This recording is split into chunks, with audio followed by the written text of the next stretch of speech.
Welcome to Storytime Haven. Tonight's full audiobook is By Foul Means by Patrick Leyton, a mystery novel built around Ardenmore House and a death that may not be what it seemed. Set against estate secrets and smuggling suspicions, this mystery full audiobook begins with one unsettling discovery. A mystery centered on the presumed death of Dominic Arden in 1917, when a scrap of paper with the date of his supposed death is found at Ardenmore House. Characters investigate smuggling activities, mysterious tower lights, and a French smuggler named Dubosc to uncover whether Arden is alive and what secret he is hiding. Chapter 1. A Tragedy Recalled. Do tell me, Frank, who is that remarkably beautiful woman over there to your left? It's a party of 3-4 tables away. The two friends were dining at a smart restaurant in Piccadilly, and Henry Addison's companion, Frank Daneham, a fair, good-looking man of about 40, with the keen, far-seeing eyes of the artist, in which profession he had achieved great success, slowly turned his head and glanced towards the table in question. "Yes," he said, "I am not surprised at your question. That's Hermione Rodenberg, a dear friend of mine." "What?" "Not the widow of old Rodenberg, the South African multi-millionaire who died last year. That's just who she is." The man on her left with the rather saturnine cast of countenance is Colonel Bessington, now retired. I joined his regiment during the little fracas. The other woman is Iza Marsh, Hermione's companion. "By Jove!" Henry Addison pursed his lips in a soundless whistle. "Then she's rich as well as being the most beautiful creature I've ever clapped eyes on in my life." "Yes, my boy, the richest woman in England, and incidentally the most unhappy." "Not really?" "Well, of course, one can see that in her face," said Addison, with another glance at the exquisite profile, the dazzling pureness of complexion enhanced by dark chestnut curls, and above all the pathetic downward curve of the sensitive mouth. "But why so? Tell me." "If you really want to know, I'm the man to spin the yarn," replied the other. "For I happen to be the only person living, except Hermione, who knows the true facts of a very remarkable story." "Then by all means let's hear it," said Addison. "A fellow who has just got back from the African jungle has a keen ear for home stories. Besides, a woman with a face like that is bound to have something in her life worth hearing about. I'll tell you, if you'll give me your solemn word of honor, never to repeat it to a living soul. For it affects me too, and though it happened a long time ago, still one never knows. For you see, did the truth ever come to light, I might be liable to a long term of penal servitude for being accessory after the fact to a nasty little crime called murder." "Lord, man, you don't mean it?" "Fact, I assure you. If I tell you, you will be the only man who knows. One other who guesses is that fellow over there, Dick Bessington. But so long as it only remains at that, all is well. Of course you have my word, Frank, old man. That goes without saying." "Right. Well, as a matter of fact, I'm rather glad to be able to talk about it. I've kept it locked up for 9 years now, and there can be no harm in telling you anyhow. But I'll wait until we get back to my rooms, where I can tell it without being overheard." As they rose from the table half an hour later, Hermione Rodenberg looked round, saw them, and gave the artist a radiant smile. Then, making their way out through the maze of small tables, some still occupied, others already empty, the two friends returned to Daneham's rooms in Jermyn Street, and were presently ensconced in easy chairs before a crackling wood fire, when the artist at once began his story. "First of all, do you ever remember hearing about a young fellow called Dominic Arden?" "Arden," repeated his friend. "Yes, of course I do. Old Scotch family, or rather, English migrated to Scotland many generations back. Old out-of-the-world place on the far northeast coast called Ardenmore. That's the man. Well, what I am going to tell you about happened in 17, when Dominic Arden was 20, and I a comparative youngster of 30, who had laid down the brush for the temporary sword, as you know. The Ardens were as poor as rats. Young Dominic, a remarkably good-looking lad, by the way, joined up as a ranker in my regiment. For we were great pals, and I was awfully fond of him, in spite of his queer red-hot temper. Well, before he came out, he and Hermione Craig were married. What? Mrs. Rodenburg? The same. A complete love match, idyllic, poor kids. Daneham paused, and his friend, regarding him intently, realized that he was about to listen to tragedy. Well, to go on. Dominic Arden was a bit of a dreamer too. Had the gift of writing, and might have made a name for himself had he lived. But, well, it happened this way. Our headquarters, over in Flanders, were in an old farmhouse. The CO, Colonel Grimshaw, was a bit of a bully, and not particularly nice in other ways. Hated the fellow myself, and I wasn't alone in this, but Bessington and he were great pals. We had just had a hectic time, and those who were left had retired to this comparatively peaceful spot for a spell of rest. I was alone with Grimshaw in his particular sanctum when the tragedy occurred.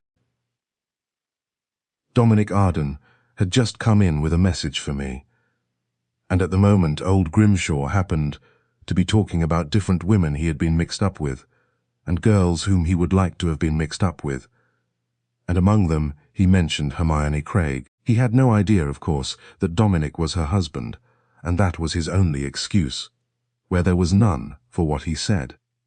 I remember his words distinctly, and he spoke just as Dominic came into the room. My dear fellow, Hermione Craig is just like all the rest of them. You pay your money, you know, at least I do. And he ended with a nauseating laugh full of meaning. I won't attempt to describe my feelings here, for you see, I had seen Dominic come in and I had seen his face. The next thing I realized was that he was standing over the colonel, his face the color of chalk and his eyes full of hell. "You'll take that back, you swine," he said between gritted teeth. "It's a damned lie, and you know it. You'll take it back now, this moment, or, by God, I'll kill you." My dear fellow, I can hardly even now bear to think of what happened then, and it was all so quick. There was no time even for me to interfere. Grimshaw had risen, his red face purple with rage. He could hardly speak. I heard him stammer something about a damned scoundrel, and the next thing I knew was a sickening thud as Dominic, who had immense strength of arm, felled him with a blow, and he went down with his head, striking a portion of the iron fender, while Dominic stood over him, and I, galvanized into action at last, sprang to my feet. Well, of course you have guessed what happened. The colonel was dead when I got to him. The blow itself, though it split his skull, for he fell on a point and was a tremendously heavy man, might not have been instantly fatal, but I think it was actual shock that killed him.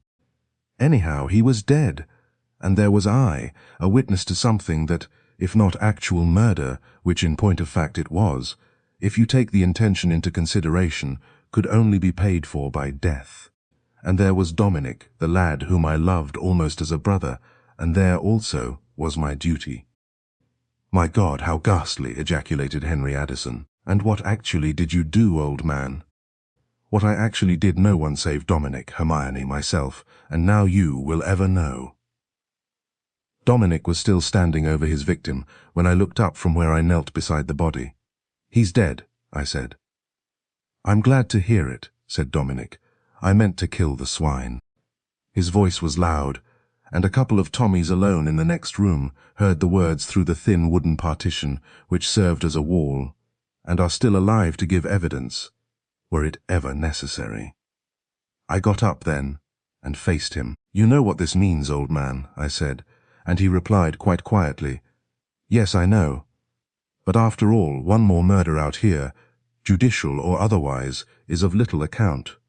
And then he put his hands on my shoulders and looked me in the face. "Tell her, old man, tell her." But a sob choked him, and it was then that I knew I couldn't send him to his death. Not that kind of death, and I flung him away and pointed to the door. "Go, now at once," I whispered. "I will explain, only for God's sake go." "What, and leave you here to face it? Oh no," he laughed at the idea, but I explained to him that I meant to tell the real facts of what had happened, with the addition only of an imaginary ending. "Take my revolver," I said, thrusting it into his hand. "I shall say that you threatened to shoot me and so got away. I shall give you 3 minutes to clear out and take your chance, and then I shall give the alarm. If you don't agree to this, I shall shoot you first and then myself, and that's all there is about it." That settled it, of course. "After all," he said, "you are only giving me another choice of death, but it's an honorable one, and for that I thank you. Goodbye, old man. God bless you. You will know what to tell her, for even if I escape with my life, I'm dead to her forever." When I looked up again, he was gone. I waited 3 minutes, and then summoned help, and it was Bessington who came in first. I told him what had happened, with the added lie at the end. But I have never been quite sure that Bessington believed my story, for the fact of there being no trace of Dominic Arden when they hurried out in search of him told rather against me, and Bessington, like his friend Grimshaw, is not altogether a pleasant man. Well, the end of the story is only what one could expect. Dominic must have made his way to the fighting zone again, for his body was among the killed 3 days later. That is, if one can really identify a man by his disc and number and so on, without the addition of any physical help, for the head of the dead soldier was smashed to a pulp, though undoubtedly the height, build and general appearance was that of Dominic Arden.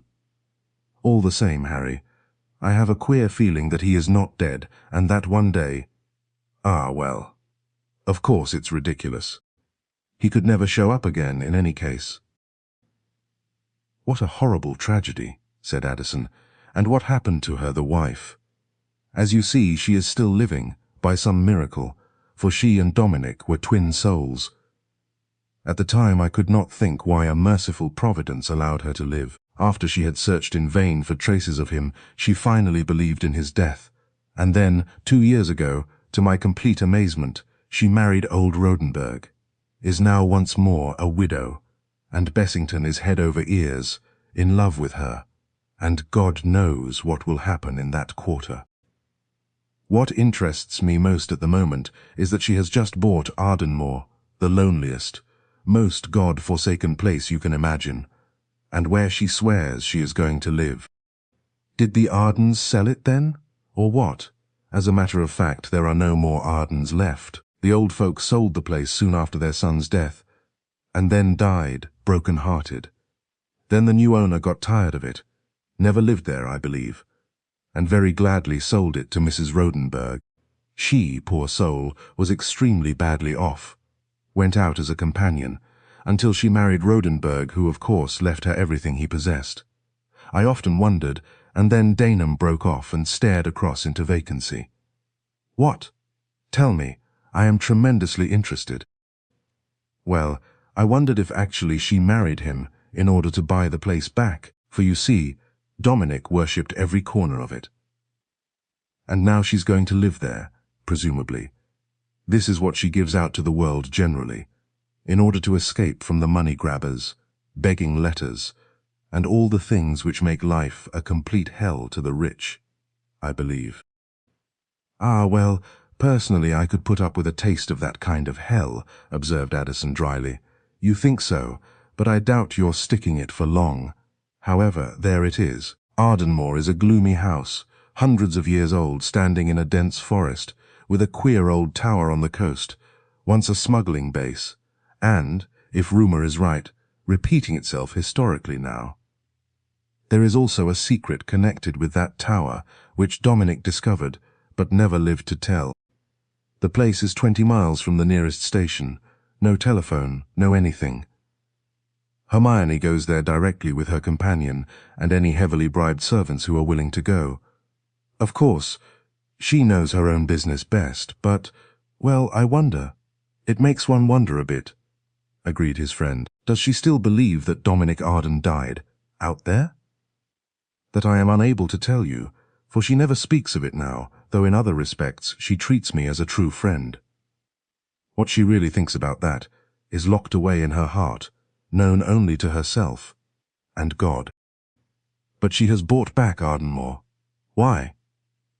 Frank Daneham shook his head and shrugged eloquently. And supposing, persisted the other, that young Arden did turn up, what would happen, my dear fellow? The artist gave a short laugh. If seen and caught, he would be hanged for murder. Why, as I told you, that fellow Bessington doubts my story. And what's more, doesn't believe that Arden was really killed. He is probably, and for all I know to the contrary, always on the watch for his return. That's the very devil of the whole thing, don't you see? For remember, he's in love with Arden's wife. Good Lord, exclaimed Addison. What a situation. Chapter 2. Ardenmore. Are you absolutely determined to go and live in that ghastly place, Hermione? Demanded Colonel Bessington, rather grimly, as he stood leaning against the mantelpiece in the drawing-room of Mrs. Rodenburg's beautiful house in Mayfair. He stared down at her as she sat leaning forward, her frail-looking hands clasped round one knee, her eyes looking into vacancy. I am absolutely determined to live alone in Ardenmore, she replied quietly. I am tired of all this, tired of everything connected with my life in London. I want to go somewhere where I can be alone, quite alone, and where I shall be able just to think.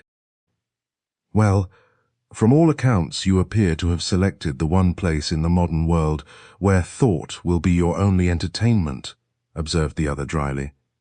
And in my opinion you are making a big mistake. It's wrong, all wrong. No woman, and certainly no woman as beautiful as you, has any right to go and bury herself away like that. We all have a right to choose our own lives, she replied quietly. Beauty does not come into it at all. Yes, it does, when there happens to be someone who worships your beauty, who adores you body and soul, who would sacrifice life, honor, and all he holds most dear for your sake. Then I maintain that you have no right to do what you contemplate doing, and I protest against it, and implore you to reconsider it. Hermione raised her eyes to his working face. Please, please, Dick, she cried, in a voice of entreaty. You know what I said about all that. You know that it's no use at all. I shall never marry again, on that I am determined. I know you said all that, but I refuse to acknowledge it as final. You, of all women, need the protection of a man who loves you, and I do more than that, for I worship you. I refuse to allow you to go out of my life. She shrugged her shoulders ever so slightly. Do you mean that you'll even follow me there, to Ardenmore, if I ask you not to? I mean, just that. The stern lips widened in a smile in which there was no mirth. Is that kind? Is it honorable? Is it the act of a man who really loves? I thought that true love was self-sacrificing. True love is what I feel for you, Hermione, and in plain English, I simply can't live without you. She rose suddenly to her feet and faced him. Don't make me hate you, Dick, she said. I should loathe to do that of all things. But I know you, and in a way I understand and am terribly sorry for you. If only you had not given up your profession, there would have been something to hold you, to occupy you, to live for besides this fantastic dream of yours. But as it is, well, let us compromise. Let me have at least a month alone just to put myself right with myself and with life and everything else. Then, if you still wish it, you may come and see me. But remember, I give you no hope at all. I shall never change now. Never. Never. There was finality in her tone. Could he but have heard it? But he heard nothing save the idle words of a woman who thought she knew what she wanted, and one day would learn from him how mistaken she had been. But at the moment he was wise enough to comply with her request. Very well, he said, I agree to abide by that. You shall have your month, and then... He took both her hands and pressed burning kisses upon them, held them tight for a moment, looking into her eyes, and then without another word abruptly turned and left her. She stood where she was until the front door closed with a loud bang, and then she turned as quick steps came into the room. Well, has he gone? Asked a crisp voice, and her friend and companion, kindly-faced, plump Iza Marsh sailed. For so only could her progress be described, towards her. Yes, gone, quite gone. Thank God for that. I can't bear the man, never could. I suppose he proposed again. Yes. Like his impudence. Well, my dear, you'll be a clever woman if you can keep him out of Arden. Thingummy Bob. If there's no road to the place, he'll fly there. He has given me 1 month. Without the option. Kind of him. Well, all I can say is expletive his impudence. However, enough of him. I believe I've found you a cook. I mean, of course, a cook who won't object to being buried alive. She's Irish, and that I suppose accounts for it, as they're mostly semi-insane. But she can cook, which is the great point. Have you successfully bribed the great Phillimore yet? Or is it a hopeless job? Phillimore doesn't need bribing, Marshy dear. He likes the country, and he has a cousin, an old soldier, who is out of a job and keen to take the place as odd man. He can also drive a car. If one could only get a housemaid, life would be perfect. A housemaid, child, in that house. Might as well talk of the chambermaid at the Ritz. You'll want 3 at least. If you were willing to give 60 quid a year, I believe you'd get 6. I'll give anything so long as I can get them. Very well then, I'll take it on. And now, what the devil is one going to do about hair? Hair, repeated Hermione. What hair? Whose hair? Yours and mine, child. Since we had it cut off in order to save trouble, I personally have spent more time and money on my head than I did in all the years before it was shingled.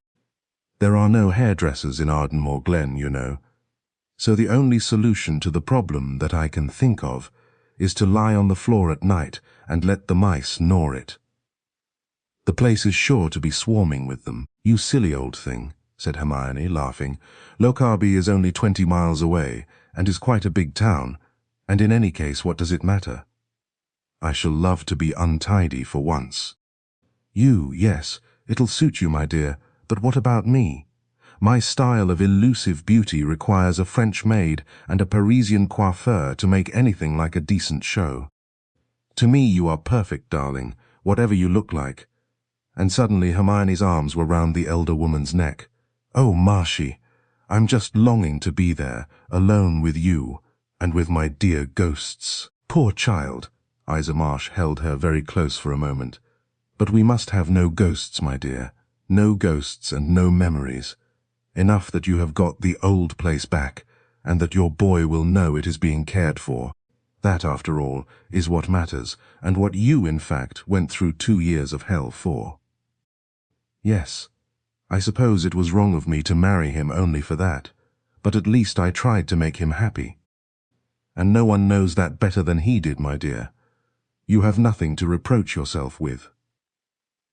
There was silence for a moment. I wonder, said Hermione at last, if Dominic really will know. Bound to, child. His body, after all, was the only part of him that died. But there, enough. Let's leave all that alone. Housemaids, my dear, housemaids.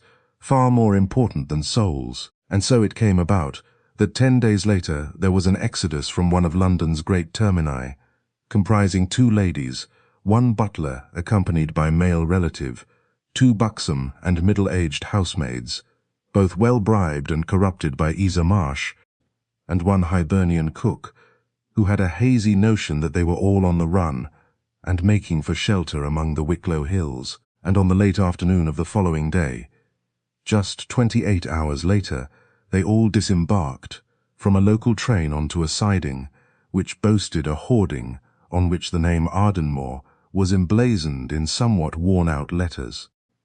A wizened and ancient man who left off minding cows in order to become a porter whenever a train had the hardihood to stop there, and a loose truck which had been uncoupled from the rear of the train, and on which reposed a large touring car. Iza Marsh, clad in tweeds of a manly and, to her style of figure, most unbecoming cut, stood upon the platform and stared round at the scene of isolation that presented itself, and which the fast disappearing train, last link with civilization, seemed to accentuate.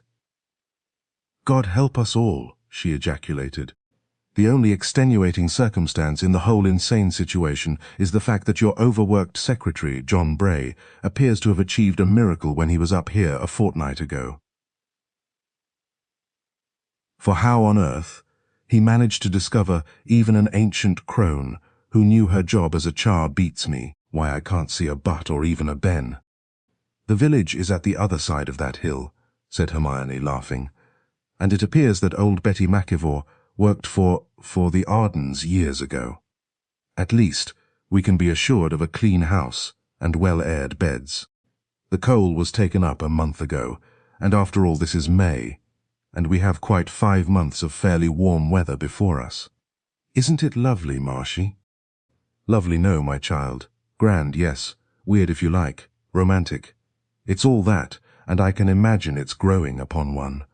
But I'm not going to waste good lies about it, my dear. They were waiting for the car to be removed from the truck, which function was being achieved by the combined efforts of Phillimore, James, his cousin, and the ancient porter. It does grow on one, said Hermione. I was only here once, just before, he went, and then only for a few days. I really know nothing of the place, but even the little I saw I grew to love. Well, they are ready, so let us be going. The car will return afterwards for the luggage. Mr. Bray said it was a fairly good road. Soon the 7 travellers had packed themselves into the large car and were off. Hermione was very silent during the 20-odd miles which had to be covered before their destination was reached.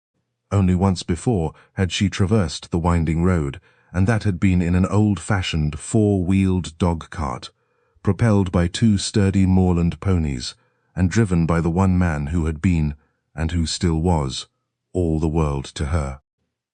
She remembered that they too had been silent, but it was the silence of twin souls who needed no medium of conversation. The vast moors, the dense pine forests, the rocky hills down whose precipitous sides the tiny streams descended in minute cascades, the utter stillness save for the call of birds, or the sough of gentle wind through the pine trees, had filled them both with a sense of contentment and peace. Here, at this very spot where one of the vast pine forests began, and upon a plateau of green, luscious grass, they had come to rest, had tethered the horses, and had ensconced themselves in the shadow of a grey rock, lichen-covered, and eaten their picnic meal. A wave of torturing agony welled up in her heart at the bare recollection, and in desperation she put a hand on her friend's arm and clutched it. "Speak to me, Marshy," she said. "Say something." There were tears in the deep voice, and not far from the dark hazel eyes, and her friend, knowing all, understood and was quick to respond. "Well, my dear, I was just thinking about that nonsense John Bray talked about smuggling going on up here. Where on earth could anyone smuggle anything up here? And look at the long sea voyage they'd have to make if they came from France. Just the reason for choosing it, as no one would think of them coming all that way," replied Hermione, grateful to her friend for starting such an easy topic of conversation.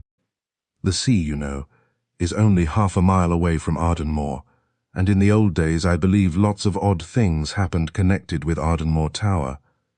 That funny old ruin I told you about, that stands facing the sea, and which holds a secret that only Dominic knew of, and which one day he said he would tell me." "Ah, yes, to be sure. Mr. Bray said nothing about that, of course, only that the powers that be were beginning to sit up and take notice. Of course we know there's smuggling going on, bound to be since they did away with the coast guards, and the government's simply asking for it by taxing things as they are. But to connect it with this place, bosh and nonsense, my dear," she ended with a snort. The long drive came to an end at last. A broken-down gate proclaimed the entrance to the narrow grass-grown avenue that led for a quarter of a mile through a dense pine forest, and even Iza Marsh's high spirits sank at the sight of the gloomy drive. "My dear," she said with a slight shudder, "this is even worse than I bargained for." But Hermione had no ears for conversation now, and her eyes were strained to catch a first glimpse of the house which she had not seen for 9 long years. John Bray's report that it was habitable had satisfied her, though had it been in ruins she would still have bought it. It was furnished as the Ardens had left it, and for 2 years had stood empty, so she had no illusions as to what to expect. As for the gardens, Mr. Bray had shrugged eloquently and suggested cutting half the trees down. They came in sight of the house at last, and Iza Marsh's spirits sank even lower. Little sun could penetrate to that gloomy pile, whose stone-flagged roof was green and grey, with moss and lichen, whose 2 round turrets at one end gave a forbidding aspect to a place that was already sufficiently forbidding. Ivy grew wild upon the walls, eating its way into the very windows, but Hermione only saw the place which Dominic Arden had loved. The car drew up before the large doorway to permit her and her friend to alight, and then went round to the back to deposit the servants, and with a little sigh Hermione stretched out her arm and rang the bell. "At last," she said. "At last. Now I can breathe once more." "My dear girl, I'm afraid you'll have to hack down a good many of those trees before I can," observed the elder woman dryly. "Not one tree, Marshy, nothing. It shall stay as it is." The door opened as she spoke, and a tall, gaunt woman stood in the opening, her keen eyes seeming to take in every detail of the newcomers. "You are Betty Mackivor, are you not?" asked Hermione with a smile. "Aye, to be sure, and you'll be Mistress Rodenburg," was the reply. But with no answering smile, no words of welcome. She stood aside while the two went in and closed the door. The wide passage was much as Hermione had remembered it, save that there was an air of forlornness about it, an atmosphere of decay, an odour of damp mustiness which seemed to strike a sudden chill to her heart, and which even the blazing wood fire crackling in the large open fireplace at the end of the passage had apparently no power to dispel. The old woman, who had followed close behind, pointed to it. "There are fires in the bedrooms as well," she said, and without more words disappeared through the door leading to the back premises. "Well, no one can accuse that lady of the gift of the gab," remarked Iza Marsh dryly, and then, seeing the curious expression, almost as of one who sees visions on Hermione's face, "What is it, child?" she asked quickly. "It's very strange," she replied slowly, "but in spite of the gloom, the musty smell, and the other odd things that one meets with in houses that have been a long time empty, this doesn't seem quite like an unoccupied house, at least not to me. Does it to you, Iza?" "Well, I can't say that's exactly my impression," replied practical Iza Marsh. "Personally, it strikes me as being the most dismal, gloomy, unoccupied place that I was ever in my life, but of course that's my idea. Tell me what you mean, my dear." "I mean that I had an odd feeling when I came in that someone was waiting there to meet us, and it was a sort of mental shock to see this passage and hall empty." She was silent for a moment, and then added quietly, "He was simply devoted to the place, you know. So devoted that perhaps, well, I hardly know how to express it." "You mean that he may have left something of himself in the house?" suggested her friend sympathetically. "Yes, perhaps that is it, for it's extraordinary how contented and happy I feel, as though there was no more reason for me to go on yearning and longing and grieving, as I have done for 9 long years.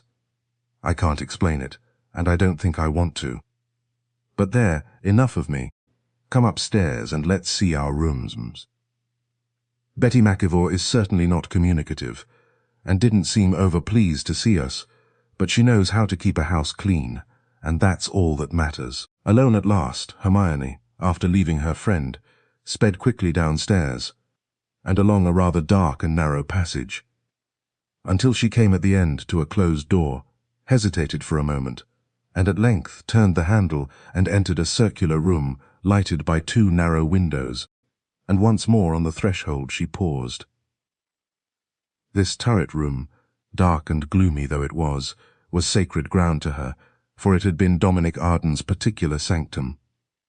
9 years ago she had entered it with him, had been shown his particular treasures, his bookshelf on which stood the books he was fond of, his desk where he wrote his fanciful stories, the pictures on the walls which his mother had painted.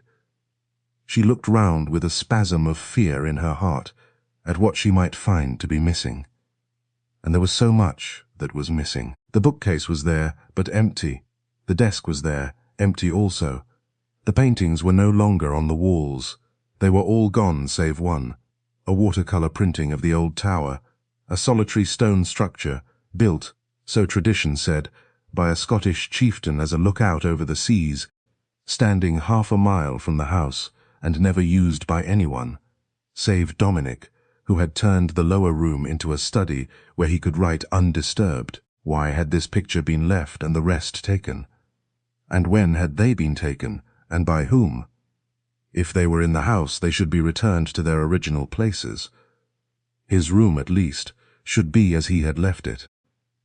She would have claimed his belongings for her own, but when she recovered from her long illness, Ardenmore had been sold and his parents both dead.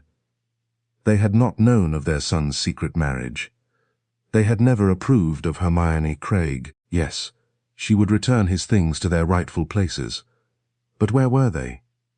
She turned sharply at a sound behind her, and there in the doorway stood old Betty, with an odd look of doubt and suspicion in her eyes. Perhaps, thought Hermione, she would know where they were.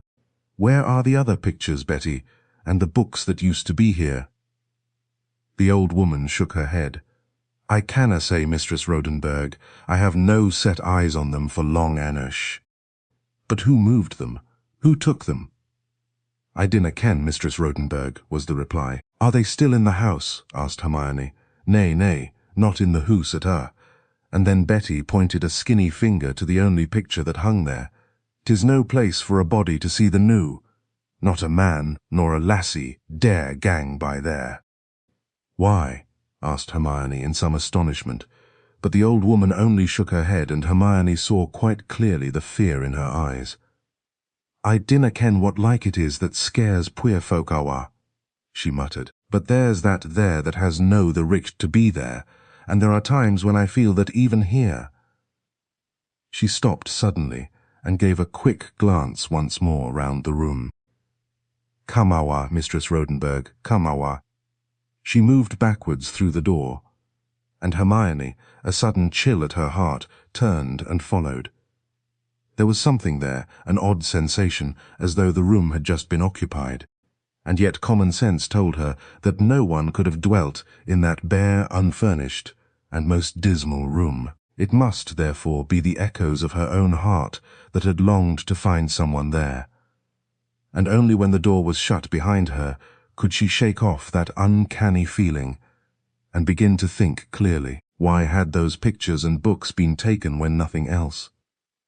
So far as John Bray had discovered from the inventory, had been touched since the Ardens had left it, and they had been there when he was here a fortnight ago, because she had asked him what the turret room contained, and he had said, nothing of any importance, just a desk, a bookshelf, with some old books in it, a couple of chairs and some watercolors on the walls.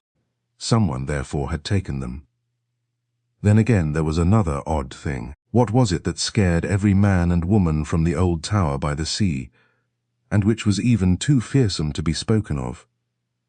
What was going on? What had happened in the 2 years, during which the house had stood empty and uncared for? And what, finally, was going to be the outcome of her action in buying back the old place? There was something here that she could not understand, and which filled her for the first time in her life with a nameless fear. She instinctively felt, too, that the old woman, who had gone as silently as she had come, had no friendly feeling towards her, and she resented it, for she liked to be liked, she who had not an enemy in the world, and she had come here not only to care for the place that Dominic had loved, and to look upon it as though it were almost a part of him, obtained by her only through much suffering, a loveless marriage which she could only look back upon as at some hideous nightmare. But also she had come there for peace as well, and somehow she felt that there would be neither that peace nor yet that heaven sent quiet and freedom from worry which she had so much desired and hoped to find there. Instead, she felt that there was some disquieting element which, having come, she would have to face. What was it? A quick step along the passage scattered her thoughts far and wide, and she turned to see Phillimore beside her, anxiety portrayed on his usually stolid countenance, inquiry in his voice. "Police Inspector Mackay from Lokshabi is here, ma'am, and wishes to see you on a very urgent matter. He is waiting in the hall." Chapter 3. The Scrap of Paper. Hermione regarded the butler for a moment in amazed wonder. "He wants to see me. Why?" she demanded. "He didn't say, ma'am. He came on a motor bicycle and said he understood that you had just arrived, that he was sorry to trouble you, but he must see you, as the matter was urgent."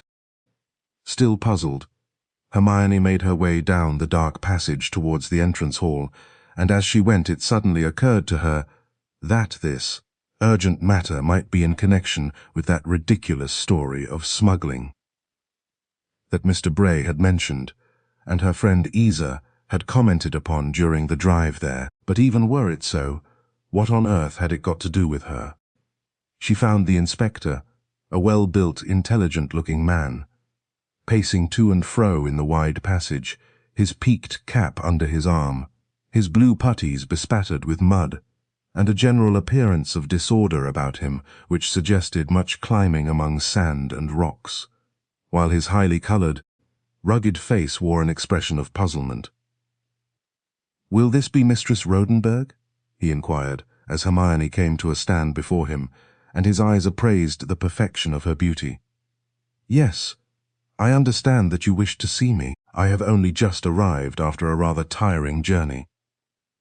She added this faint protest in justice to herself, and the other was quick to see it. "I must apologize, ma'am," he said, and he spoke with a strong northern accent, rolling his R's with much vigor. "And I'll not keep you a moment longer than necessary. But duty is duty, and I was sent here to investigate into a matter which has come to our notice, and to inquire if there is anything that you could be telling me about it." "I'm afraid I don't understand," said Hermione, devoutly wishing the man would come to the point and leave her in peace. "I know nothing about the place, really, as I have only just come here." "That is so, ma'am. But having bought the place, you'll nae doot be knowing something about the property that you have purchased. That tower on the cliff, for instance, it is part of the purchase too, I suppose." "Certainly, it belongs to Ardenmore. In fact, it was originally Ardenmore Castle, and now all that is left is the old tower, which is partly a ruin." "No say much of a ruin either," was the reply. "A man could weel live there in comfort, I'm thinking, and it is the vera place for the unlawful act of smuggling, but for ain thing—" "Oh, smuggling," repeated Hermione, with an unconscious sigh of relief. And then she wondered why she had experienced relief, and what it was that subconsciously she had feared. "My secretary, Mr. Bray, told me something about the rumour that was going about." "Ah, then you've heard tell of it?" The inspector's eyes were sharply on her face now, as though indeed there was something suspicious in the fact that she had heard of the rumour at all. "Only stupid gossip," she replied. "How could anyone carry on smuggling up here? Where would they land? Where store the contraband goods? And why go so far north? That's just what has been a sair puzzle to me," agreed Inspector Mackay, with another keen glance at the beautiful face before him. "There's a place for landing, sure enough, but the only room that has a roof to it would no be hiding a pair of silk stockings, for any passer-by could see into it. And yet that there's something queer hereabouts, I'm sure. Lights have been seen far out at sea, and there's tales of a motor car that gangs from nowhere along the Ardenmore road once in a month or mair. And who would be coming along there, onless 'twas to come to this house, and the place has been empty for over 2 year." "A motor car been seen?" echoed Hermione incredulously. "It must have been my secretary, who was up here a fortnight ago, and 2 or 3 times before that, when he came to see the house and attend to business matters. No one else would come here, nor is there anywhere else to go to but here, and I'm sure no one could live in the old tower. At least, I think not." And here she paused. Once only had she seen the place in question. Once when Dominic Arden had taken her there, to show her his little den where he could look out upon the sea and dream his dreams without fear of interruption. The room was bare but habitable, boasting a chair, a table, and the one outstanding and somewhat incongruous feature, a large clock, in appearance resembling a grandfather's clock, but built into the wall and, so he had told her, placed there over 100 years ago by an eccentric member of the Ardenmore family, and the secret of which, he had added, "It has taken me a month to discover, and when I have shown it to you, then we too will be the only people living who know it." But he had gone before the secret could be told, and in any case she had never pondered very deeply over it, and thought of it only as one of his odd whimsies. For in some things Dominic had been a romantic, adventurous boy at heart. Now this strange talk of smuggling and the possibilities of anyone making the place their headquarters for that nefarious purpose was awakening all those almost forgotten memories. Trifles which, compared to the one stark tragedy of his death, were not worthy of a thought. For to her, Dominic Arden was in very truth dead, even though, miracle of miracles, he might actually have escaped death on the battlefields of Flanders. The message which he had sent to her by his friend, Frank Daneham, had been sufficient proof of that. For Dominic was not the man to bring his own disgrace and crime into her life, and though she had tried by every means in her power, aided by that true friend, Frank Daneham, to get news of him, either from returned prisoners of war or through any other channel, she had failed, and so preferred to think of him as dead and to live on the memory of the past. And now this wretched inspector of police was undoing all the work that time had achieved for her, and reawakening in her soul doubt and dread and a fearful hope. For of all men Dominic Arden was the only soul who knew of some secret connected with that tower, and it seemed, by what this man was saying, that something was going on there that needed explanation. "You're thinking that a man could dwell there?" asked Mackay, sharply, suspiciously. She pulled herself together. "I can't say, it is ages since I saw the place. Weel, maybe they could, but there's nobody there now, for I bided there mysel the whole of last night, and have been searching the day lang, yet neither mark, nor track, nor trace of living men can I see." "Then why make any more fuss?" demanded Hermione. "The report must have been false, and why, in any case, come to me about it?" "Because I have to warn you, ma'am, that I shall be placing a man on the watch from tomorrow night, and also to ask you to be mindful yoursel of anything that might strike you as queer or unusual, and to send word to me at headquarters." "But what on earth could I see?" she cried in a bewildered voice. Was this the peace she had come for, then, to be bothered by police in this uncalled-for manner? "Besides," she went on, as a happy idea occurred to her, "I am not on the telephone."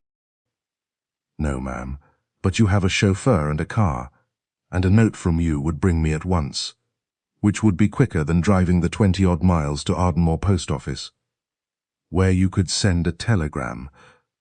But it's not that I'm asking you so much to help, as that I warn you of possible danger, for the old tower is but half a mile our, and this house is a likely place for a hunted man to come to, and I'm thinking anything might happen if what I suspect is actually true." "But you have just told me, Inspector, that you have found nothing suspicious," persisted Hermione, who was beginning to feel bored with his pertinacity, and rather angry that he should trouble her with the matter at all. "Nay, ma'am, I have found nathing for which I was looking, in the matter of smugglers' caves or places where the goods can be dumped, but I have found something else, and I wondered, maybe, if you could throw any light upon it." He put a hand into his tunic pocket, drew out a tiny scrap of torn paper, and gave it to her. Phillimore had placed a lamp on a table in the wide passage, for it had grown dark by then, and crossing over to it, she held the paper to the light. One sentence was written there in block letters, and it was a date, Monday, December the 3rd, 1917, Blankly she stared at the now blurred characters, for a sudden nameless fear had seized her, an exquisite, torturing, impossible hope. On this tiny scrap of paper was written the date on which Dominic Arden had walked out of that Flanders hut to his death. A date that was forever graven on her heart. A date known only to 4 people in the world, to herself, to Frank Daneham, to Colonel Bessington, and to Dominic Arden. Why, then, was it here on this tiny scrap of paper? And what did it mean? It was a dirty, crumpled bit of paper, and had apparently been torn out of a notebook. By whom? With a tremendous effort she stifled the cry that rose to her lips, forced her voice to its normal tone, and turning to the inspector, asked a question. "Where did you find it?" "On the shingle, just below the old tower," was the reply. Chapter 4. A light in the tower. In the silence that ensued, the dropping of the proverbial pin might have sounded like the knell of doom. But the loud slamming of a door upstairs, echoing harshly through the old house, broke the tense situation, and brought Hermione out of her trance-like state, and back to the world of reality. For Hermione had a vivid imagination, and that one little sentence uttered by the matter-of-fact police officer had conjured up an instantaneous vision of the possible explanation of that tiny scrap of paper and the place where it had been found, only to be shattered at its birth by the sound of the banging door which had brought her back to that world of realities, and a return to logical, common-sense reasoning. What a fool she had been to have permitted that impossible thought to enter her mind, even for a moment, for of the 4 souls who knew that date, Dick Bessington and Frank Daneham were in London, and therefore could not have dropped the bit of paper where it had been found. She had not even been to the spot, and therefore most certainly had not dropped it there. And Dominic Arden was dead. Aware that the eyes of the stolid inspector were watching her face keenly, she heard, with intense relief, the quick tread of high-heeled shoes in the passage, and turned to Iza Marsh as she approached. "I'm so glad you've come," was all she found herself able to say. "Why, my dear? What's the—" The plump lady stopped abruptly and stared hard at Inspector Mackay. "Why? God bless my soul, child. Not in trouble with the police already, surely?" A broad grin widened the mouth of the policeman. "Just a matter of business, ma'am," he said. "Business?" she retorted, seeing at a quick glance the expression on Hermione's white face. "Good gracious me! Don't the man know that we've only just landed here after a tiring and completely disgusting 28 hours journey, and that we're dog-tired and want to be eating our dinner, not discussing business, especially police business?" "I just looked in on my way back to Lochaber," replied the inspector apologetically, "in order to acquaint the lady with the queer situation with which we are confronted." "Queer fiddlesticks," snapped Mrs. Marsh brusquely. "Whatever the situation and however queer it may be, won't it wait till morning?" "It's all right, Iza. I know all about it," replied Hermione, getting a hold upon herself once more. "It's about smuggling, you know." "Smuggling? Gracious me, child. I thought that was all my eye and Betty Martin. Do you mean that there is real, live, honest-to-God smuggling going on here? But how intensely thrilling and exciting." "It's a that, ma'am," observed the inspector, dryly. "And mebbe it will be something mair besides before we've finished with it." He turned abruptly to Hermione, as being easier to deal with than this plump, sharp-voiced and voluble lady. "Then you'll no be able to tell me onything aboot that wee scrap of paper?" he asked. "I? How should I?" she replied, wondering if this man might have known what happened on that date and was trying to connect her with it in some way. "Only that your secretary man might ha' let it drop whiles he was inspecting the place, perhaps." "Oh, no, he knows nothing. I mean, he couldn't possibly have dropped it. It can't really mean anything at all, and can surely be accounted for in some very simply way." "What's that, my dear?" "Another scrap of paper." "I thought the Teutons held the monopoly for that kind of thing," put in her companion briskly. "I'll tell you about it presently," said Hermione quickly. "Do you want it back, Inspector?" For answer he held out his hand. "'Twill be best in my keeping," he said as he took it from Hermione. It was, after all, of no use to her. The block letters told her nothing, and the words themselves had long since been branded on her memory. There was no need for anyone or anything to remind her of that date. "Then I'll be going," said Mackay, "and it's likely I'll see you tomorrow, ma'am. And if you're wise, you'll keep the doors locked and the shutters barred, and if you hear or see anything suspicious, you'll know where to send a message. I'm bringing one of my men back in the car in the morning." He gave a perfunctory salute and let himself out through the front door. And as Hermione turned the big key in the lock, Phillimore advanced down the passage and announced that dinner was ready. "It's only cold, Iza, and we won't bother to change now," said Hermione, and catching her friend by the arm, she led her to the rather large and gloomy dining room, hardly warmed by the log and peat fire, and dimly lit by oil lamps. "And now, my dear," said Iza Marsh, when at last Phillimore had gone, and they were alone, "tell old Marshy all about it. You look as if you had seen a ghost or had a bad shock, so I know it's something more than this smuggling bosh that the man talked about. Perhaps it is, and yet common sense tells me that it is nothing."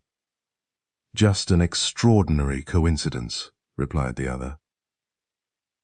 "To begin with, the inspector came to warn me that he believes there have been people occupying the old tower and using it as a signalling base or something of that sort.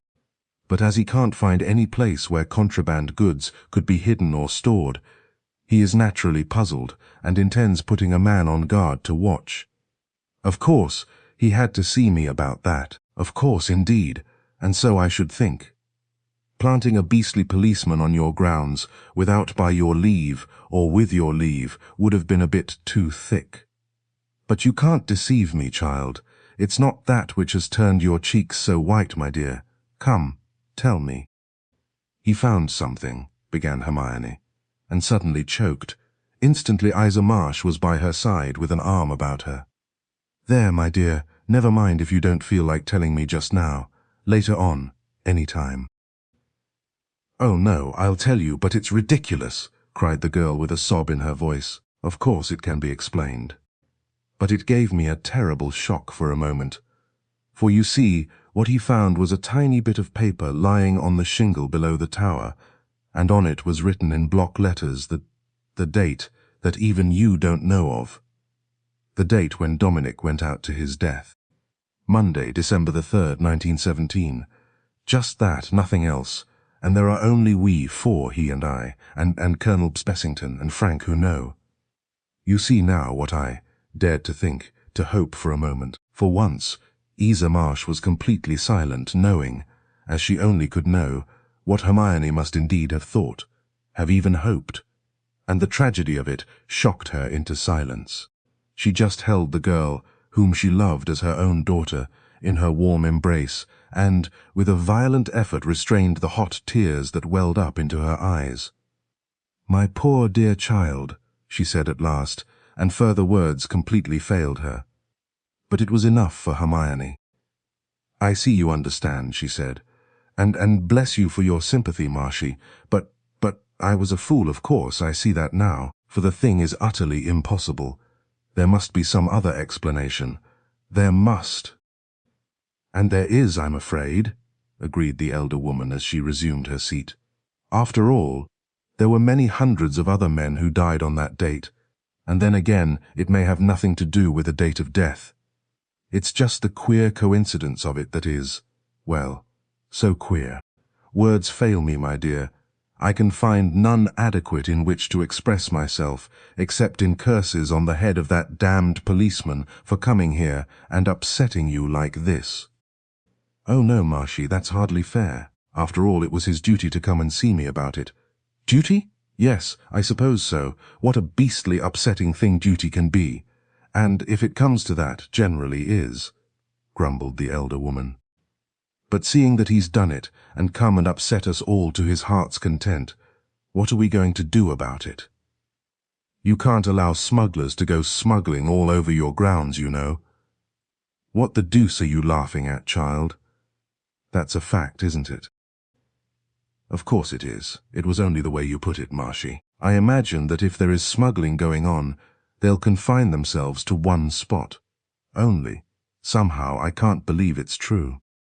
Well, it does seem odd, and against nature, so to speak, for people to dump their ill-gotten goods all this way up north, but I suppose, being an outlandish part of the world makes it possible, anyway. And as for the signalling and so on, you know, my dear, that policemen don't see anything they ought to see, unless the thing's thrust under their noses. So this must be very obvious. On the other hand, if it's something they've no business to notice, they spot it right away. I presume the man searched the place thoroughly. Oh yes, he said so, and found nothing. But what, I wonder, did he expect to find? Well, presumably, I imagine, barrels of silk stockings and bales of brandy. No, I mean t'other way about. All the best smugglers go in for silk stockings and things of that sort. I believe they even sell 'em on barrows in Whitechapel for an old song. So they must be got somehow free of duty. It's always a puzzle to me why this wretched government go for our underwear. They'd kick up the devil's own fuss if we went about in bare legs to spite 'em, wouldn't they? Well, as far as that goes, we might as well, for all the difference it would make to the look of our legs, replied Hermione, smiling, and her friend was thankful to see the smile which she had been at some pains to create. Anything was welcome that would take her mind off that wretched bit of paper which that disgusting policeman had gone and found. And what, by the way, was the meaning of it? Something quite obviously simple if she could only think of it. As it was, well, it was certainly odd. At any rate, my dear, went on Iza Marsh as they rose from the table, we need not bother about it tonight. If the man found nothing else, it is quite palpable that there was no one and nothing to find, for his eyes gave one the impression of being able to bore through stone walls. So if you're not too tired, child, take me round the house and show me any of the rooms that are showable. And the sooner Messrs. Thingamy and Thingamy install the electric light here, the better. I foresee that we have to trundle a bracket lamp round with us in order to see anything at all. They are going to start in a month's time, replied Hermione. I am also corresponding with gardeners, and think I have found 3 good ones, and then, you know, I am buying what was always called the home farm, which the present farmer wants to sell, so we shall really be self-supporting. Iza Marsh kept a cheerful flow of conversation as they visited room after room, suggesting alterations here, changes there, and when, finally, they parted at Hermione's bedroom door, the elder woman clasped her for a moment in her arms. Now, no sitting up and worrying and thinking, child, she said.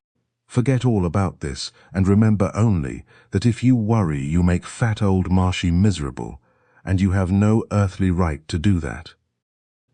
Nor any intention, darling, was the reply.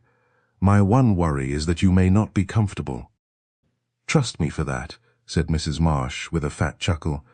No pussycat was ever in it with me for obtaining personal comfort at any price. But though Hermione had, as she promised, ceased to worry, it was a long time before she got into bed.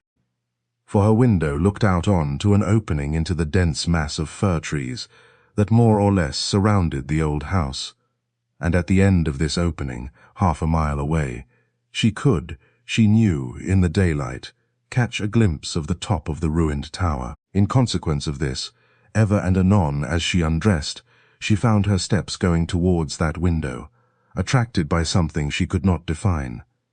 Either a fear of what she might see, or a wish, a faint hope that there would be anything to see. And every time she looked and saw the same black darkness, she experienced a faint sensation of disappointment, called herself a fool for her pains. Yet always was back again, peering through the curtains. For what? How could there be anything to see when she herself had scoffed at the idea that there could be anything to see at all? The inspector had seen no one, had been on the watch all the night before, and had seen nothing and no one, and if his keen, experienced eyes had failed to detect anything suspicious, how and why should she? All the same. Her bed stood directly facing the window, and before she finally got into it, she drew back the window curtains. If, she thought, there should be anything to see, she could see it from where she lay, and then she laughed at the sheer folly of such a thought. Yet she left the curtains as they were, and she lay staring out of the dark window, her eyes seeing nothing but that crumpled bit of paper lying on the shingle and thrown or dropped there. By whom? But after a time even that vivid picture faded from her tired vision and grew dim, and at last she fell asleep. But it was an uneasy sleep into which dreams would come, dreams that had long been strangers to her, and the dreams concerned that date, written in block letters on that tiny scrap of paper, so that when she awoke suddenly, she sat up and found the tears streaming down her face and a name on her lips, while her arms were held out towards a figure that had but a moment ago been clasped within them. Dominic! Oh, Dominic! She dashed the blinding tears from her eyes and found herself staring blankly at the uncurtained window. The next instant she was out of bed and across the room, had flung the casement open, and as the cool night air touched her face, she gave a hoarse, startled cry. Away in the distance, shining clear in the darkness, and high up in the sky there burned a bright red light, and even as she watched, immovable and tense with excitement, it died, then shone out again a vivid green, to be as quickly changed once more to red, and red for a minute it stayed, until with a flicker it was out, and only black impenetrable darkness prevailed. A signal, and from the top of the tower. What did it mean? With a faint cry she drew the curtains, lit the candle, and in the dim light began to fling on her clothes. Chapter 5. Smugglers. Iza Marsh had also a disturbed night, but not for the same reason as Hermione. There was only one thing in the world she was afraid of, and that was mice, and apparently to her vivid imagination. Where these noxious vermin were concerned, the room was alive with them. And not a cat in the place, I'll bet my boots, she muttered to herself as she scrambled onto the sofa, and from that place of vantage began to undress. If I'd left my fur coat behind and brought a live cat instead, I should have shown more common sense. We'll have to get one in tomorrow, as though indeed such things were to be found growing conveniently, and in abundance, in the derelict garden. But fear had rendered her far beyond logic or reason. She got into bed, somehow, and left 2 candles burning on the table beside her, and, having started a very exciting book on the journey, she began to read from where she had unwillingly left off. She read for an hour and a half, glanced at her watch, saw that it was long past 12 o'clock, and was in the act of blowing out the candles when a noise in the passage outside made her suddenly desist from blowing and sit up instead. Someone was walking as silently as possible, on boards that creaked badly at nearly every step, past her door, and as no one save Hermione and herself slept in that part of the house, she reasoned that, unless it was a burglar, it must certainly be Hermione. She had no fear of burglars, only mice, and all fear of mice vanished as soon as the possibility of burglars came into her head. Considering her bulk, Iza Marsh was an active woman, and a second later her door stood opened, and she herself was out in the passage. It was no thief after all, but Hermione, and Hermione fully dressed and carrying a lighted candle. "My dear child," cried Iza, and the girl stopped and turned. "What on earth are you doing?"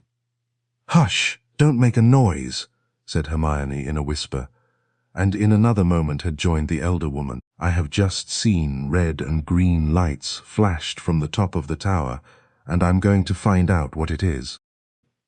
"You are going to find out?" ejaculated the other, aghast. "Are you mad, child? Supposing it's the smuggling people. If they see you, they'll murder you. Get back to bed at once and don't be silly. You probably dreamt that you saw red and green lights. I'm sure you're lucky if you saw nothing else, she added, grimly, as she recalled her own visions while undressing. No, I didn't. I saw it as plain as I see you now. And I am going. I'm not a bit afraid, and won't let anyone see me, and I must try and find out what it is. Please don't try and hinder me, Marshy, I've just got to go. Very well, was the grim reply. Knowing you as I do, my dear, I realize the futility of argument, so I'll just have to come with you. Nonsense, you can't, not like that. I don't mean to go like this, snapped the other. It won't take a minute to slip on a coat and skirt over my nightie, and get into some thick stockings and shoes. For go alone you shall not. But it's half a mile away, protested Hermione, though now to unheeding ears, for the stout lady was already back in her room, and hastily she followed. Just put a candle on the floor, my dear, to frighten away the mice, and then I can get along quickly. Mice? Why, they're only in the walls, said the girl, laughing in spite of herself. Then the sooner the walls are full of cats, too, the better, was the retort. There, I'm ready, and I can walk as fast as you can when I choose, so you won't waste time through me. But I'll take this with me, she added, as she took a tiny revolver from her dressing case and slipped it in her pocket. It won't be the first time I have used it either, if I have to let it off in self-defense tonight. My poor old man and I went to some queer places at times. Come along, child. I hope the worst we'll get will be double pneumonia. Silently the two descended the stairs and were soon outside in the cool night air. I've got my latchkey, whispered Hermione, as she rucked her arm in that of her friend, and the two struck into an overgrown path that led through the wood and straight towards the tower. I also brought an electric torch, she added, which would be of more use if the power was turned on now, observed the other dryly. For then we shouldn't fracture our skulls against these trees. It's a blessing we are neither of us afflicted with nerves or subject to hysterics, for I never saw anything quite so grisly as this wood in the whole of my life. It's also rather a comfort to realize that we are both insane and not afraid to own it. Never was half a mile so quickly traversed, and towards the end of it the elder woman was more than a little out of breath. We are close by now, whispered Hermione encouragingly. She had switched off the light some time ago, for fear it might be seen by whoever was in the tower. The wood and the path end here and there is nothing but soft grass right up to the tower. Now don't you think it would be best for you to wait here and let me go by myself? I promise to call you if anything is wrong, but I don't think we shall find anyone, for there is no light and not a sound even. I'm glad to hear it, my dear, replied Iza Marsh crisply. We should have looked pretty if there had been. And you can certainly go on if you like, but I'm coming too, though I can't go as quickly as you can up this hill. It's a blessing we don't have to go in for tight lacing these days, or I should not have been able to come at all. So Hermione set off to climb to the steep incline, and presently she was beneath the wall of the old round tower, which, now that her eyes were accustomed to the darkness, she could see clearly, rising above her. She paused a moment and listened. There was a sound, after all, faint and rhythmic, but she could not for the moment make out what it was. Quickly she rounded the tower and came out upon the edge of the cliff, which dropped sheer down to the beach below, but in whose rocky sides a winding path was cut, ending in steps up to the door of the tower, by which she now found herself standing. And now the sound she had heard was quite distinct, and she recognized it for that of the throbbing of an engine. And as she listened and the sound grew more faint, she realized that it came from a motorboat fast leaving the shore. There were no lights, nothing but the chug-chug of the engine, and her beating heart sounded to her straining ears almost as loud as the throbbing of the engine itself. Then, presently, as she watched, there came the tiny flicker of light far out, and she understood the meaning of the signals she had seen from her window. Someone in the tower must have signaled a warning to a ship out at sea, represented now by that tiny light, Then followed a summons to send a boat ashore to take off whoever was there. It was true, then, that smuggling was going on there. And someone must have been in the tower all the time, even when the inspector was there watching on the night before. They must have known of his departure, and then signalled to be taken off to the ship, while there was a chance. It was all clear, that part of it, quite clear. What was not so clear was where these people had been hidden, and what, actually, they were doing. She wondered, as she stood there, if she dare turn on her light and have a look into the tower room. There was the risk that someone would notice it out at sea, and the smugglers return to abuse her. But on second thought, she knew this fear to be groundless, for, having got safely away, they would not be likely to return and risk capture. Possibly by the police who, for all they knew, might have come back in force. So, nerving herself to face and find whatever might be there, she switched on the light, found the iron handle of the old oak door, pushed it open, and flashed her light inside. The room was empty, save as she had remembered it, for the table and chair that Dominic had used, and the sight of which brought that horrible aching lump to her throat, as did anything that reminded her of him. She went in and flashed the light round the walls. There, in its place in the wall, that was built into the rocky cliff itself, was the old clock, staring down at her with its many dials and its rusty and seemingly immovable hands. But it told no time, and could tell her nothing else that went on there in the old tower. Though could it but have spoken, what a tale it might have told.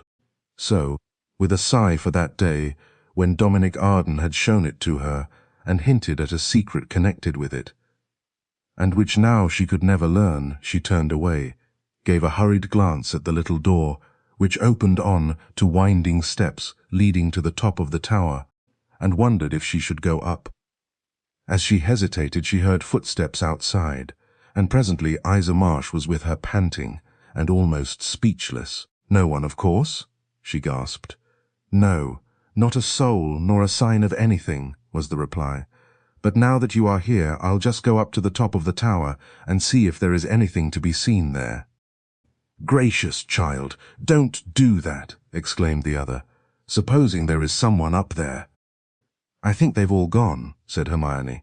"In fact, I'm almost sure, so I'm not so brave as it looks, after all. But they may have left traces, so I feel I ought to go and see. Wait for me here, and don't move." Then she climbed the narrow winding steps, and came out upon the tiny ramparts where the sea breeze blew coldly on her face. But here also there was nothing, and since there was neither sign of a match nor drop of oil splashed on the stone floor or battlements, she guessed that the signals she had seen must have been from a large electric lamp. The chug-chug of the departing boat was audible still, and she hurried down to her friend who was alone in the dark. "Nothing," she said. "No one there, nor yet a sign of anyone having been there." "What does it all mean, my dear?" asked the elder woman. "Hush! Listen, do you hear that?" There had been silence out at sea for a moment, but now once more Hermione heard the rhythmic throb of engines, and more powerful engines than she had heard before. "It's a large motor boat," she whispered, "and a smaller one came in to fetch whoever it was away, returned to the other waiting one out there, and now they are off. What can it mean but smuggling, Marshy?" "It's certainly a motorboat we hear," was the reply. "And if you say you heard one going away from here, it can mean only one thing: smuggling. Well, well, well, and at my time of life to be hunting after a pack of smugglers. And now, what do you propose to do, my dear? I mean, of course, after we have retired to our downies and are once more conducting ourselves like sane and normal females." "I can't tell you now," was the reply. "I feel too bewildered to think coherently. Of course, something has got to be done, that's certain, but we shall be better able to know where we are if we can get a good night's sleep. At any rate, those smuggling beggars shan't frighten us out of that," agreed Iza Marsh. But there was little sleep for Hermione that night, even after she found herself once more between the sheets. this time with curtains drawn and in a darkened room. For there were questions which hammered at her brain, and would neither let her think clearly, nor yet find oblivion in sleep. And the questions were these. How, in the first place, did those people who had been at the tower that night know of its existence there? And how did they know also of the secret hiding place which it held? For it was obvious that they must have known, and had therefore been told of it by someone who knew of it, and who knew of it. To her knowledge, there was only one man who did. Dominic Arden had told her there was a secret attached to the old place that he alone knew of, and had worked for months to discover. He told her this on the day before he left for France, and 3 months later he had died without returning home. His father and mother were ignorant of what the secret was. He had definitely told her so, and then the place had been sold to a wealthy profiteer who had made no use of it, and had scarcely ever been there. Betty Mackay and her husband, who had died a year ago, had been the caretakers. But it was a wild, outlandish part of the world, and led to nowhere, therefore few, if any, strangers ever came that way. And this tale of smuggling had been lately started. Surely had anyone lived in the tower, a light must have been seen at some time before this. But it was only lately that suspicion had arisen. What, then, was she to think? Save that Dominic Arden was still the only man who knew the secret of the tower, and therefore that Dominic was alive and had come there. For what? Smuggling? Law-breaking? The thought revolted her, and yet would not leave her, for she knew his reckless devil spirit, that side of his nature which was so curiously unlike the other tender, artistic side that could sit and dream and put his fancies into wonderful words on paper. There had always been two Dominic Ardens, the man who adored and had married her, and in whose tender arms she had nestled, and the man who had committed murder, recklessly, in a moment of ungovernable rage, because her fair name had been befouled by a notorious libertine, and who was therefore, in his eyes, no longer fit to live. It was the tender, adoring Dominic Arden who would stay away, breaking his heart sooner than drag her into his shame and misery. But it was the Dominic Arden who had done murder, who would turn reckless and bitterly defiant, if anything served to awaken that bitter and reckless temper. Had that thing happened? Was it possible that he had also sought her, as she had, fruitlessly, sought for him? Rapidly she surveyed the years that had passed. Her terrible illness after the news of his death had been broken to her, her age-long recovery lengthened by poverty, then her fruitless search, in case, after all, he might not be dead. After that, her search for work, her engagement as companion to Lady Maud Haslop, an angel of goodness if ever there was one, her travels abroad where, in Rome, she had first met Adolf Rodenberg, his constant pursuit of her, Lady Maud's advice which ended at last in capitulation, and her final goal, the buying back of Ardenmore, a sufficient motive for her act.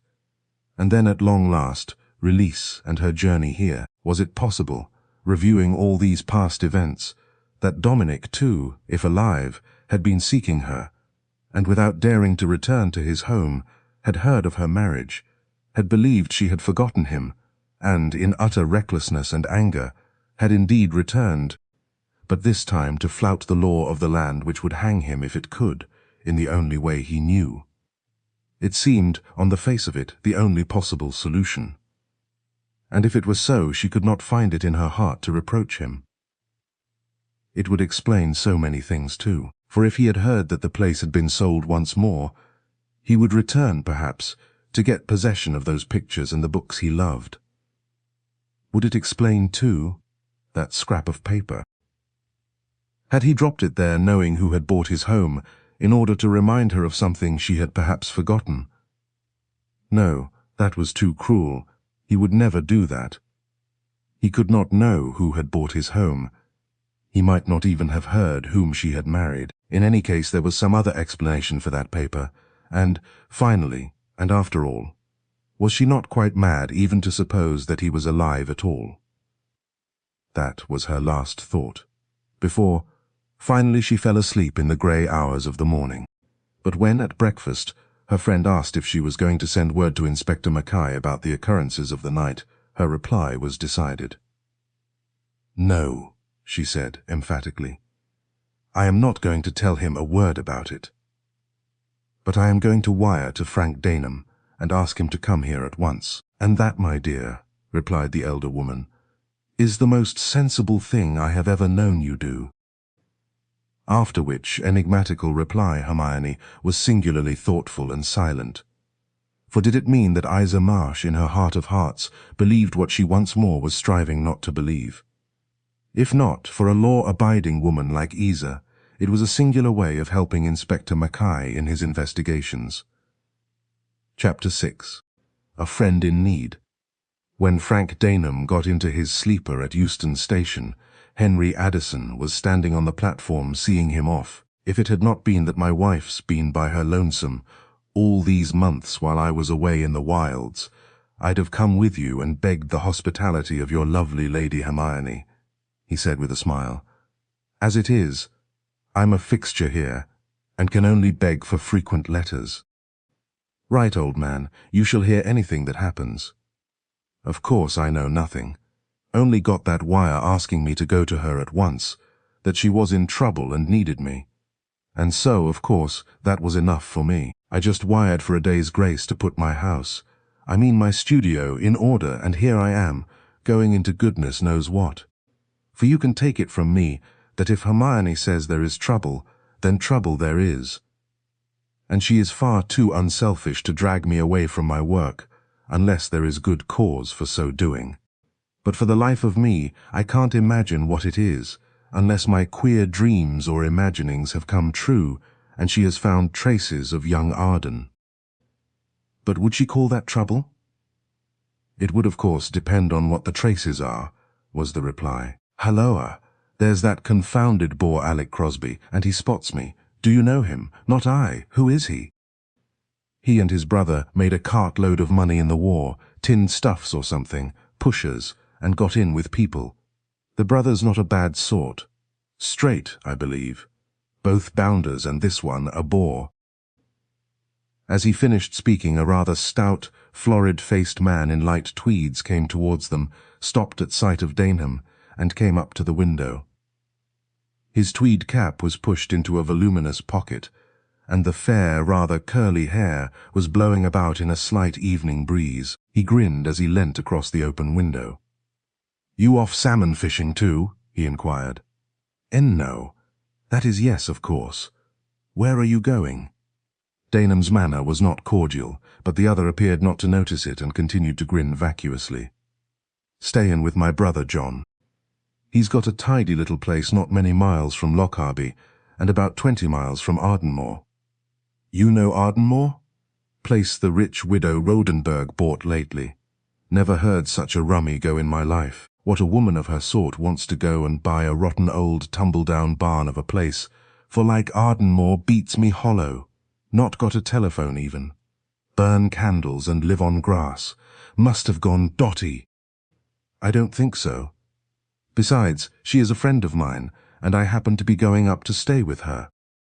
The grin on the other's face died for a second, but reappeared again almost directly. "Oh, sorry. No offence, mate. I was only speaking the mind and airing the views of the plain man in the street. There's no accounting for tastes, never was, never will be, as the waiter said when he— "Ah, there's my luggage." Thought the porter had pinched it. He chuckled inanely. "Well, so long. We shall be quite a lively party up at the Glen. Lots of old pals going, among 'em old Dick Bessington. Know him, don't you? Everyone knows Dick Bessington, smartest-looking fellow in town." "Oh, so he's going, is he?" asked Frank Daneham, surprised out of his usual boredom into asking a question of this man. "'Tis yourself that says it, me boy. He's going, and going to stay. Friend of old John's. Can't say he fills me with any degree of enthusiasm myself. A bit sticky, heavy in hand on occasion. Comes the blinkin' colonel over a feller at times. Forgets he's left the service, which was the rottenest thing he ever did, by the way, and that's that, and it's his funeral and not mine. However, as there's no war on just now. It don't matter really, I suppose. Finest revolver shot in Europe too.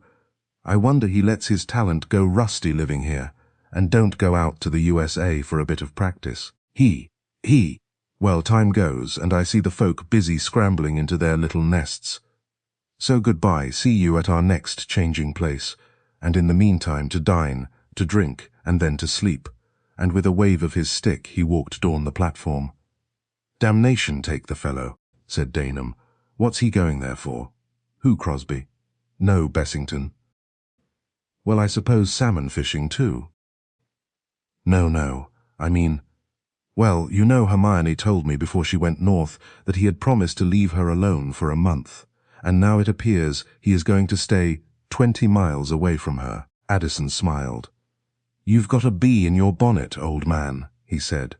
If he does go and stay 20 miles off, it doesn't necessarily mean that he is going to abuse the lady. What's the idea? Do you think he's, well, not playing straight? I don't know what to think. I don't like Dick Bessington, never have liked him. And as I told you, I always have that feeling that he suspects me of knowing something more of the Arden affair than I have owned to. Perhaps it's my bad conscience. Anyway, if he distrusts me, all I can say is that the distrust is mutual. Ah, we're off. Well, goodbye, old chap. I'll write you if anything awkward happens, and I suppose I can count on you if I want a pal's help. To the death, was the reply, as the thin, rather weather-beaten killer of big game wrung his departing friend's hand. Then he turned and walked down the empty platform, and Frank Daneham flung himself on his comfortable seat and fell to thinking again. What did she want him for? What could have happened? It was only on the day after her arrival that she had sent for him. Surely, nothing very serious could have occurred in that short time, and yet it was possible, and in consequence he was anxious and worried. One thing only had he not confided to his friend Addison, and that was the fact that his feeling for Hermione Rodenburg was far more than simple friendship. He had loved her, hopelessly as he knew, ever since he had known her, and no one save himself knew his secret. Not for the world would he have let her see what he felt, though often he had wondered if she guessed. If she had, she showed no sign, but always treated him as a dear friend, in whom she had absolute trust and confidence. She knew there was nothing he would not do for her, whatever it might cost him, and he knew that she was aware of this, and was glad to feel that she had no scruples in making use of him whenever she needed him. It was an unspoken, understood compact between them, and he liked to be made use of by her, and was happiest when she needed him. And now he was hurrying on a journey of over 700 miles to answer her call for aid, and he had not the slightest idea for what she wanted him, only that she did want him, and that was all sufficient. Over 24 hours later he got out of the local train at Ardenmore station and found her waiting on the platform. "Ah, my dear good friend." Hermione held out both hands, which were seized in a warm clasp. "How good of you to come, and I feel such a brute for dragging you away from your beloved London and your work." "But what was I to do?" "Nothing but what you have done," he replied. "Are you alone?" "Driving yourself?" "Yes, quite alone. I thought I could tell you all about it on our way home. The grizzly porter has put your luggage in so we can go." "Now," said Frank Daneham as the car started on its 20-mile journey, "tell me all about it. I know it must be serious, or you wouldn't have sent for me." "It is," she replied, and told him, from the very beginning, when her secretary had hinted at the rumor of smuggling, on to the visit of Inspector Mackay. He listened intently to her story without speaking, and then, "And you discovered something after he went?" "Yes, at about 11 o'clock. From my bedroom window I saw a red light from the top of the tower, followed by a green one, and then red again. So I dressed and—" "Good God! You don't tell me that you went out there by yourself?" exclaimed Daneham in horrified tones. "No. Marshy heard me and insisted on going with me. She even took her revolver. And a deuced sensible thing to do, too." Why, my dear girl, it was sheer madness for you to have gone at all. What on earth possessed you? Even if there were smugglers at work, what business was it of yours? Especially when such grave danger was attached to it. Well, as it happens, it was my business, she replied gravely. You see, I haven't told you everything yet. I only wanted first to make it clear that there was something odd going on at the tower, and though actually I saw nothing when we got there, I heard the sound of a motor engine out at sea. A boat, I thought, taking whoever was there out to a ship, or probably a large motor boat, for later I heard that too, going away. Yes, yes. I realize all that, my dear, cried Daneham, but tell me what possessed you to go there at all. What motive had you in feeling so much interest that you would run a grave risk of that sort? I confess it's beyond me at present. Well, you see, the inspector found something when he was searching the place, she replied slowly. It gave me a dreadful shock when he showed it to me, for it was a bit of paper on which was written a date, and the date was Monday, December the 3rd, 1917. Now do you see why I had to go when I saw that light? The man sitting beside her could not have prevented the violent start he gave as he heard her statement any more than he could help the ejaculation that fell from his lips. Good God! And then silence, while both stared with unseeing eyes at the grey road before them, neither daring to speak, both fearing lest they should say too much if they did. It was the man who spoke first, and his voice was dry and husky. Poor girl, poor little woman. And there was that in the voice which told Hermione at last what she had secretly feared and now knew for a certainty, and her heart ached for him, and marvelled, too, at the wonderful self-restraint which had kept his love for her a secret until now. The next instant she had turned her head and for a moment smiled bravely into his working face. "And so you too have believed what I have begun to believe," she said.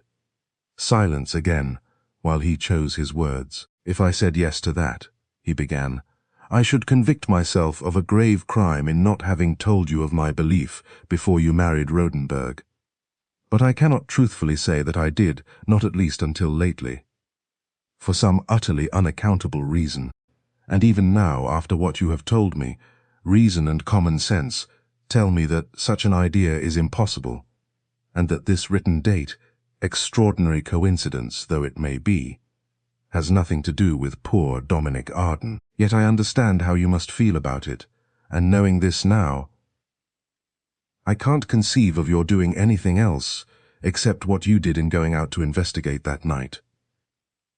It must have been an appalling shock for you, little woman.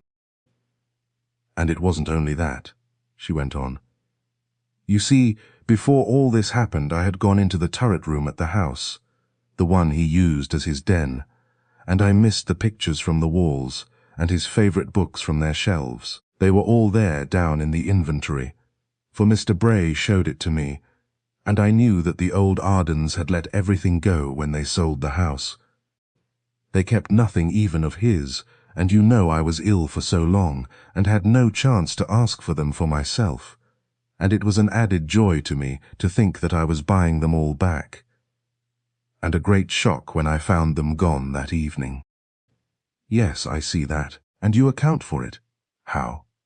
"Well, I thought that if that paper meant anything connected with him, then it was possible that he had been here and taken those things away, knowing that the house was sold again, and he might not have another chance." "It's possible, of course, but—" Daneham shook his head. "Can you for one moment believe that he would granted that he is alive? Risk life and liberty, to say nothing of chucking his honour to the winds, to embark in a lawless criminal enterprise, such as smuggling? My dear girl, the thing's impossible." "Oh, but I disagree with you there," she cried. "I do believe that he would do that, and worse if he felt completely up against it. I mean, for instance, if he heard I had married and misconstrued my motives. But Hermione, my dear, it is 9 years since he went out of our lives. Surely he had time to try and get into touch with you had he wanted to, and seeing that he did not, Surely he can't feel aggrieved if you, thinking him actually dead, chose to marry again. Oh yes, I know all that. But how do you know all the circumstances? Look how fate treated me. For a whole year I was dead to the world. Later I had to look out for the means to live. Then Lady Maud took me with her over the world. In all that time he may have come to find me. Who knows what may have happened? And so it may be with him. Daneham shook his head. No, he said. With him it was quite different. When he left me that night he gave me definitely to understand, and also to convey to you, that he was dead, dead to you and to everyone. That meant that, whatever happened, he would never return to his old life, never bring those he loved into his own troubles. In a way he was right, for time heals, and it was best for you to think of him really dead than to imagine what might happen, did he return again and meet his punishment. No, my dear, that message was a message to you, telling you that you were free to live your own life, and had no more concern with him. He would not, therefore, feel any anger or bitterness at your marrying. Again, of that I am sure. I am equally sure that he would not take part in a criminal smuggling adventure. There I disagree, though I admit that you are probably right in the rest. I believe that the devil that is in him would just glory in doing something unlawful of that kind.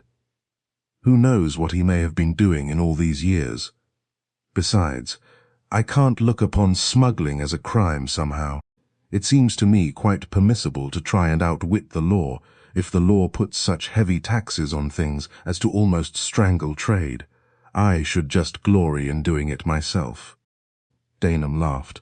How like a woman, he said. I often wonder what odd twist in their reasoning powers it is which can make them frown at one sort of crime, theft, let us say, and smile at another equally reprehensible in the eyes of the law, smuggling. Look, for instance, how many otherwise reputable females have been caught by the customs officers actually smuggling on their own account, and who are, I feel sure, extremely indignant at being hauled up and heavily fined, and not in the least ashamed of being caught in committing a felony. No, my dear, it won't do. Smuggling is theft of what is lawfully due to the government. There are no two ways about it. And if Dominic is alive and is embarking on such an enterprise, then he has changed very much from the lad who walked out that night to meet his fate, and who renounced what he held more dear than life itself, because it would be best for her in the end. No, no. I have too much faith in the dear fellow to believe that, and since I can only give that as my verdict, then I think we must put away all thoughts of him in connection with this affair, and look upon that scrap of paper as sheer coincidence, and the vanishing of the pictures and books as a mistake on the part of whoever it was who drew up that inventory. No, said Hermione, decidedly. Old Betty said they were here, and that she didn't know who had taken them or how they had gone. And remember that Mr. Bray saw them too. Well then, let us leave it for the moment and look into this smuggling business. Apart from any connection with poor old Dominic. How could anyone know of that tower, and apparently of some secret place of concealment? For from your account, the smugglers must actually have been there when the inspector spent the night at the tower. Exactly. How could anyone know who was not told or shown by the one person who knew? And that was Dominic. He was the only one who knew of it, don't you see?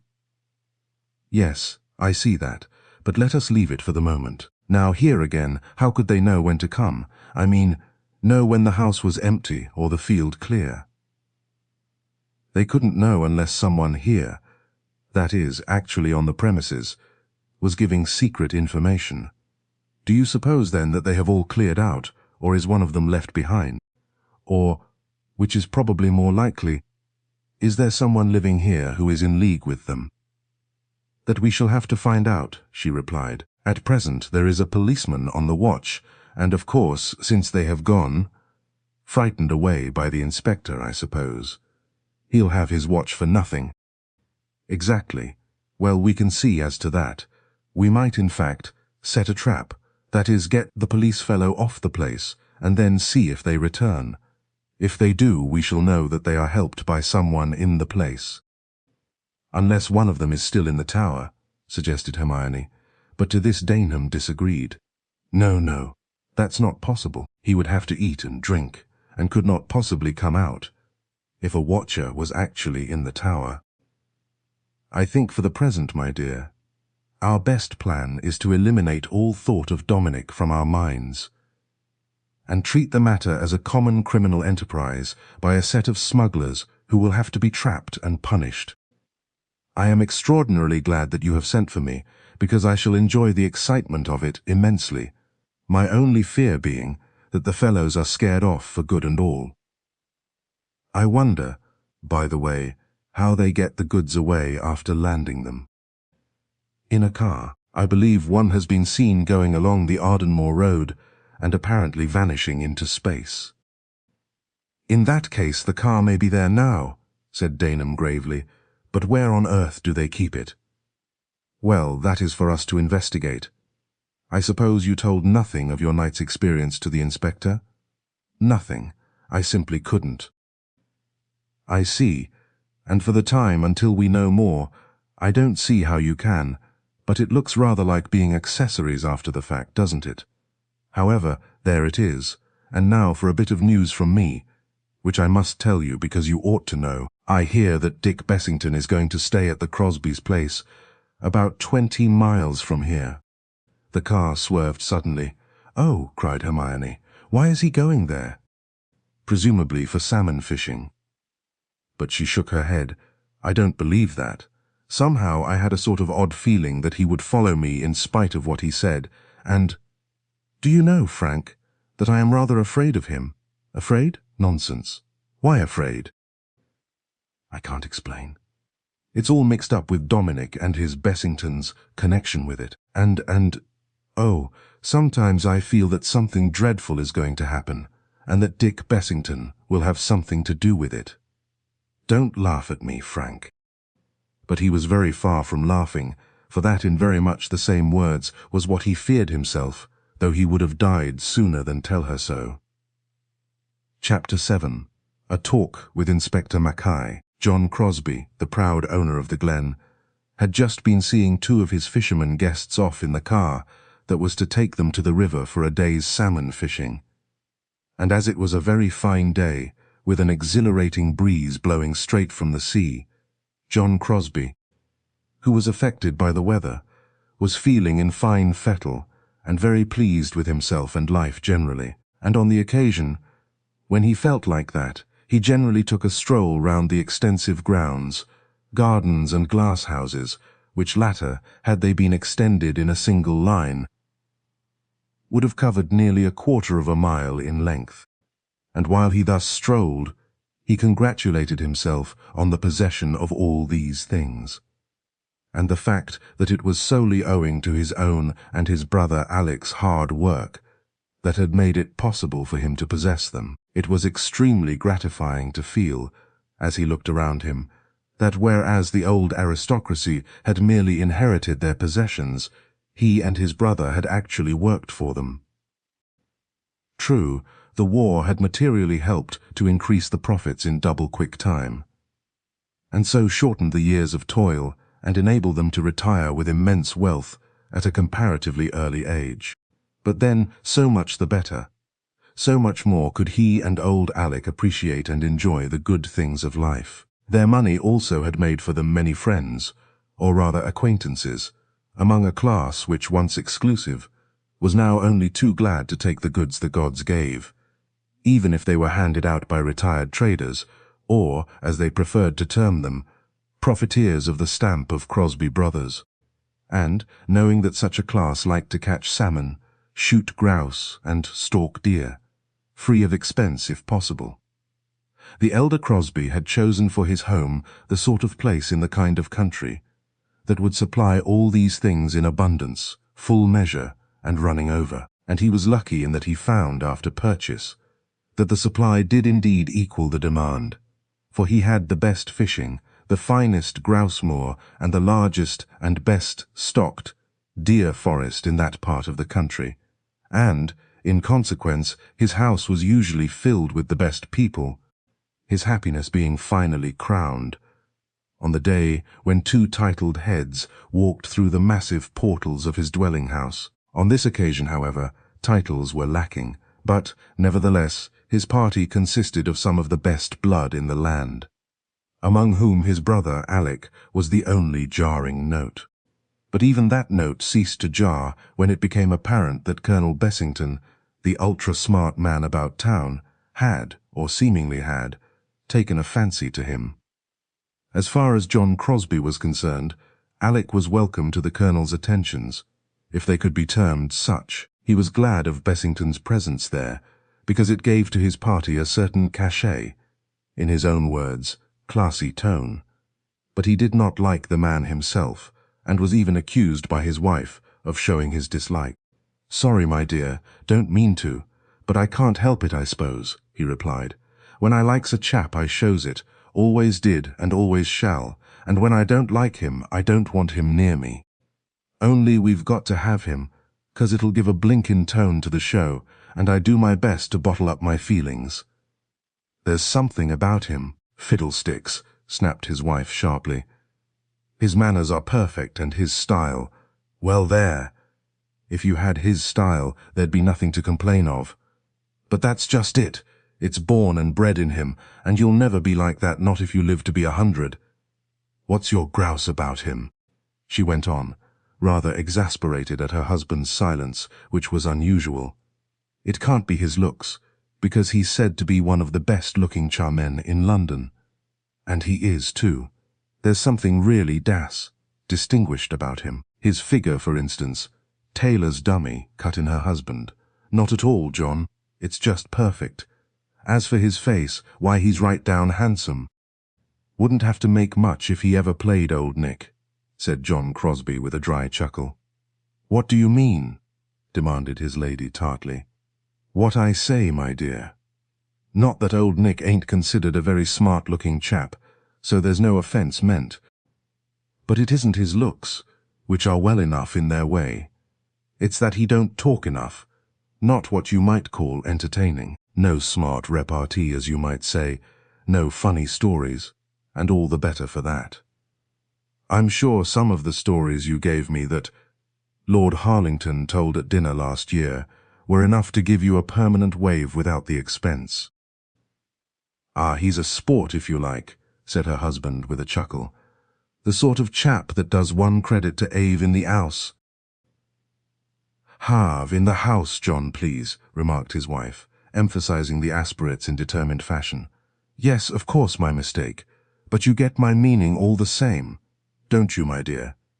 I must say I prefer the Colonel. He's much more of the real aristocrat to my mind, in spite of the other's title. And I like his silent manner. It's very, well, it's like the nice men in Miss What's-Her-Name's books, you know. There seems to be something behind it all." "Ah, you're right there. And that's just what I object to," said John Crosby, who, with all his faults, had had the reputation of being open and honest in his dealings with those around him. "There is something behind it. Something. Now, what's the word I want? Something to do with a coat of arms, when you're born the wrong side of the blanket. John, don't be vulgar.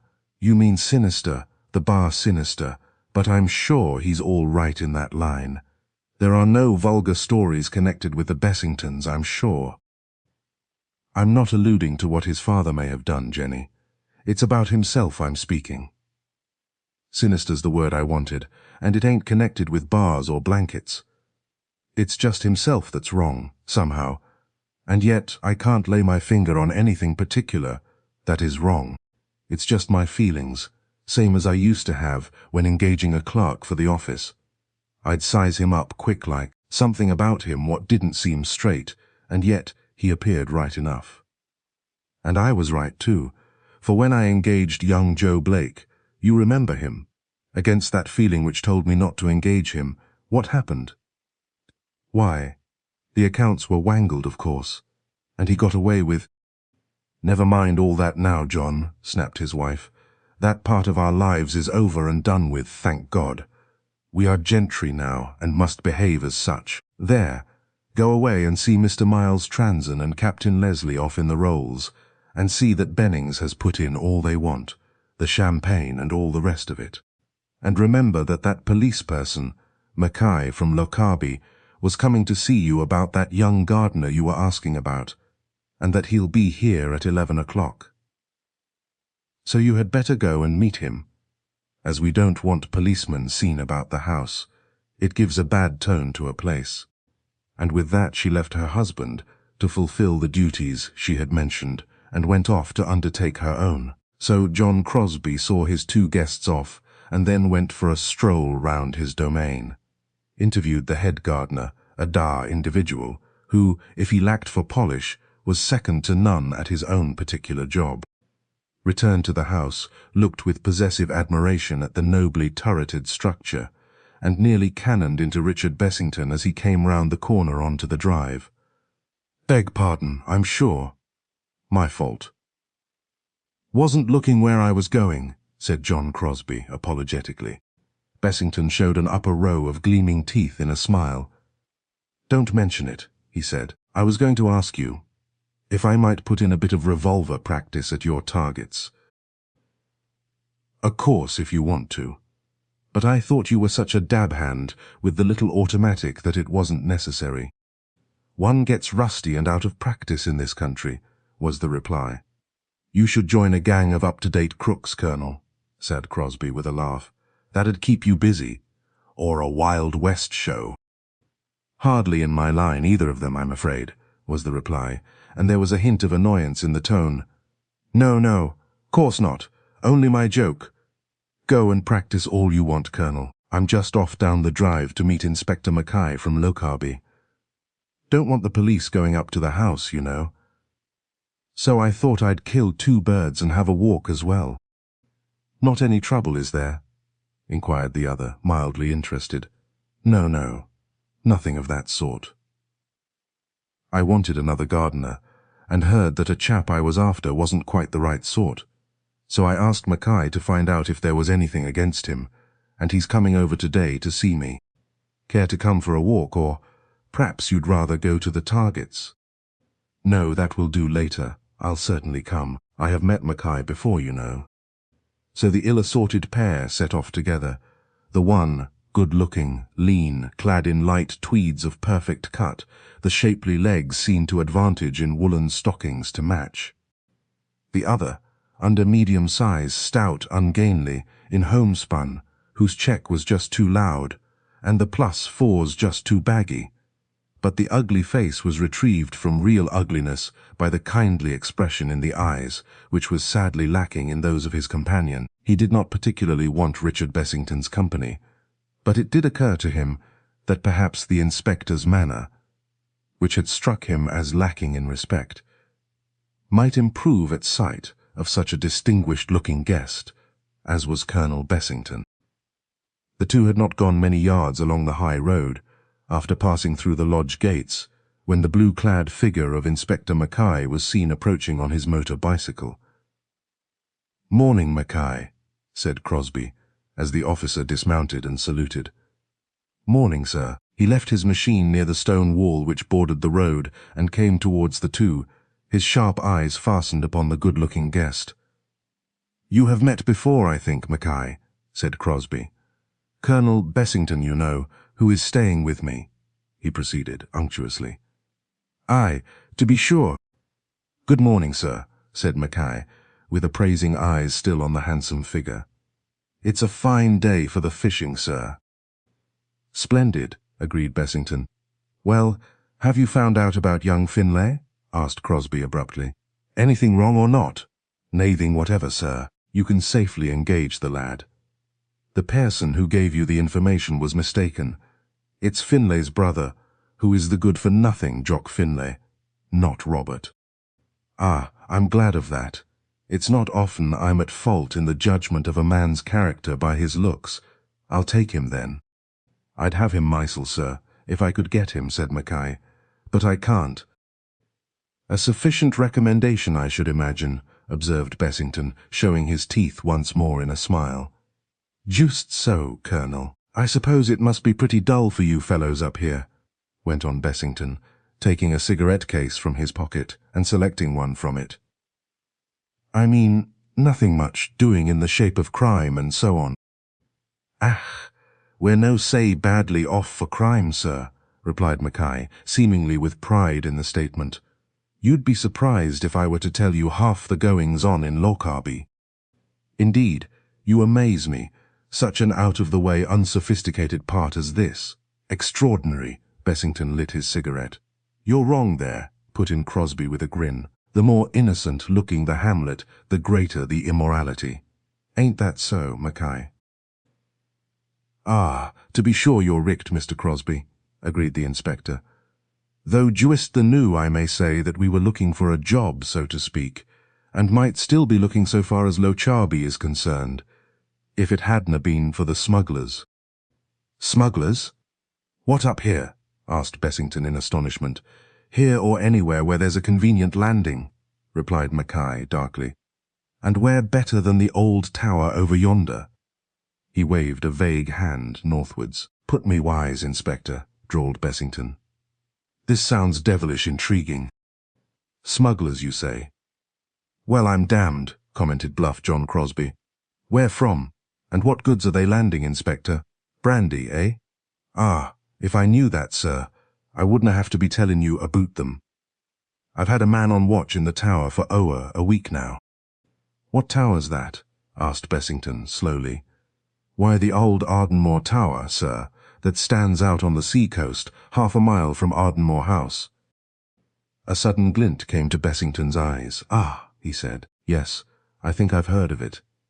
The place was bought lately by, let's see, what was the name?" "You mean the rich widdy Rodenberg," put in Crosby. "Friend of yours, ain't she?"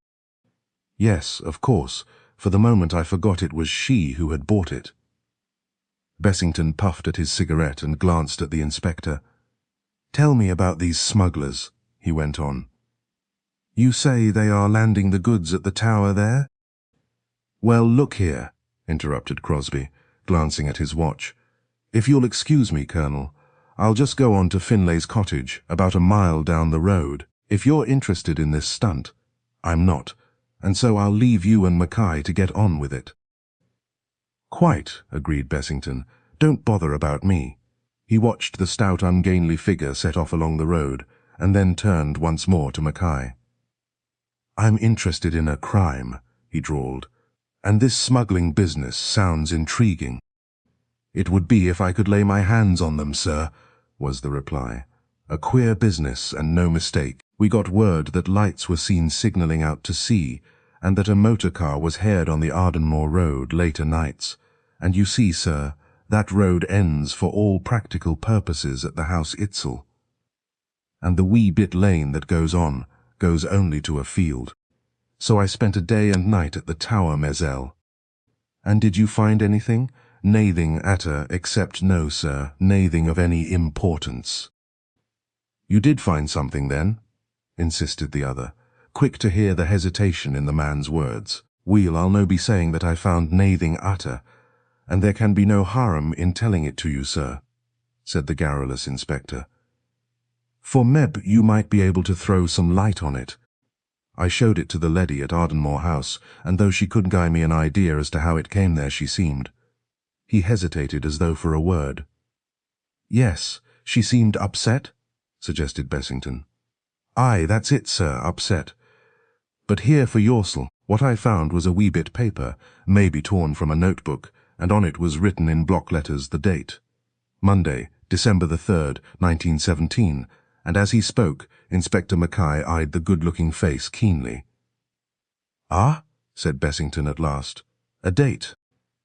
There was not a tremor in his voice, nor a hint of excitement on his face, and yet, as he listened to Mackay's words, his heart had missed a beat, and his quick, alert mind had jumped, as Hermione's had done, to the one meaning, the one possibility. "Why a date, Inspector, and where exactly did you find it?" "I found it lying on the shingle betwixt the water's edge and the tower, sir." I concluded that the person who had landed, in order to signal from the tower, had dropped the wee bit paper by mistake. Or possibly with intent, suggested Bessington quietly. Ah, maybe, as you say, with intent. The idea seemed to strike Mackay as possible. As a signal warning in code, he suggested. Quite so. Or, well, it might mean 100 things. Or again, it may have no significance at all, Inspector, and nothing whatever to do with the smuggling. That's so, sir, Mackay replied slowly. Mrs. Rodenburg was excited about it, you say? Asked Bessington casually. Well, I couldna say that she showed a vera great deal of excitement, sir. She looked hard at it, and seemed to be thinking a good deal. Yes, I see. Well, as a matter of fact, I don't see how this date can have anything to do with a smuggling gang operating 9 years later. Though, as you say, it may be a code signal. What exactly are you doing about it? Just nathing but watch for the present, was the reply. Well, you might do worse than that. Bessington waved a hand as though dismissing the subject. Tell me, Inspector, have you lived long in this neighbourhood? Bred and born in Lochaby, sir, though I've no spent the whole of my life in these parrots. I see. But you were possibly acquainted with, or at least you knew of the Ardenmores. Vera weel, sir, though I canna say that I saw muckle of them, as I was o'er from Lochaby as a constable, and only came there as inspector within the last 5 years. But when I was a boy, I used to hear tell of the Ardenmores of Ardenmore, and when I was hame on leave, I saw the young laird several times. Ah, to be sure. Sad thing about his death, observed Bessington. Vera sad, sir. Broke the old folks' hearts. Kilt he was 3 months after he went out there. I was mezzal in Gallipoli at the time, but heard aboot it when I came hame. You don't know, then, the actual date of his death? Asked the other, regarding his companion through half-closed lids. Nay, sir, sometime in 17. November or December or thereabouts. Yes, so I believe. Well, if you hear any more of these smuggling fellows, let me know, Inspector. I am very interested in the matter, and by the way, I hope you warned Mrs. Rodenburg to be careful. That old tower you speak of seems unpleasantly close. To be sure, I warned her, and asked her to let me know if she saw onything suspicious. Ah, and she will, I suppose. And why should she not, sir? Replied Mackay with a quick glance at the other. Why not, of course, though as a matter of fact, I doubt if there is really anything in it after all. That remains to be seen, sir. Quite, agreed Bessington. Then I'll be getting back, sir, and if I hear tell of anything I'll let you know, sir. He crossed over to his machine.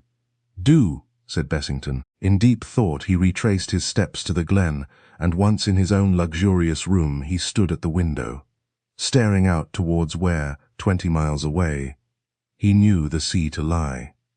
And his mind went back to that tiny bit of paper lying on the shingle. It was not I who dropped it, he thought, as he drummed with his fingers on the windowsill. And Daneham's in London, or rather was at the time, and could not have dropped it. Hermione also could not have done so. There is only one other who knew the date, and he was fond of that old place. He knew every inch of the ground, and now it's being used as a smuggling base. A slow smile parted his lips, revealing once more the gleaming row of teeth. Then he unlocked a dressing case, took from it a small automatic, fully loaded, stuffed some cartridges into his pocket, and, going downstairs, made his way to the field in which were a row of targets. He had 12 cartridges altogether, and by the time he had emptied the automatic and his pocket, standing for the 2 final shots at a longer range than was usual for revolver practice, he had 12 bull's eyes to his credit. Chapter 8. The Message. In the papers.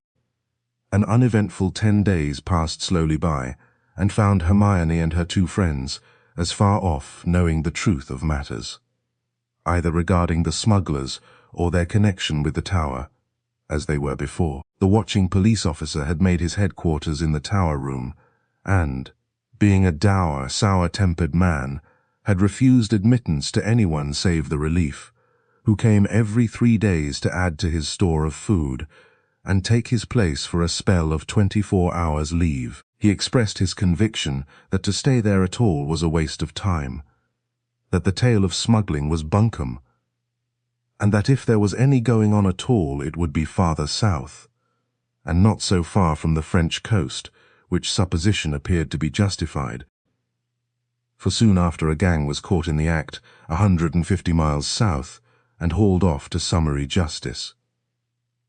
Exasperated at length at being kept out of the very spot where Hermione and her friend wanted to investigate, Frank Daneham motored over to Lochaby and interviewed the inspector. "Look here," he said, after first of all explaining how he came to be there, and to know all the facts up to date. "I think it only fair to you to tell you that you are doing no good by keeping that man on the watch as you are doing.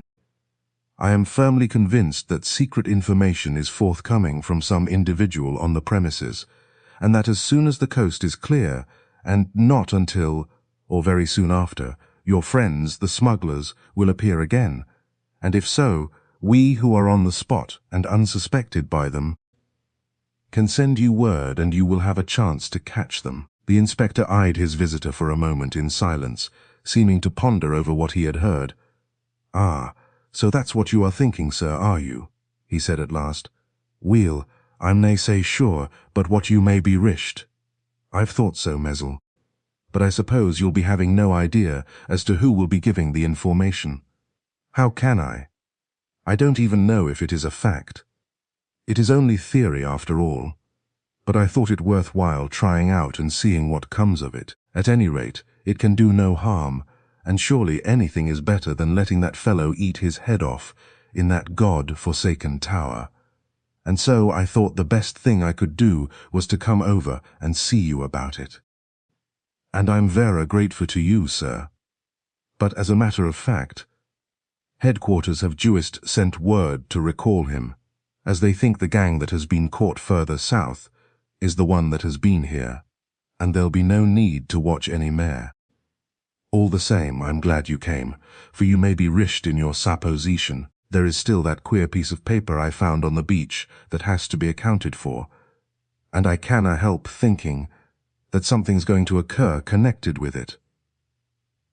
The young lady seemed sair taken aback when she read it. "Well, as a matter of fact," said Daneham, thinking that the truth was best in this case, "the date on that bit of paper had a very sad significance for her, and the coincidence of finding it like that gave her a nasty shock." "Ah, I see," replied the inspector, who saw just exactly nothing, but who thought there might be quite a lot to see if he knew just where to look. He was, however, quite willing to give, so he expressed it to himself. This gentleman and the young lady their heads for a time, and leave the place unwatched. If anything happened after that, he would know who to watch in future.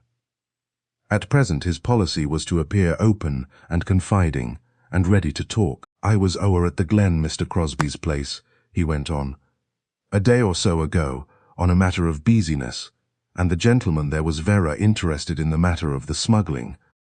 One gentleman in particular, Colonel Bessington, whom I had met before, seemed to be muckle keen on hearing all I had to tell."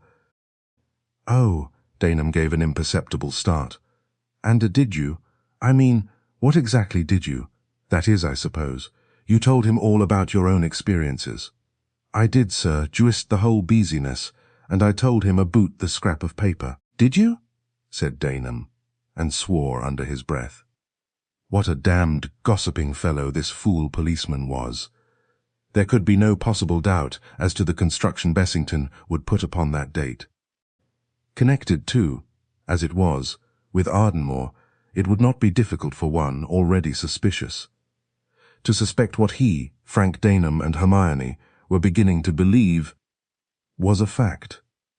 Why on earth couldn't the inspector fellow have kept his mouth shut about it? It was not as though he could learn anything from that quarter, though what, after all, he argued later, could Bessington do about it? And what, finally, was there to bother about, seeing that the whole idea was utterly preposterous and impossible? He returned to Ardenmore to find Iza Marsh in violent argument with the new head gardener, concerning the matter of trees and Hermione's orders. Well, anyhow, whether things will grow or won't grow, Mrs. Rodenburg won't have them cut down, so that's that. And there you are back again, Frank. If you want Hermione, you'll find her at the tower, where she went, as soon as we heard that the police person with the crab-apple face and vinegar temper had taken himself off. It was a bit of impertinence to have put him there at all, in my opinion. I'll go and find her then, said Daneham, and after taking the car round to the garage, he set off along the path which led to the tower, and in less than 15 minutes was striding up the grassy patch to the tower door. It stood wide open, and inside the room he found Hermione sitting on the chair, apparently in deep thought. She rose quickly as he came in and asked eager questions, to which her friend gave guarded replies. At least, in the matter of the part Bessington had played in the affair, and seemed in all probability to go on playing. He avoided telling her that the inspector had mentioned that scrap of paper. So our troubles are over for the moment, and now we can concentrate on investigating this place, and trying to find out where the deuce those beggars hid themselves. I simply can't imagine, replied Hermione with a hopeless gesture. I have looked everywhere. Under this floor there is a tiny space with joists, and then solid rock, for I took up a loose board where I suppose the inspector had looked when he was here. The walls can hide nothing, for they are only 15 inches thick, except at the side where the clock is, and there comes solid rock again, for that side of the tower is actually built into the rock. I really have come to the conclusion that the hiding place is not in the tower at all. It must be in the woods. How about the clock itself? Asked the other, eyeing it critically. Didn't poor old Dominic tell you that there was a secret attached to it? Yes, he did. But what can it be? It doesn't go, at least now. You can move all the hands round and nothing happens. Look. She opened the glass front and pointed. There are numbers all round up to 100, and 4 hands which fold over each other for some reason or other. Economy of space, I suppose. Then comes that dial with the names of the months, and another with numbers up to 31. In that smaller dial there are the days, then a sort of barometer, and a disk for the moon, and yet nothing is in working order. But it must have worked at one time, replied Daneham, and perhaps that was the secret Dominic discovered, how to get it going. In fact, that is what it must have been, and it wouldn't help us even if we succeeded in finding out. No, my dear, I believe you are right, and that there is some secret place close by in the woods, so let's take a walk and do a bit of investigating. You have done all you can here. Can we get across the river that runs through the wood, do you know, or not? I doubt it, for there has been quite a lot of rain lately. But in any case I am sure there is nothing on the other side, for the road runs parallel with it for some way, and no one would choose a hiding place near a road, and that too ends, as I have discovered, in a field. Perhaps there is something in that, for why make a road which ends nowhere, and if it went on would end in the sea? Perhaps it originally went to this old tower, suggested Daneham, and she nodded. Yes, I never thought of that. Of course it must have done. They closed the tower door and started off for the pine forest, on a path which in places was rocky and very hard going. They found the old road nearly grass-grown, and beside it the broad river Ard, which eventually emptied itself into the sea, not far from the tower. Then they followed its course, which wound through the woods, finally disappearing beneath a mass of rocks, through which was a natural tunnel, about the height of a medium-sized man, and gurgling apparently underground for about 30 or 40 yards. Appeared again on the far side of the rocks, descended in a short cascade, and thence to the sea. "Nothing doing here," commented Frank Daneham in a disappointed voice. "Let's go back along the road and see what happens." The smuggling crowd are supposed to use the road to convey their goods by car, and I don't see how they can do it. Personally, I am beginning to doubt the whole thing. You wouldn't say so if you had seen those lights. Someone playing tricks to try and frighten you, he suggested. What about the motorboat I heard? Well, still someone fooling about. Having got hold of the smuggling story, anyone owning a boat of that description would find it easy. You may be right, of course, she admitted. They continued their walk along the winding road, which finally left the river to pursue its course alone, and, turning off sharply, joined the Ardenmore road at about 1/4 of a mile from the entrance gates to the house. I suggest tea, my dear, and your Irish cook's hot scones. I believe it's a myth, after all. Well, we shall see. If, as you say, someone is supplying them with information from here, then we shall soon see the light from that tower again. But then, how, if the smugglers are in France, could anyone give information to them? An advertisement in the papers would meet the occasion, replied Daneham. And that, as a matter of fact, though I says it myself, is the brightest idea we've had yet. We'll proceed forthwith to watch the agony columns. And as it happened, on the following day there were several advertisements that might fit the case, but one in particular which attracted Iza Marsh, who was as keen on the subject as the other two. Listen to this one, she said eagerly. It sounds rather the style of thing one might expect. All clear. Come again. Sounds likely, admitted Daneham, sipping his after-luncheon coffee and frowning. But who the deuce can it be? Well, it can't be the new gardeners, said Hermione. And it can't be any of the servants. It could only be some of the farm hands, and somehow, from the look of them, they don't appear to have the sense or the ability to do it. I can't imagine that it is anyone here.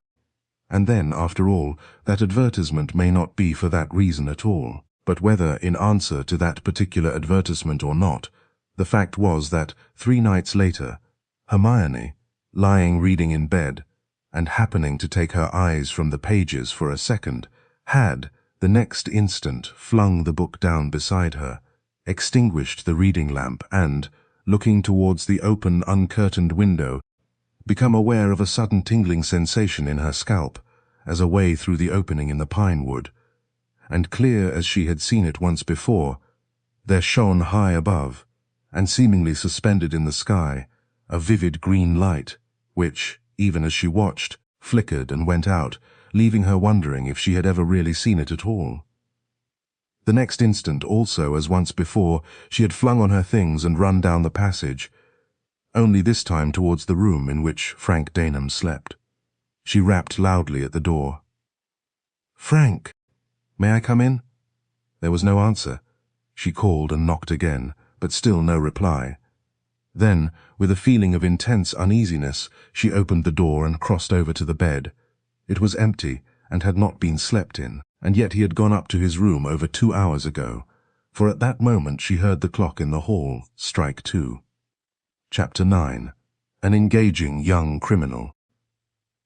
Frank Daneham, feeling particularly wide awake, entered his bedroom as the clock chimed 11:45, and crossing over to the window, flung it open. He was a believer in fresh air. The man James who waited on him evidently was not, and as he leant far out and felt the cold night air blow on his face, the idea occurred to him that a quick walk of half an hour's duration might induce the sleep, that at present was very far away, to visit him. He had experienced sleepless nights before, and he did not want to renew that experience again.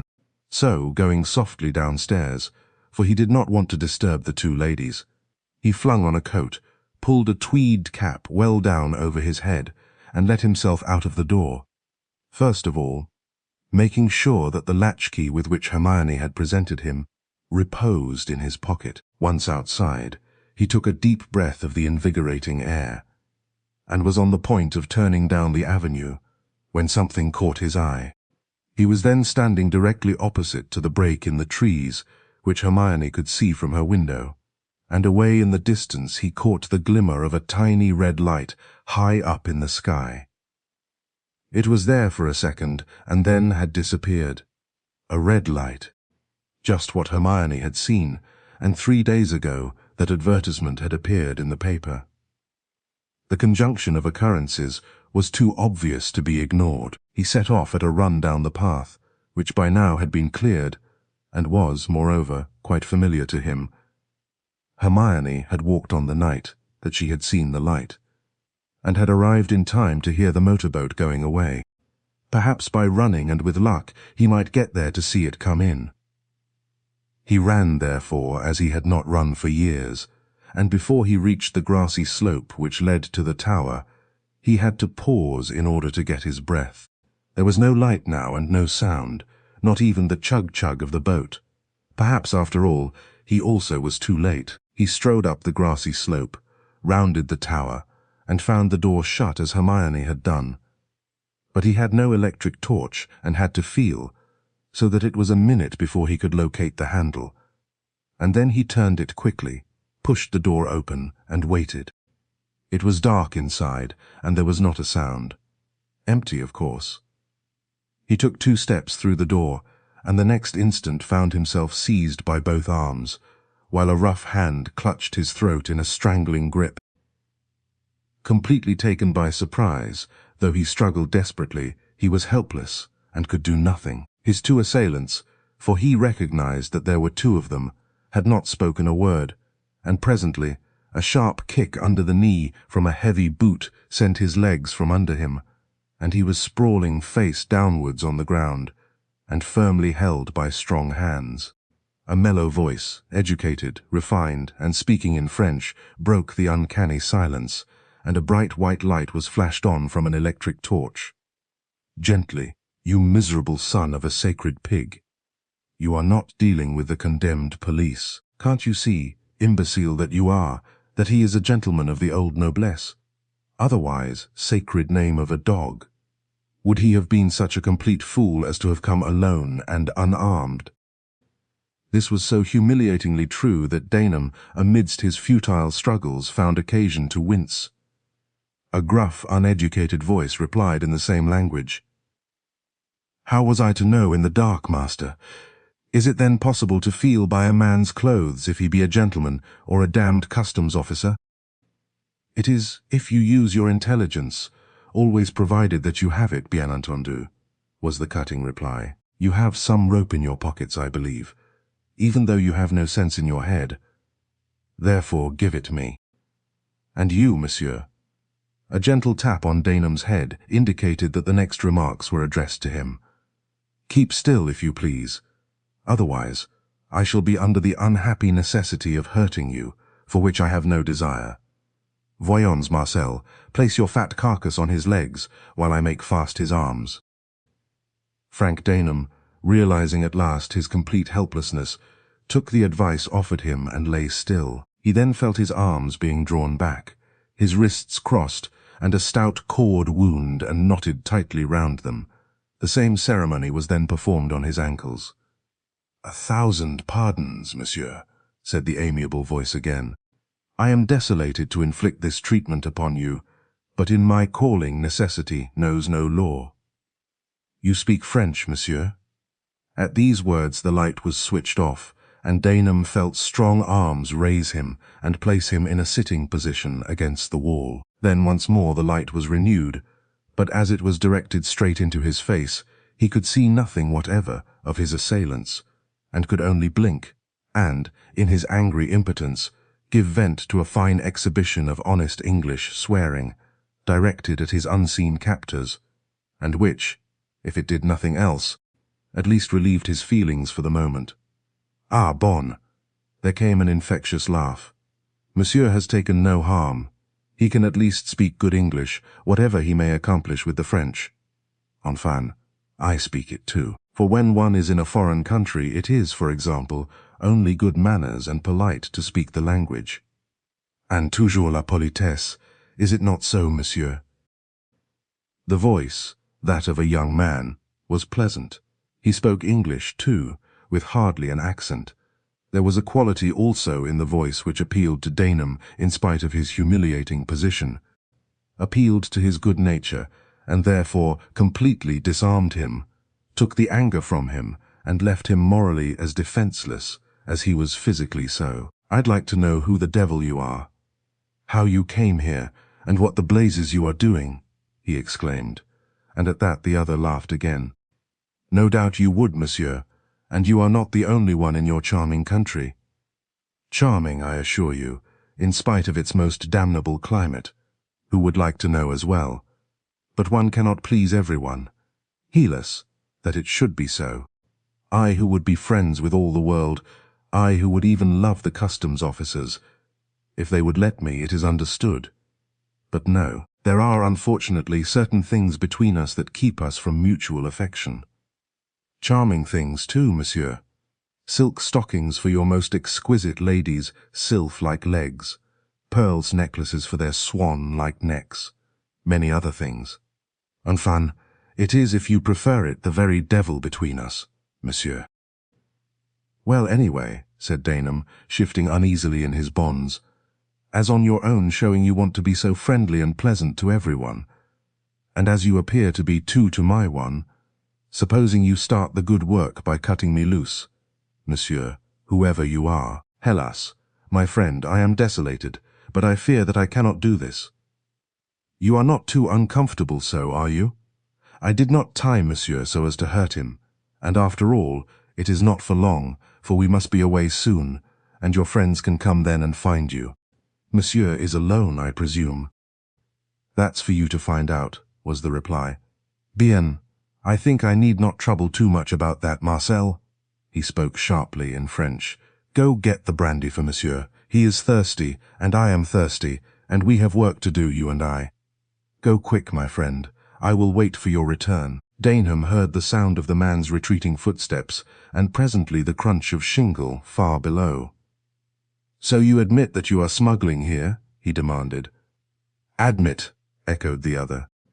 "But why not, monsieur, since it is obvious that I do not come here for the fishing or the shooting, or even to paint the scenery?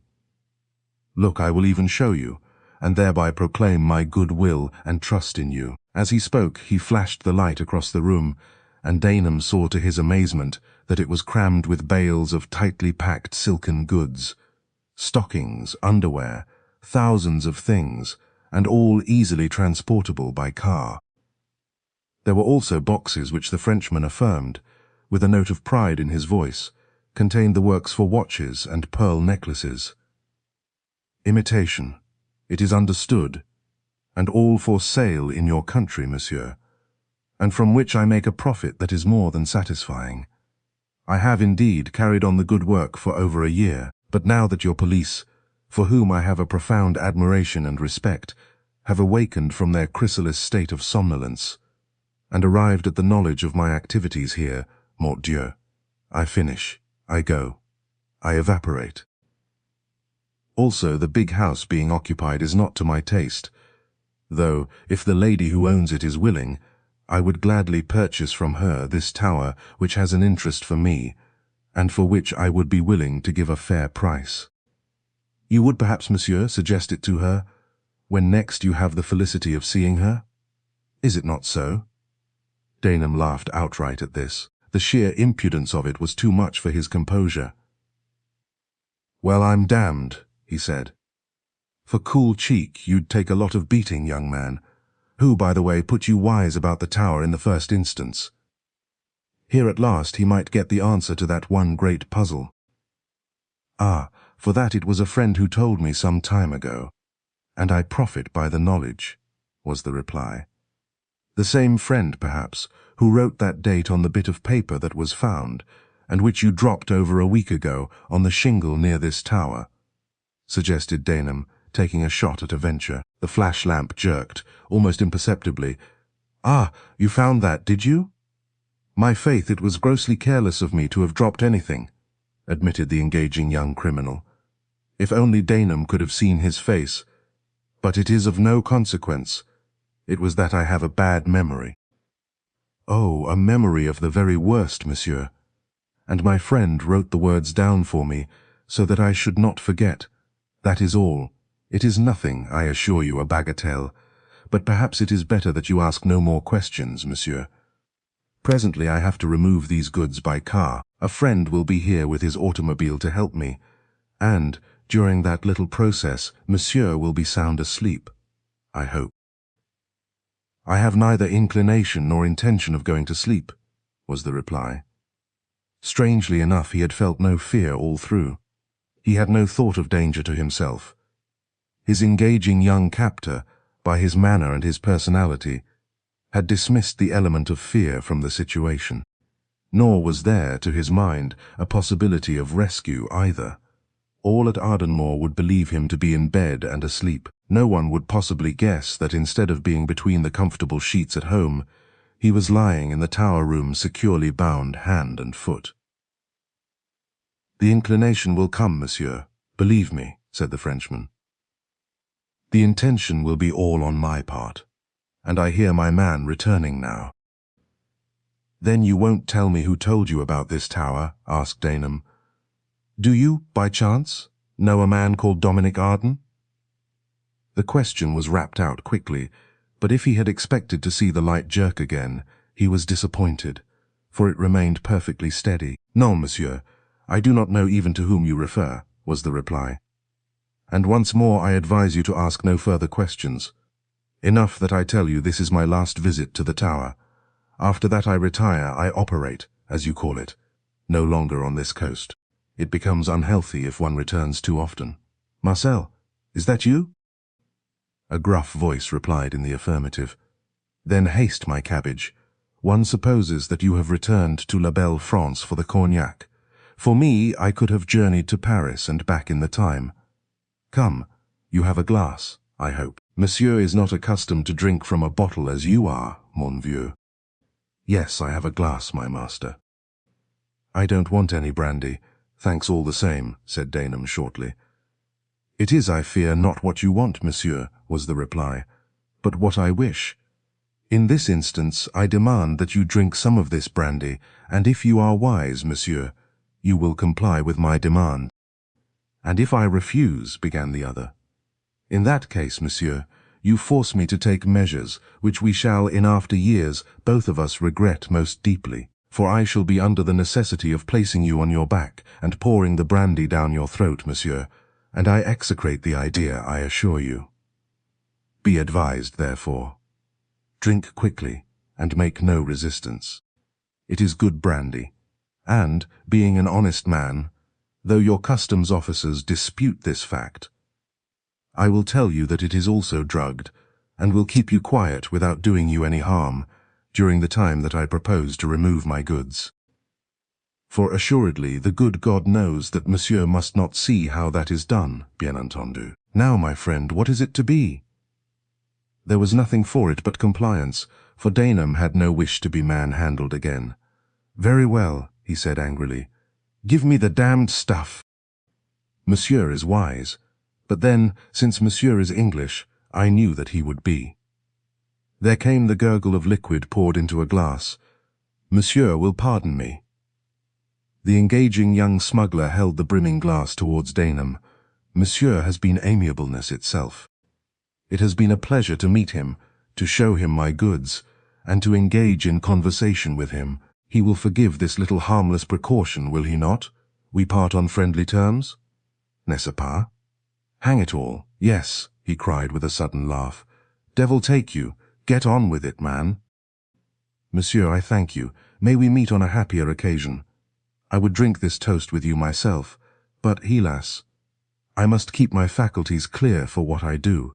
Alors, monsieur, I wish you a very pleasant repose, and as some compensation for what I inflict on you, I will leave a bale of silk stockings for you to present to the lady of Ardenmore House with my humblest felicitations." With that he went behind the chair, placed the glass to his captive's lips, and his other hand on his forehead, and as Frank Daneham opened his lips to smile irresistibly at the exquisite effrontery of those last words, he felt his head jerked back, and the liquid poured into his mouth, and a second later the glass was empty. Then, while the man Marcel held the light, Daneham felt himself lifted by strong arms and laid gently on his back upon the floor, while beneath his head was placed a small package of something soft and silken. "Au revoir, monsieur. À bientôt." This was the last sound he consciously heard, for a moment later he felt himself sinking into happy oblivion. Chapter 10. A telegram from Bessington. For a moment Hermione wondered if she should wake Iza Marsh. The next she decided that perhaps, after all, Frank had returned to the smoking room, for he always kept dreadfully late hours, and was probably reading there or had fallen asleep. So, tiptoeing downstairs, she hurried along the passage and flashed her lamp into the room, only to find it empty also. She went back to the hall, where a quick glance showed her that his hat and coat had gone. It was impossible that he could have seen the green light from his bedroom window, for it faced south instead of east like hers, and yet it was equally obvious that he had gone out. And there was only one place where he would be likely to go at that hour of the night. So, without pausing to consider the wisdom or otherwise of her action, she let herself out by the front door and once again set out for the half-mile walk to the old tower. It was easier going now since it had been cleared, and the moon showed intermittently between the clouds, so presently she found herself running, urged on by a nameless fear, an odd sensation that her journey would not end as tamely as it had done before, and wondering if, after all, it would have been wiser to have roused Phillimore and taken him with her. He, of course, had heard all about the smugglers' activities, and had tried at times to get into conversation with the taciturn police officer on guard. Phillimore, she reflected, as well as being an admirable butler, was also a very decent man, and would have been a tower of strength on such a lonely expedition as the present one. However, she had not sought his aid, and as it was too late to go back now, she had to make the best of it and trust to luck. She gained the tower at length, took one glance out across the sea, and hearing and seeing nothing suspicious, she pushed open the old door, entered the room, and flashed on her lamp. The next instant she had uttered a sharp cry, sprung across the dirty, dusty floor, and was down on her knees beside a prone figure that lay outstretched at the far end. For one moment, as she peered into Frank Daneham's face, she thought he was dead, but tearing open his coat and pressing her hand on his heart, she realized, by the steady beat, that what in her fright she had taken for death was only heavy sleep.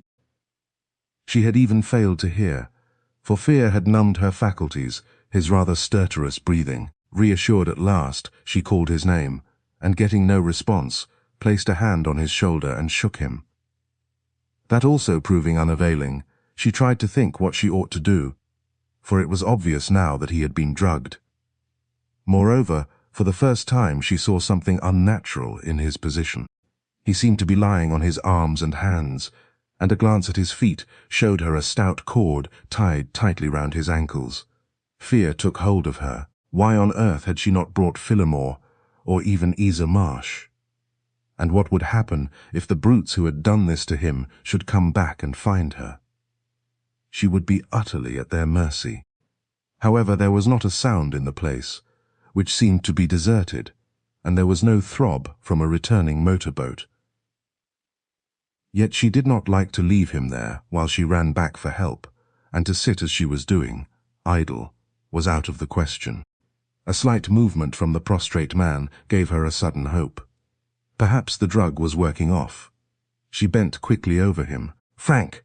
Frank! Wake up!" she cried, and once more she shook him. He muttered incoherently, shifted uneasily. "Frank!" she raised her voice. "It is I, Hermione." Perhaps it was her name that roused him, for he opened heavy eyes and stared up vacantly into her face. "Hermione," he muttered, his voice thick and feeble. "When? How?" And then he tried to raise himself, but the effort was futile. Instantly she took him by the shoulders and dragged him into a sitting posture, and under where his head had been. For the first time she saw something lying, but she paid no heed to that, for he had struggled feebly, and she saw that his wrists, as his ankles, were tied with cord. "My hands," he muttered thickly, "and oh Lord, my head." "Yes, dear, I know, and I want you to try and rouse yourself, and let me get you home." "Is there a knife in your pockets?" She fumbled feverishly, and found one at last, and a moment later his hands were free. Then she set to work upon his ankles and finally put an arm about his shoulder. "Do you think you could stand if I helped you?" Fear of the return of those who had done this dastardly thing was again upon her, and to get away was all she asked. One moment.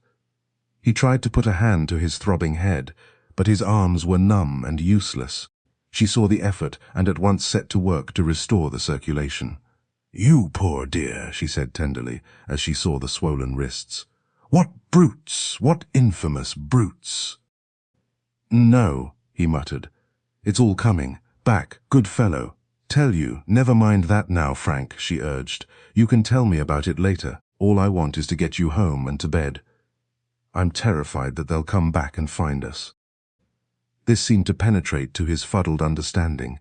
His drugged senses were gradually clearing, and he made a valiant effort, and as she stopped massaging his arms, he somehow got to his feet and stood, swaying helplessly on her supporting arm. Then he glanced round. "They've gone," he muttered. "The contraband, I mean." "Never mind that, dear. Let's get into the air," urged Hermione. But he pointed to the thing that had lain under his head, and seeing it she stooped and picked it up. "Why, it's a bundle of silk stockings," she cried. "And beauties too. How did they come there? But never mind. You can tell me all about it afterwards." He left them for you," said Frank Daneham, and then he lurched out into the air, and she, with the stockings in one hand and her other arm round his body, wondered if she would ever be able to get him home. But she had to try, so she slowly piloted him over the soft grass and down to the pine wood. "How did you?" He was beginning, but she stopped him. "Don't talk," she said. "Keep all your strength for getting back." And so, in silence, the two of them made their difficult way back to the house. But it was long past 3 o'clock when Frank Daneham dropped heavily into an armchair in his bedroom and clasped his aching head, while Hermione, leaving him at last, ran to the servants' quarters to rouse Phillimore. When he appeared a few moments later, clad in a dressing gown, there was deep concern on his honest face. "I'll get him into bed, ma'am, at once," he said. "And James can go for the doctor in the morning, if he's no better. But if it's only a drug, and he sleeps it off, he shouldn't take much harm." By this, Iza Marsh, hearing the voices, was out in the passage, and as Phillimore was attending to Frank Daneham, Hermione poured her story into the elder woman's horrified ears. "My dear child, how appalling!" she cried. "What on earth does it all mean? And what in the world took Frank up there at such an hour? Do you say you saw the green light? Then why in the name of all that's insane didn't you wake me and take me with you?" "I didn't stop to think. I just had to go and look for him. But I don't even now know what happened. He was far too dazed and fuddled with that vile drug to tell me anything. He said something about the goods having gone, and that this bundle of silk stockings was given to me by someone. At any rate, they are tangible enough." Iza Marsh took the bundle and looked them over. "My dear child, I don't think you can have much doubt as to what happened. These are undoubtedly the goods, and whoever left this little lot for you made you a very handsome present. I confess, I shall be glad to know the details." There came the sound of a softly closing door, and Phillimore came towards them. "Is he all right?" asked Hermione anxiously. "Sound asleep, ma'am. I am just going to get into my things, and then I'll stay with him in case he should wake and want anything." "That's good of you, Phillimore," said Hermione gratefully. "Not at all, ma'am, only my duty, and you need not be at all anxious. I think he will just sleep it off and wake up, as sound as ever. I suppose you will want to send a message to the police first thing?" "No, don't do anything about that. Wait till I have heard from Mr. Daneham what happened. He will know what is best to be done. I don't want to be bothered by the police until I know what it all means. And, besides, they could do no good in any case, for there was no one there when I found Mr. Daneham. And whatever you do, Phillimore, don't say a word to the other servants." "I won't, ma'am, as it would only scare them. And if I may presume to advise you, ma'am, as there is nothing more for you to worry about. You should try and get what sleep you can." "Sound common sense, Phillimore," agreed Mrs. Marsh, "and I'll see that she does it. Come along, my dear, get your things off and hop into bed. Goodness only knows what we may be called upon to do tomorrow. I mean today, for it's nearly 4 o'clock now. Mercy be good to us." Phillimore proved himself a true prophet, for, 5 hours later, barring a slight headache, Frank Daneham awoke not very much the worse for his night's adventures, and joined the two women at breakfast downstairs. The first thing he did was to take Hermione by both hands. "You plucky little woman," he said huskily. "Phillimore has been telling me what happened, for honestly, I had no recollection of anything until he told me, and then it all came back clearly, and I am filled with gratitude and amazement at what you did for me.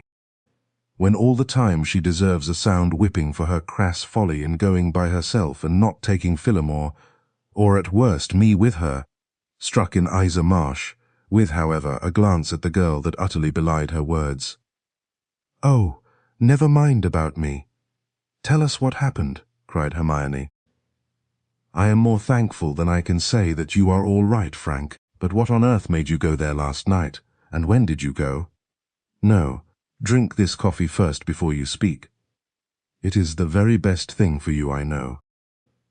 A moment later he set down his empty cup, and then proceeded to tell them in detail all that had happened, from the moment when he, too, had seen the light, until the administration of the drug by the engaging young smuggler.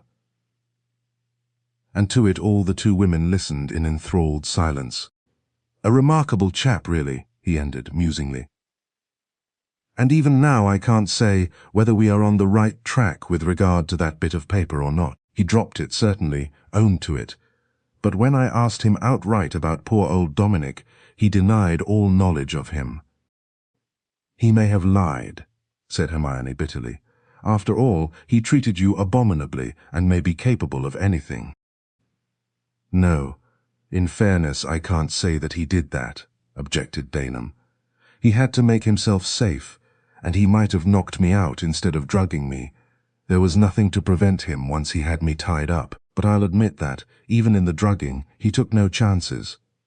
For though I had said I would take it, having no other choice, you understand, he made sure that I did take it, for he tilted my head back, confound him, and just as I was smiling at something he had said, poured the stuff into my mouth, so that I had either to swallow it or choke. But by Jove, he was a pleasant beggar, and spoke good English too. I would have given anything to have seen his face, but he took devilish good care I shouldn't. And then those stockings, you know. Confounded cheek, wasn't it?" "Personally, I could do with quite a lot of that kind of cheek," observed Iza dryly. "And what, by the way, are you going to do with your present, my dear?" "Well, as Frank was apparently taken with this young man, I suppose really he can't have been as bad as I thought," admitted Hermione with a smile. "So I shall keep one pair, to show that I bear no malice, and you can have the rest, darling."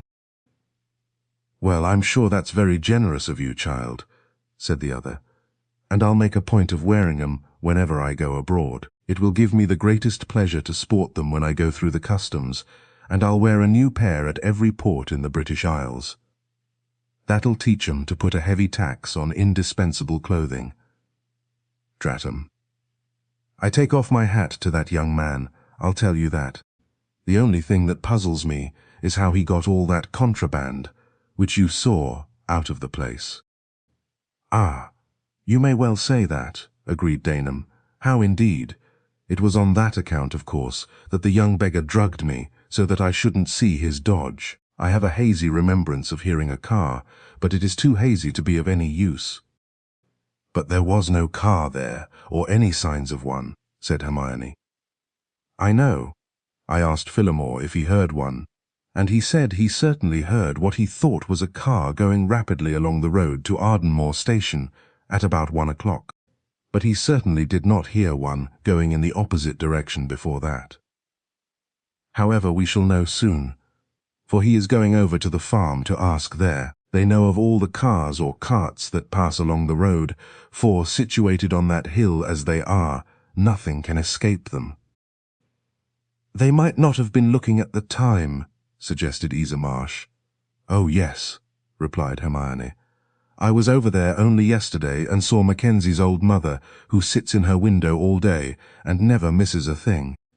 And as her window is open at night, and she sleeps very badly, she is bound to have heard one if it passed," which surmise, indeed, proved to be true.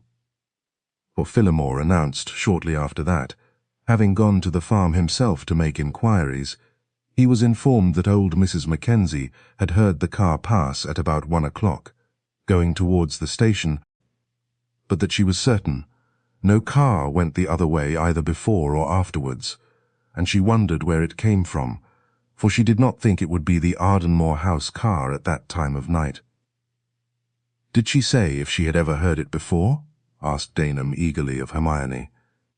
"Oh yes, frequently. That is what started the gossip about the ghost car coming from nowhere.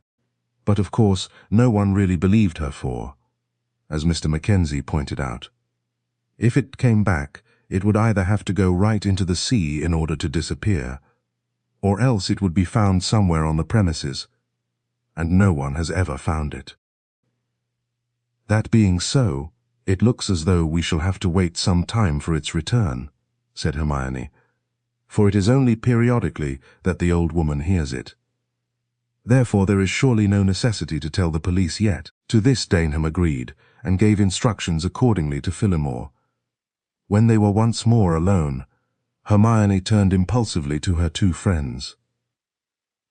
"If that car was heard going away last night," she said, "it means that the Frenchman has taken those things to distribute among his customers.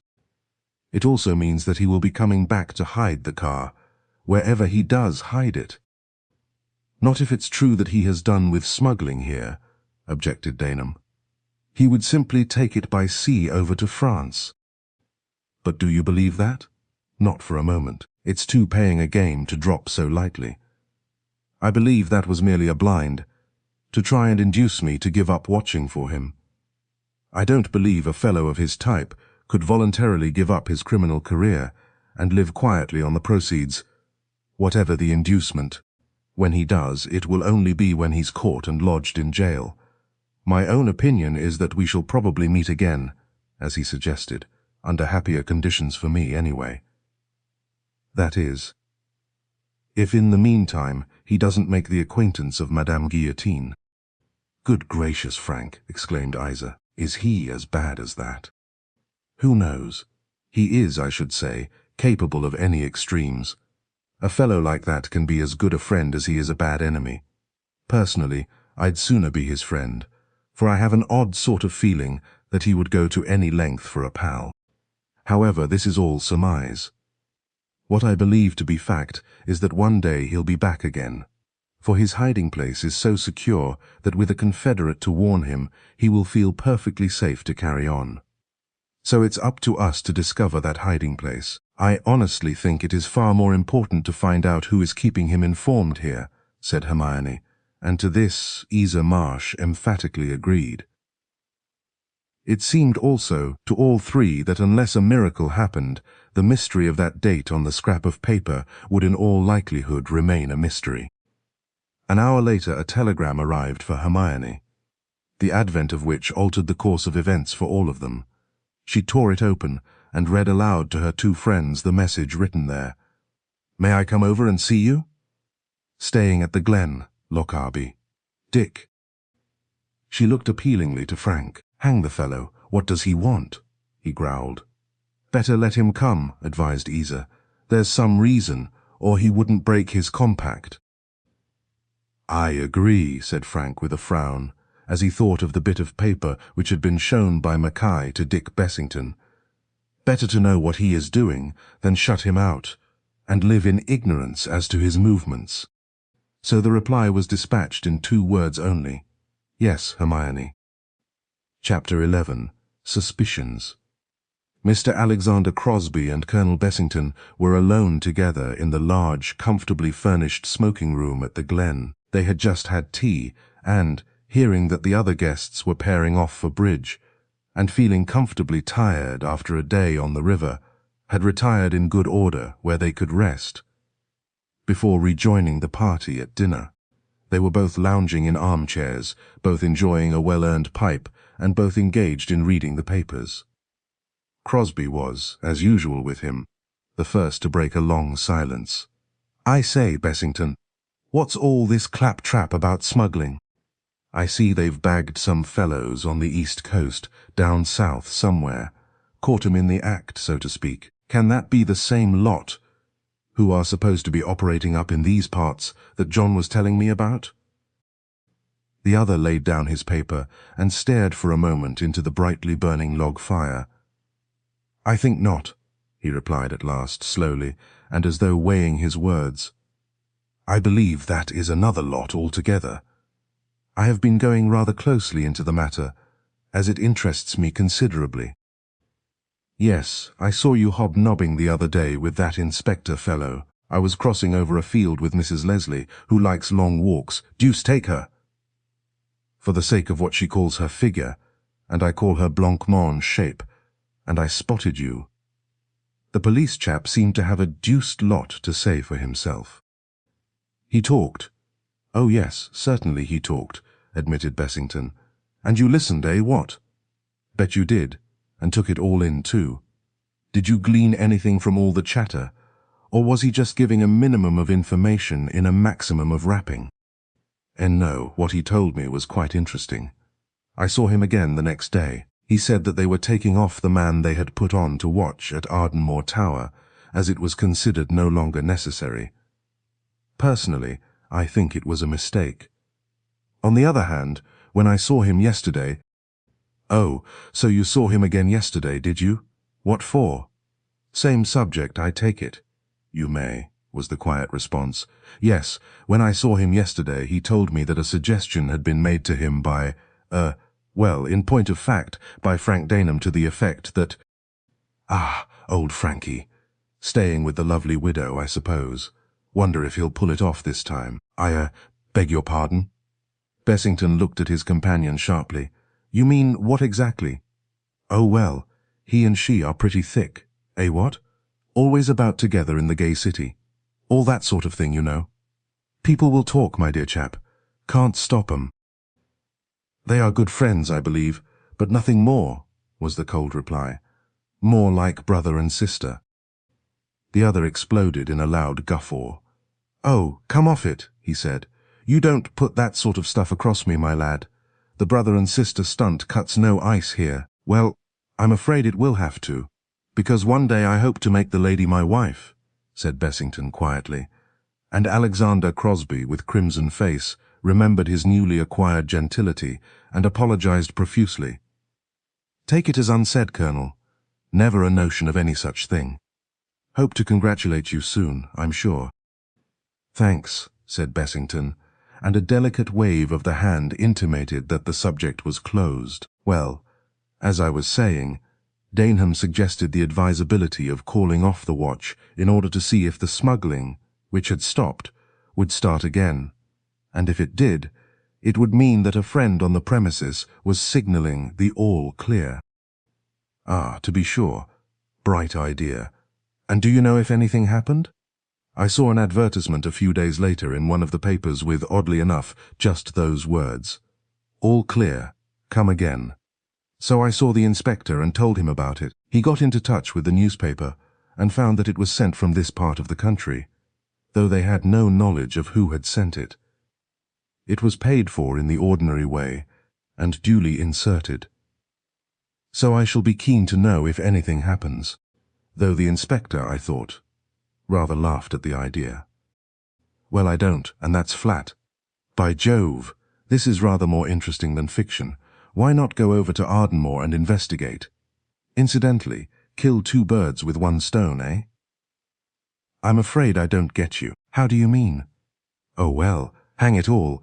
Don't make a fellow call a shovel like that. Don't the lady live at Ardenmore, eh?" "Oh, I see. Yes, I suppose that would, from your point of view, be the thing to do. Do you, by the way, know anything of the history of Ardenmore?" "Well, Just a bit, you know.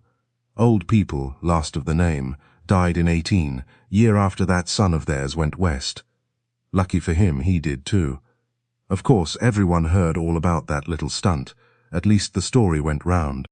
But I doubt if anyone save those in the know knew why he murdered his CO. And, incidentally, my greatest friend, added Bessington.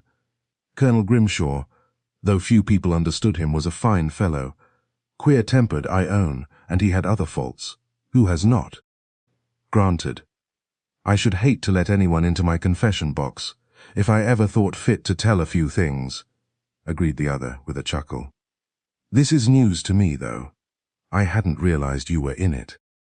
Not in it exactly. I came in directly after it happened, or at least, I was informed that it was directly after. A slow smile widened the thin-lipped mouth, and Alec Crosby, seeing the shining teeth, understood what his brother meant when he referred to old Nick.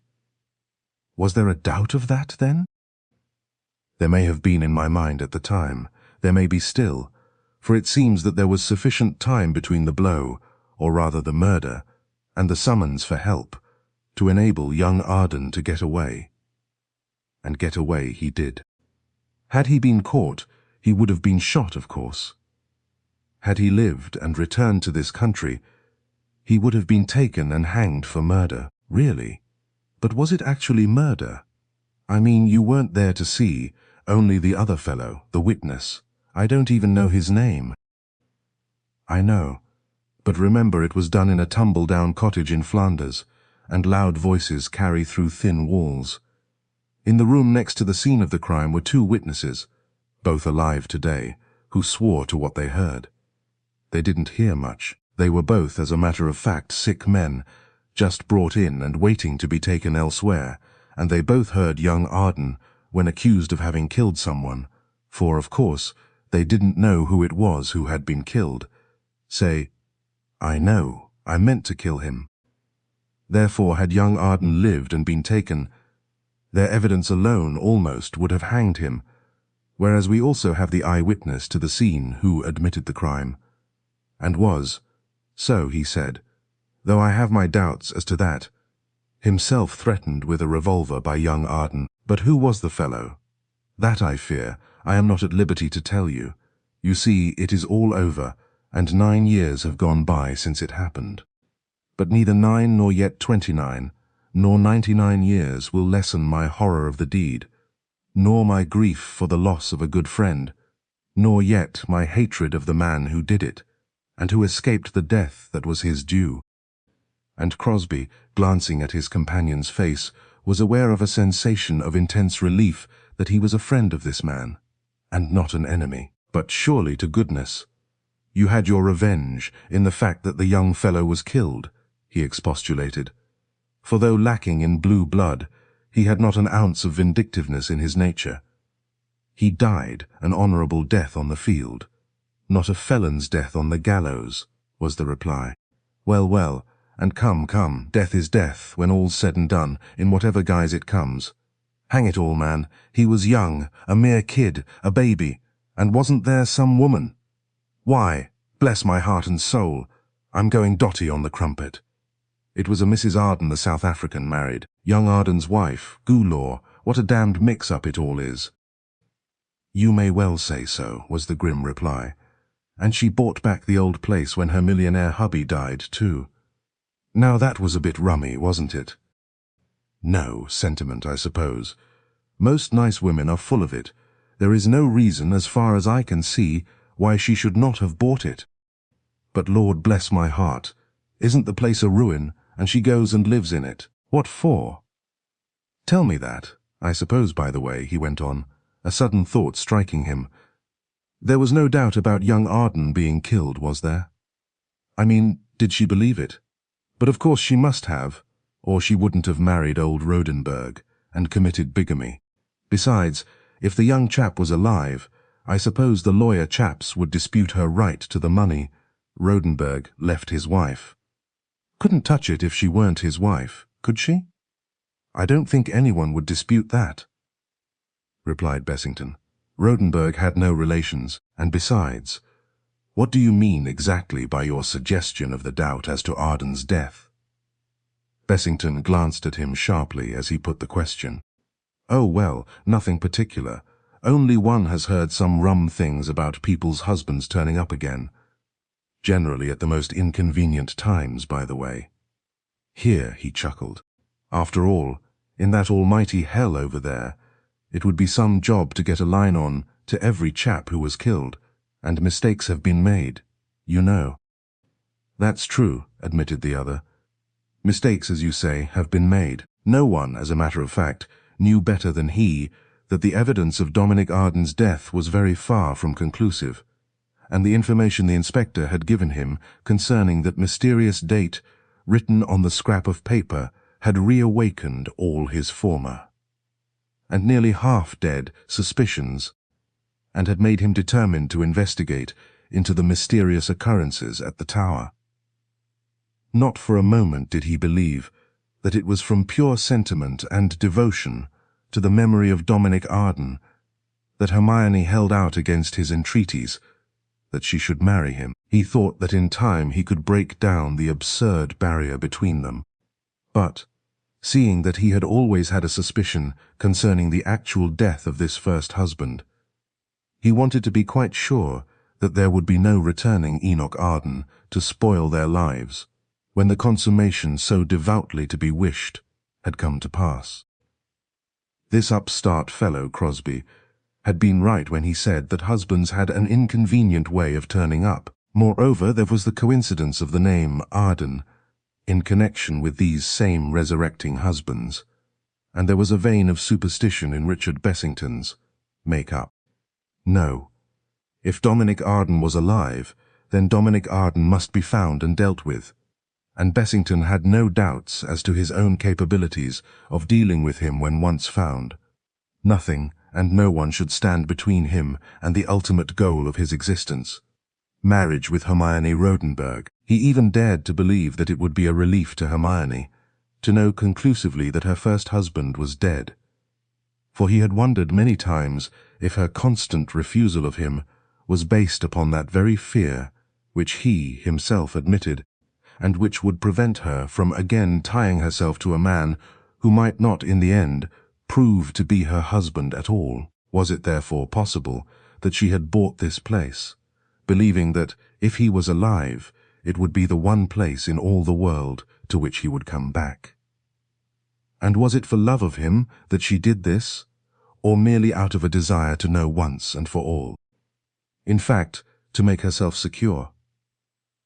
Though he believed most women to be selfish and self-seekers, he could not tell, for Hermione never allowed the name of her first husband to pass her lips, and would remain frostily silent if he, Bessington, had ever touched upon the subject. Well, it was on the knees of the gods, and in the meantime he would cultivate this fellow, Alec Crosby, who, though a fool, might be a useful fool, and Bessington had made use of fools before, much to his own advantage. On the following day he received a message from Inspector Mackay, asking him if, when he was in Losharby again, he would call at his office. Alec Crosby and his own particular car being always at Bessington's disposal, he was driven in that same day to Losharby and paid the desired visit. "You see, sir, it's like this," said Mackay, after he had greeted his visitor and thanked him for coming. "Seeing that you are interested in this affair at the tower, and seeing that I can get no satisfaction from headquarters, who think there's nathing in it, I wondered if you would like to do some investigating yourself. We pollies are handicapped, seeing that we are all known by sight, and that civilian clothes would make no matter. Do you follow me now? I think so. Headquarters think they've got the gang farther south, and that you are after a mare's nest. I take it. So they won't send anyone along to help you. Is that it?" "You have the case in a nutshell, sir," was the reply. "I asked for a mon who was not known in the district to make a few inquiries, for it's no easy matter to make a body speak around these parts. If that body thinks it's the police who are pumping him, if someone is giving information to these smugglers, it must be done for money, and money talks round here. I'm telling you. and what a body would not tell. The police he might be willing to tell someone who he knew was not a policeman in civilian clothes. I get you, Inspector. You mean, in plain English, that the person who has been bribed to help these criminals will help the other side, if offered a heavier bribe to do it, but that if they suspected the police in the transaction, there would be nothing doing? That's something of what I was meaning, replied Mackay. I can do nathing mysel, for if a watch was kept, they'd not return, and the same thing would happen if my men were seen in the district.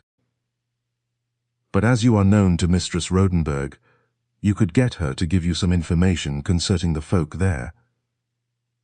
And you might even be able to find the individual who is aiding and abetting these criminals. You would pass the word to me, and maybe we could set a trap that would catch them. At present, I am handicapped on account of the fact that some of my superiors are wanting in imagination. Quite, and I will gladly undertake to help you, Inspector, replied Bessington with a smile. After all, it is the duty of every loyal subject of His Majesty to help in the frustration of crime in his dominions. Therefore I will gladly undertake to find out what I can, and if I succeed, to let you know. If, on the other hand, nothing further occurs, then we may take it that your fellows at headquarters are right, and the gang who have been caught are the same who have been operating from the tower base. That's just my way of thinking, was the reply. It's not often that we police ask for outside help, except, maybe, from the press at times. But in this instance I have no alternative, for I believe there is something that wants looking into still. I agree. Very well, Inspector. I shall get over there as soon as possible, and acquaint Mrs. Rodenburg of the reason for my visit. I am sure she will help in any way she can. We'll, perhaps, was the guarded reply, but I'm no say sure o' that. Women are queer cattle to deal with, and there's no accounting for tastes. After all, it was a queer place for a rich body to buy, unless she had a braw reason for the purchase. You are surely not suggesting that Mrs. Rodenburg herself is in league with the smugglers, are you? Asked Bessington, smiling. I'd be a clever mon if I could suggest a reason for what any woman does, Colonel, was the reply. Well, at any rate, you can bank on its not being that, Inspector. I'm glad to hear it, and I wish you the best of luck, sir, was all he got in answer, and on the following morning Bessington dispatched his telegram to Ardenmore. Chapter 12. Richard Bessington on the scene. Richard Bessington's first act on arriving at Ardenmore was to apologize to Hermione for breaking his compact. On my own account I would not have come, he explained, as they stood together outside the house, while the chauffeur took Crosby's car, lent for the occasion, round to the garage. Unless, of course, you had asked me. But it was on Inspector Mackay's advice that I came, and for no other reason. Inspector Mackay, she repeated blankly, but what on earth has he to do with you? He realizes how interested I am in this smuggling business, and he knows that, as a good citizen, I am all out for helping the police to track them down. So he practically asked me to undertake a small job for him, which is better done by a civilian. I'm afraid I don't quite understand, said Hermione. What can you or anyone do that the police are unable to undertake? Well, to put it quite simply, in this rather out-of-the-way part of the world, policemen are regarded with suspicion by the natives. We are not. Therefore, if Inspector Mackay or any of his men were to come round asking awkward questions, I mean awkward for anyone who had something to hide, the odds are that they would get nothing for their pains. Whereas, let you or I or Daneham do the same thing, we might achieve something. I begin to see what you mean, replied Hermione, who had every intention of showing outward friendship for this man whom she feared. And yet, what is there that we can do, or who is there who might be suspected? Well, but it was Daneham, wasn't it, who suggested to Mackay that it looked as though someone living here or hereabouts was in league with the gang of smugglers. and that if the watch was called off, perhaps we might see fresh developments. Ah, I understand now. She paused for a moment, wondering what she should say, what to tell him, how much or how little. She and Frank had agreed together, after dispatching the wire telling him to come, that if the subject of smuggling was mentioned, it might be better not to say anything about their experiences of the night before, as it was a matter which, if referred to at all, should be told only to the police, and neither of them were willing for the moment to say anything about it. Phillimore had been asked to keep it quiet, on the plausible grounds that if the police were told, they would at once set a watch there again, and so long as a watch was kept, and information concerning it given to the gang, so long would they keep away. Whereas, by saying nothing and waiting, the probability was that they would return. And then there would be time enough to get the police on to the scene. All this was agreed upon between them before the advent of Richard Bessington, but now that his purpose in coming was explained, and Hermione had no reason to doubt the truth of his statement, it altered matters. It made it almost a necessity to tell him the truth, for it did not seem like playing the game to keep him in ignorance. There was smuggling going on, and it was a Frenchman who was at the head of it, not Dominic Arden, and there seemed to be nothing now to connect him with the matter. They had, therefore, nothing to fear from Bessington, so, turning frankly to him, she told him of what had occurred on the previous night. He was genuinely astonished and horrified, and at once put the obvious question. "But, my dear Hermione, why have you not sent for Mackay?" She gave him the same reason that had been given to Phillimore, and he agreed that it was sound as far as it went. "And it looks uncommonly," he added, "as if you have seen the last of them.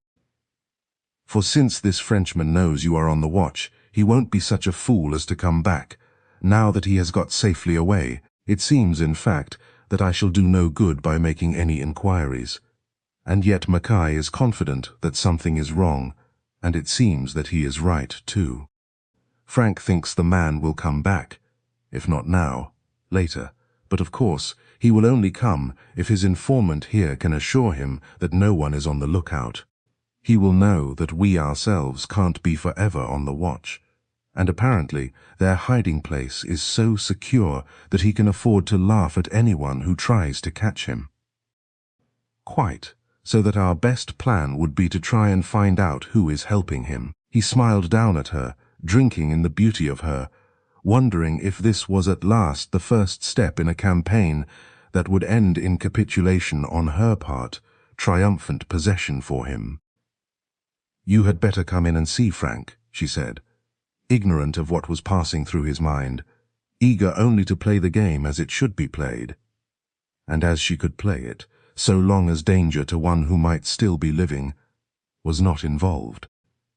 "Come into the smoking room, I think he is there, and we can talk over and think out the most likely people, and then we can go round and see what we can do. I am just as anxious to get to the bottom of this mystery as you are. I came here for peace and quiet, and so far I have had just the opposite." "Poor little woman, I understand, and I'll do all in my power to help. Do you know, I rather believe that Mackay has a kind of suspicion that you are in league with the smugglers." Here he looked down into her eyes and smiled. "And that is why you bought this place." It was all I could do not to roar with laughter when he half suggested it. "No, really, did he? Well, I thought he seemed odd, but I put it down to the natural suspicions of his calling. How absurd! And yet, I suppose it would strike some people as rather extraordinary." They had turned and entered the house, and in the hall, Bessington put a hand on her arm and stayed her. "One moment, while we are alone. No, don't be frightened. Our compact holds good, and I am not going to talk on forbidden subjects. But I do want you to tell me your honest reason for buying this God-forsaken place, and burying yourself in it in this way." "I did tell you," she replied, trying to keep the anxiety which she suddenly felt at his question from her voice. "I wanted to get away from people, and the sordid things that are associated with the wealthy. Remember, Dick, that I am horribly, horribly rich, that everyone knows it, and that if I did not take action in this rather drastic manner, my life would be made a burden to me. I was simply sick of it all. That is my reason. What other could there be? But, my dear girl, there were other means at your disposal. A yachting trip alone with your friend. Iza, if you wanted. There was a villa in Italy. There was Egypt, India, the whole world for you to choose from. I knew them all, or at least most of them. Lady Maud took me there. Besides, I wanted rest, and as for a yacht, my dear Dick, I am the most appalling sailor, and I should simply have hated it. I see. That is then honestly your reason? Why? How ridiculous. Do you think I would lie to you? Why should I, and what do you mean? A touch of annoyance had taken the place of anxiety in her tone now, and he was quick to notice it. Nothing, nothing, he replied abruptly. Of course I believe you, I asked, because it has been not only puzzling me but a good many other people too. Then I wish those other people would mind their own business, she said petulantly. All I ask is to be left alone, in peace.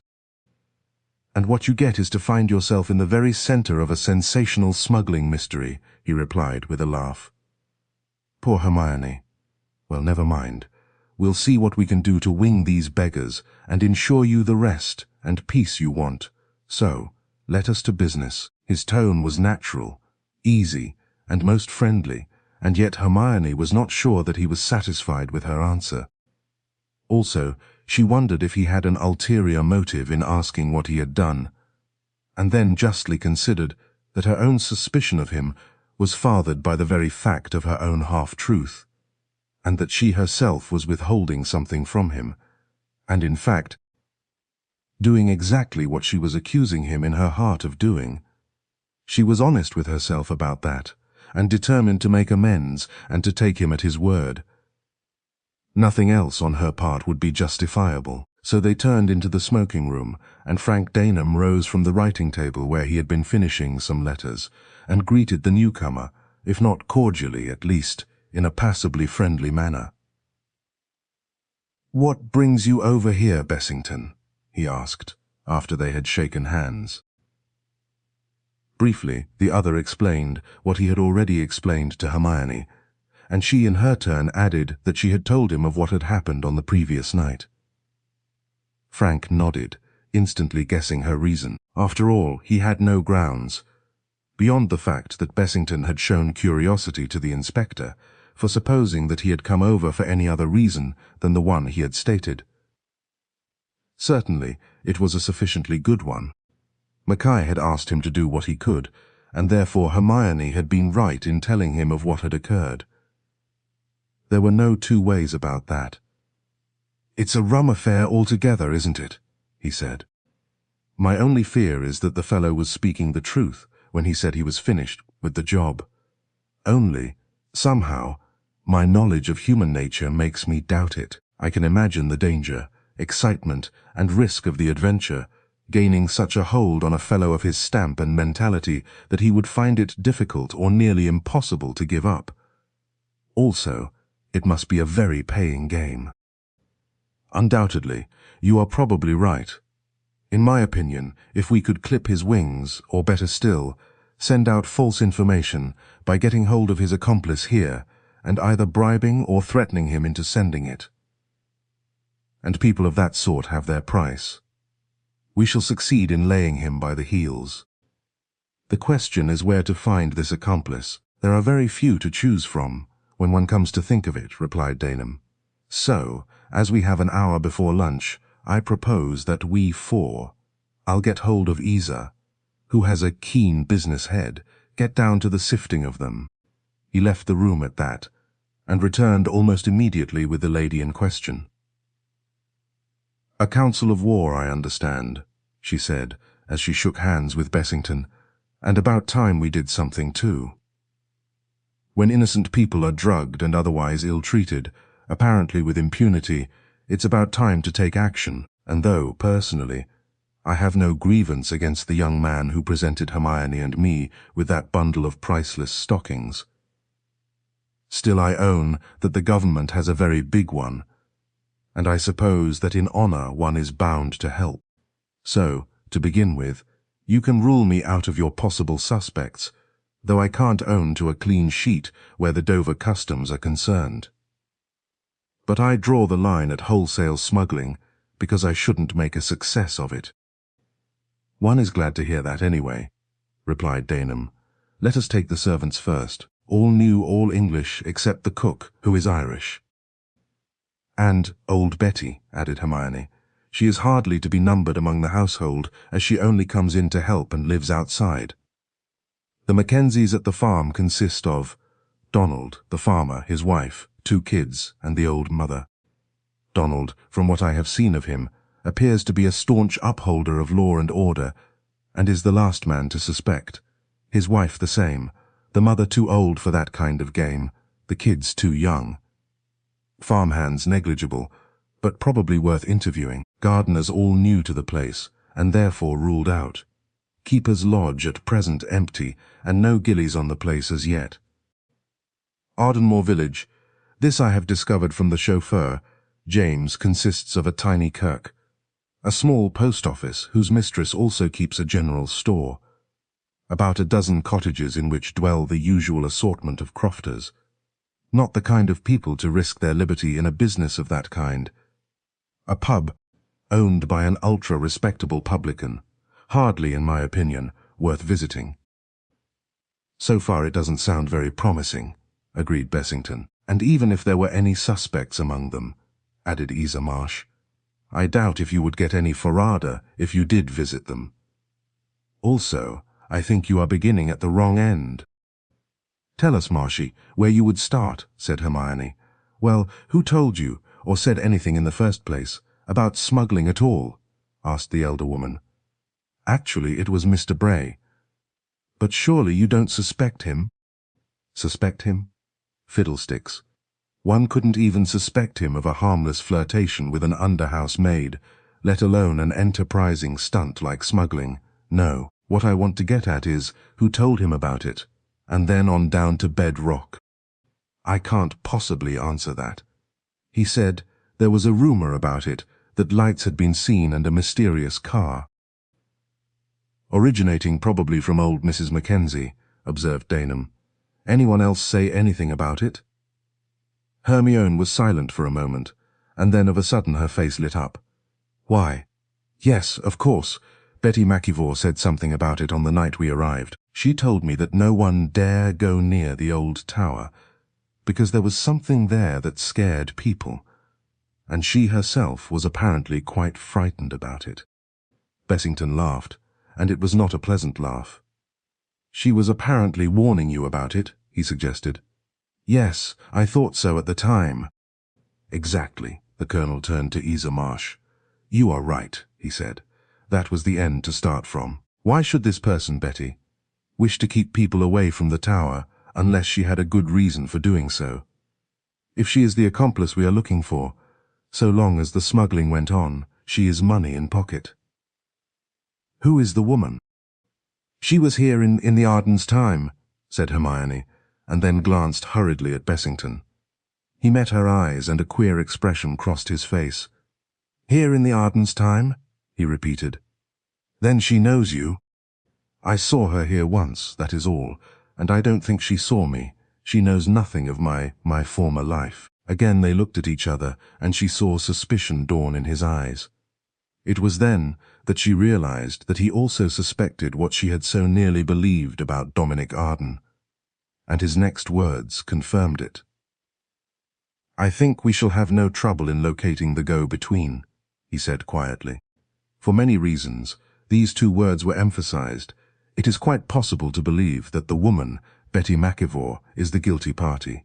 I, personally, am pretty sure of it. And an odd smile exposed his gleaming teeth. Chapter 13. The Bargain. There was something almost vindictive in the way in which Richard Bessington affirmed his conviction of the guilt of Betty Mackay. And it was obvious to Hermione that he based his conviction on the fact of her having known the Ardens in former years, thereby conveying a tacit acknowledgement that what she was doing was done for young Arden's sake now. An acknowledgement also of Bessington's own suspicions on this point. So obvious indeed was it, that, for a moment, she felt incapable of continuing the discussion without showing the alarm that she felt on realizing this to be the case. So, with a word of excuse that she must see Phillimore with regard to a matter concerning luncheon, she rose abruptly and, telling the others to carry on without her for a moment, hurriedly left the room. Both Iza and Frank understood her reason for going, and were glad in a way of the opportunity to discuss the matter freely, which, in her presence, seeing that it must infallibly bring in the name of Dominic Arden, they could not do. "Why do you suspect Betty?" demanded Daneham, as soon as the door had closed. "For many reasons. Firstly, she is on the premises, actually within sight of the smuggling centre most days of the week. Secondly, it is the kind of job that a woman could undertake better than a man, who would be more easily suspected. And she appears to be the only likely female in the place.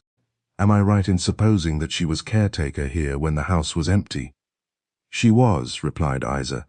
"Her cottage is only 1/4 of a mile away, nearer the sea." "Exactly, and therefore nearer the tower. Can she read or write?" "That I don't know.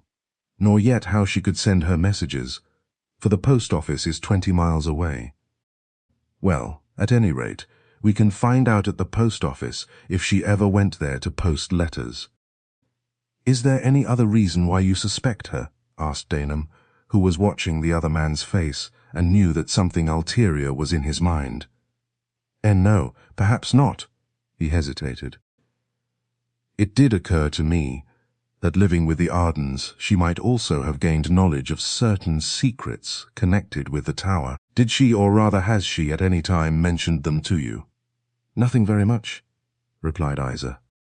"I tried to draw her the other day, and all she said was that she used to come and do the rough work of the house, that she saw very little of the Ardens and less of young Dominic, who was, in her jargon, a guide laddie, though albeit queer in his ways. She only saw old Mr. Arden once after his son's death, when he came there to arrange about selling the place, and it was only after young Arden's death that she heard of his marriage, and did not know whom he had married. And I did not enlighten her," added Iza crisply, "because Hermione had asked me not to." There was silence after that, an uncomfortable silence. Everyone felt tension in the air, and Iza Marsh, in her abrupt way, put an end to it. "Well, there seems to be nothing gained by prolonging the discussion any more. We appear to have arrived at a definite conclusion, and the sooner we set about testing it, the better. I only hope that my methods of investigation have not put poor old Betty in the cart, as she is a good soul at heart, I think. When do you propose to make inquiries at the post office?" She turned to Frank. "Directly after luncheon," he replied. "Then I'll go in with you if I may," she said. "I shall be glad of your company," replied Frank. At luncheon, a little later, the atmosphere still seemed to be strained, though everyone tried to appear normal. They talked on ordinary topics, avoiding mention of what was uppermost in their thoughts, and all the time Hermione was conscious of one desire only: to come to open grips with Dick Bessington, to challenge him to be honest with her, and tell her what he really thought, why he had come, why he had suspected Betty, and all the time she knew what answer he would make. But far from deterring her, it made her the more determined to get down to bedrock, to be done with deception, to get to the real truth of things. When finally the meal was over and the car ordered, she avoided any private conversation with Frank. She did not want him to know what she contemplated doing, for she felt sure he would try to dissuade her. It was, therefore, with a sigh of relief that she saw the car depart, and turned to the man who was standing beside her. "Dick," she said, "why do you really suspect old Betty?"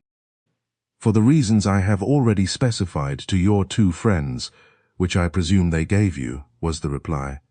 "Yes, Iza told me, but they don't sound convincing to me, and I am sure you have another." He regarded her for a moment, and realized that she knew he was keeping something back. "Yes," he admitted. "I have another reason, but it is nothing really. I would rather leave it alone for the moment." "And I insist on hearing it," he spoke sharply. "I insist on knowing what it is, and also why you came here." "My dear girl," he protested, "what is all this heat? I don't understand." "Oh yes, you do. You know perfectly well, and I hope you will be honest and tell me, and not force me to tell you what I think it is." They were in the drawing room facing each other, and Bessington, realizing that he had to deal with a determined woman, and knowing now that subterfuge was no longer of any use, threw down his cards, and for the first time showed his hand openly. "Then I'll tell you," he said quietly. "I am here because, from something Mackay told me, I suspect what I have for long enough suspected, that your first husband, Dominic Arden, is alive, and is mixed up in this smuggling enterprise. I suspect Betty because she worked for the Ardens, and would, in all probability, do all she could to help young Arden, if he should ever ask for help. These are the two questions you asked me, and I have answered them. More than this, I tell you candidly that I believe you have bought this place, because you, too, thought he was still alive, and might return to it, and that is why you are here, and not for the reasons you have told me. Come now, are you satisfied? At least I am honest with you, now be as honest with me." For a moment there was silence, and then Hermione faced him. But instead of making a statement, she asked a question. "If you thought he was still alive, why did you persistently ask me to marry you?" "Again I will be honest," was the reply. "It was because I loved you so passionately that I wanted you at any price, right or wrong. It did not matter to me. It never could matter.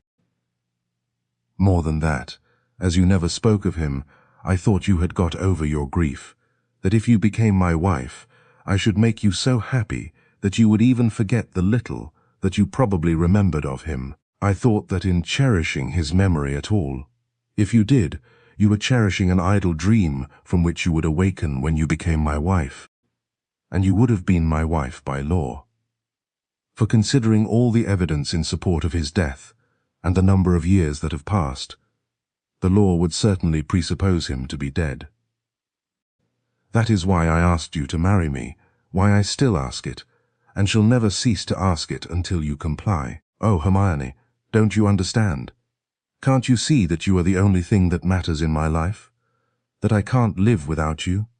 That I would do anything, right or wrong, to possess you?" There was intense passion in his voice, in his eyes. Never had she seen him so intensely moved before, and for a moment remorse seized her, for she knew that she had been partly to blame. "I see this," she replied slowly. "I see that I have been wrong in not telling you what I feel. It is true that when I refused you on account of the fact that I did not love you, I was speaking the truth, but I should have said more. I should have told you that I couldn't marry you, because I still love my first husband more than all the world. I see now how wrong I was, and I am bitterly sorry. I did not realize what you felt, or what my refusal meant to you.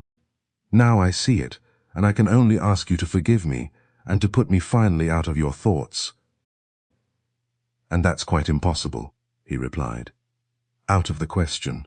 For even now, in spite of what you have said, I feel that you are still under a delusion. You believe that you still love this man. But tell me, Hermione, if that is so, how could you have married Rodenburg?" "I married him for his money," she replied frankly. "Because he was an old man and could not live long. Because at his death I knew I should be able to buy back Ardenmore. I did not love him, and I hated myself for marrying him, but I did so, thinking that I was free to marry. This I can swear to. I never for one moment believed that Dominic was alive then." "Then when did you begin to do so?" he demanded. "I have not said that I do, no, but I know that you think it. I'm sure of it, and I believe that what has made me certain of it was the same thing that led you to believe it possible." "Tell me what you mean," cried Hermione. "I don't understand." "Yes, I'll tell you. Now that we are throwing our cards down so recklessly, the whole pack may as well go. From the moment when Inspector Mackay told me of that scrap of paper with the date written on it, I was certain that Dominic Arden was alive. Now come, be honest with me. Did you not think so too? So you knew of that? She gasped. And that is really why you are here? To try and get hold of him, to hang him.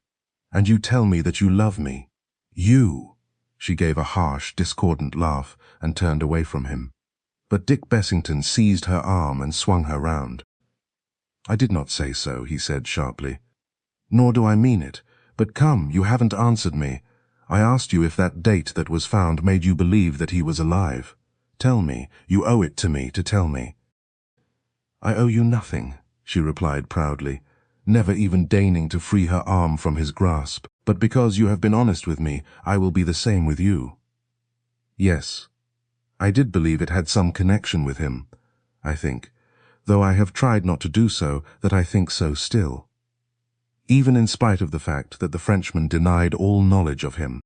In spite of what he said, I still think it has some connection with poor Dominic. Now will that satisfy you? And what do you mean to do?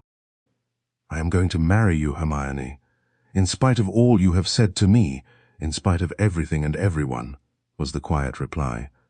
Please don't talk nonsense, she said coldly. Dominic is my husband, and if he is alive I shall find him and go to him. Good God, Hermione, think what you are saying, he exclaimed. How could you be happy joined once more to a man who is a hunted criminal, who is wanted for murder, and who would spend the rest of his life in being hounded from place to place? What happiness could come of such an existence? I shudder even to think of it. Your love for him, which, after all, is only a foolish sentimental dream, would soon die under such conditions. All the riches in the world would not be able to help him, once he is known to be alive, or you. No, my dear, be wise, give up all thought of this man, I beg of you. And that I refuse to do, she replied. I shall do my utmost to find out if it is true or not that he is still alive, and if I do find him, I shall join him, help him, die for him if needs be. My only fear is that we are both wrong, that he is dead and has been dead for 9 years, and that I shall join him only when I die. There, I have nothing more to say. I suppose now that you will go to the police with your suspicions, and get them to help you to find him yourself. No, he replied quietly. I shall do no such thing. This is a personal affair, and I intend to carry out my investigations privately, for I, too, am as keen to know if he is alive as you are, though for a different reason. Yes, cried Hermione with blazing eyes. You want to hang him, to make sure once and for all that he is dead. But at that Bessington only smiled. My dear child, he said reproachfully, can you seriously say this? To me? Can't you see that if I did such a thing as that, I would be cutting myself adrift from you forever? I should then indeed deserve your hatred, not your love. No, I want to find him for a different reason to that, and I'll tell you what it is. There is one point in this affair that neither of us has touched on. I refer to the fact that the young man Arden, if alive, and this I believe to be a certainty, has been at great pains to keep away from you, hasn't he? What do you mean? She demanded. I mean that if a man really loves a woman, there is actually nothing that will keep him away from her except physical force. And yet, though this young man has the means to come here, by which I refer to the boat used by the Frenchman, and though it must be obvious who Mrs. Rodenburg is, for your name is very often in the papers, and the fact that you bought this place was extensively advertised. Yet, he makes no attempt to see you. Strange, is it not? He would not care to drag me into his troubles. She began, but Bessington stopped her. Nonsense, he said. That would not come into it in this case. He could get over here and see you without being seen. No, my dear, that won't do, and I'm afraid it is the one factor that will at last bring you to see things from my point of view. I say afraid, because it will hurt you when you get to know the truth. I don't believe it for a moment, said Hermione defiantly, but with no real conviction in her heart. For what Bessington had said was true, though her pride refused to allow it for a moment. For, to put it plainly, if Dominic was not dead, why had he not been over to see her? "So true do I believe my suspicions to be," went on Bessington, watching her telltale face, "that I am ready to make a bargain with you, and it is this. If, when I find him, if I do, I find that he has ceased to care for you, well then, I take action, for which in your heart you could not blame me. And I demand your promise of marriage. If, on the other hand, I find that you are right and I wrong, and that there is a valid reason for his staying away from you, then I declare most solemnly to you that I will do nothing more in the matter, and will let him go, at whatever cost to me, and God knows what a cost it will be. For they are no idle words, Hermione, when I say that I can't live without you." She was silent. What was there to say? If he meant this, then there was nothing but gratitude in her heart for him. But she felt that he would not offer such a thing, unless he was quite sure of the issue. And either it would turn out that he was right, and Dominic had forgotten her and ceased to care, or else Dick Bessington never meant to carry out his promise, and, somehow, she could not really trust him, and yet she had to do so. For the offer on the face of it was fair enough. She would have to agree to the bargain, for if she refused he would have every right to go to the police with his story.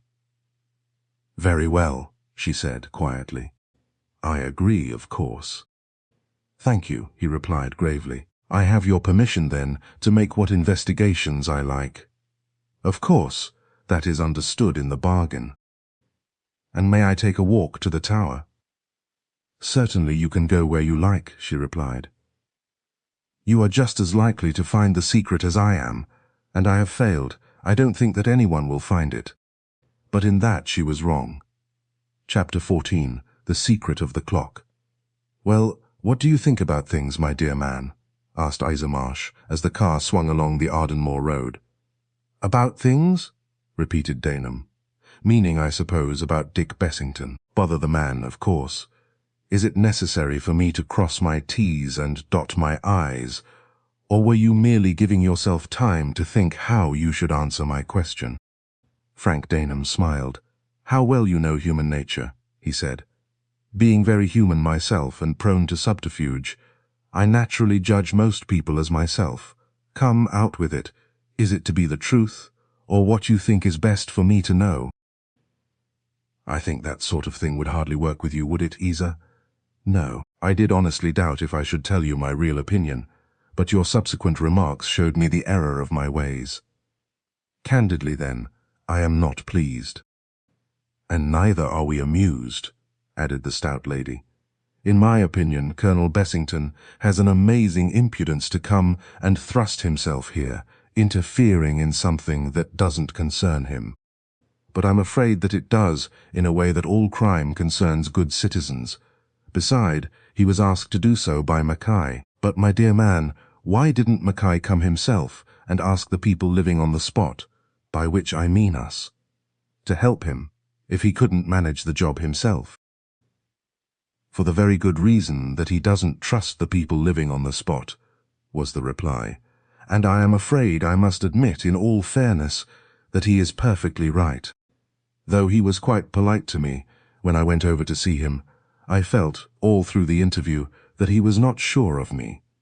And you heard Bessington admit candidly that he actually suspects our Hermione. In the circumstances, therefore, I approve his choice of Bessington, though I do not approve Bessington's motives."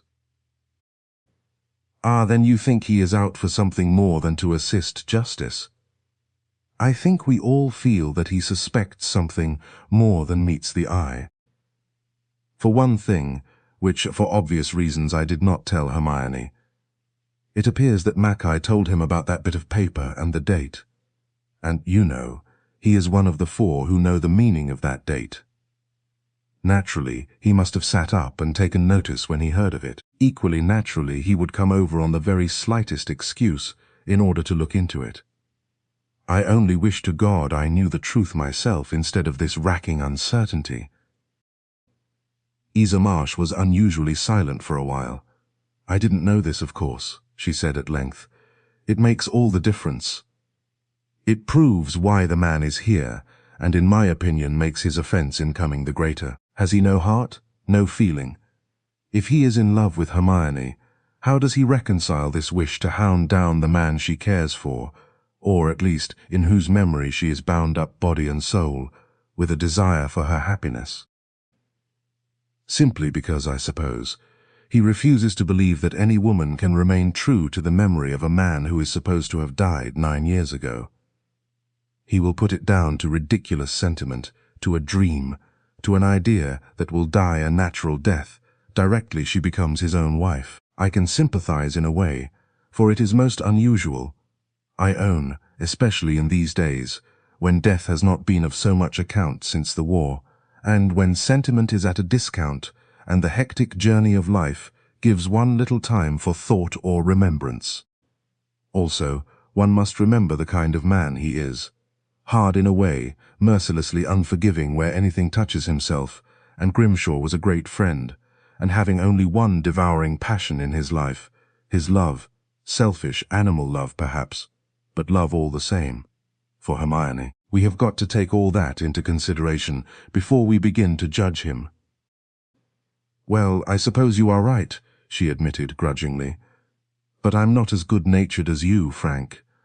I never liked the man, and Hermione knows that perfectly well. I'm devoted to her, unselfishly devoted, thank God, and I own I would sacrifice myself to help her if necessary, so that I can't understand anyone who pretends to care for her not doing the same. If Dominic Arden is alive, for God's sake let Bessington leave him alone. If he was as much in love with our girl as she with him, what a hell of misery and torture he must have gone through in all these years of separation. Surely that is punishment enough, and that, to my mind, is the greatest mystery of the whole affair. How he could have kept away from her, made no attempt to see her. And that is the one overpowering fact which proves to me that the man must be dead after all. Granted again, it is as great a puzzle to me, and God knows if we shall ever solve it. I'd give my life, gladly, for Hermione, and if it was for her happiness, I'd do my damnedest to bring the two together again, if he's alive, but somehow I can't see that it is for her happiness. I don't refer now to the possible results to himself if he came back here. For I believe that if Bessington could be induced to hold his tongue, nothing would be done about it. No one troubles now about a crime which took place during a hectic year of war, and no one would take action unless forced to do so, and unless the whole thing was raked up again, and the witnesses alive and able to come forward. No, I don't mean that. What I mean is that I am not sure of Dominic himself. The lad I knew and loved would have come to her at whatever risk, if only to see her, to know that she was happy. But this man, if he is alive, has done nothing. He remains, to all intents and purposes, dead and yet alive enough to be mixed up in a criminal smuggling enterprise. Yes, if that paper really had anything to do with him, struck in Iza quickly. Exactly, and there again we are up against it. The Frenchman said it was given to him by a pal, because he had a bad memory and could not remember the date, so he wrote it down. But what had the 3rd of December to do with a smuggling enterprise undertaken in early May? Oh, hang it all. This is like going round in a vicious circle and getting nowhere. Let us, for mercy's sake, drop the subject and talk of something else. So they chatted inconsequently until the tiny village was reached, and the car drawn up outside the diminutive post office. Frank Daneham sprang out and made his way through some staring, gaping children into the tiny room, which smelt of a strange mixture of peat, apples, and Harris tweed, and where behind the counter he saw the little woman who acted as postmistress, and who greeted him with a smile. "It's a grand day, sir," she said with a welcoming smile. "Wonderful, Mrs. Ferguson. It is good to be alive on such a day. Can you let me have 5 shillings worth of 3 halfpenny stamps, and are there any letters for Ardenmore House?" "Nanate, sir." She busied herself with the stamps, and Daneham put his first question. I suppose you have few customers for stamps, Mrs. Ferguson? A wheel, sir, not so many to be sure. Though now and again a body comes in for a stamp and a crack, but it's the gentry at Ardenmore House that are my best customers. I suppose so. Do you ever see anything of old Betty Mackay? Old Betty? No, sir. It's our 12 months since she were here, but I suppose she gets some of her provisions from you, doesn't she? Oh, aye. Now and again. One of the laddies from Mackenzie's farm happens in on his bicycle and takes back what he is wanting. Stamps, I suppose, among other things? Nay, never a stamp, sir. I've never known Betty Mackay to post a letter in her life. But she can write, I suppose? Oh, aye, she can write and read, but she does now write letters. Will that be all right, sir, and is there anything more you will be needing? Nothing, thanks. But tell me, Mrs. Ferguson, has a letter ever come through your hands addressed to any of the newspapers? Anyone sending an advertisement in, you know, would address to a newspaper. Not to my knowledge, sir. She shook her head emphatically. No, I'm quite sure of it, for I would have noticed it and called it to mind. But you'll be wanting to know for a reason? Has anything miscarried by chance? No, mere idle curiosity. Well, thanks very much. I'll be getting back now. You'll be hearing of the smuggling, perhaps? She questioned, reluctant to let him go without learning something of what had been an exciting event among the villagers. I heard tell the police were aboot, and had kept a watch at the tower yonder. Yes, they did, but as nothing happened, and as the gang was caught farther south, of course nothing further has been done about it. Aye, to be sure, so we heard, but I wondered if it was true or not. I'm glad they're caught, for it's ill-doing to have the likes of such gentry aboot the place. Yes, I think we can lie safe in our beds now, Mrs. Ferguson. Well, good evening. He went out and got into the car. Nothing doing there, he said, as he backed into a side lane preparatory to turning. Betty has never been known to write a letter in her life, and there have been no letters sent to any newspapers. So I'm afraid our little theory is not going to work. I wonder what Bessington will have to say to that. I don't care what he says, I know what I think. And that is that if it's not Betty, it's certainly someone else. Information has been sent by someone, but how? I'm hanged if I know, and for the moment I'm not going to bother, replied Daneham. I've done my bit in coming here. Now Bessington can do his in finding out how it has been done. I expect he's thought out an alternative to Betty.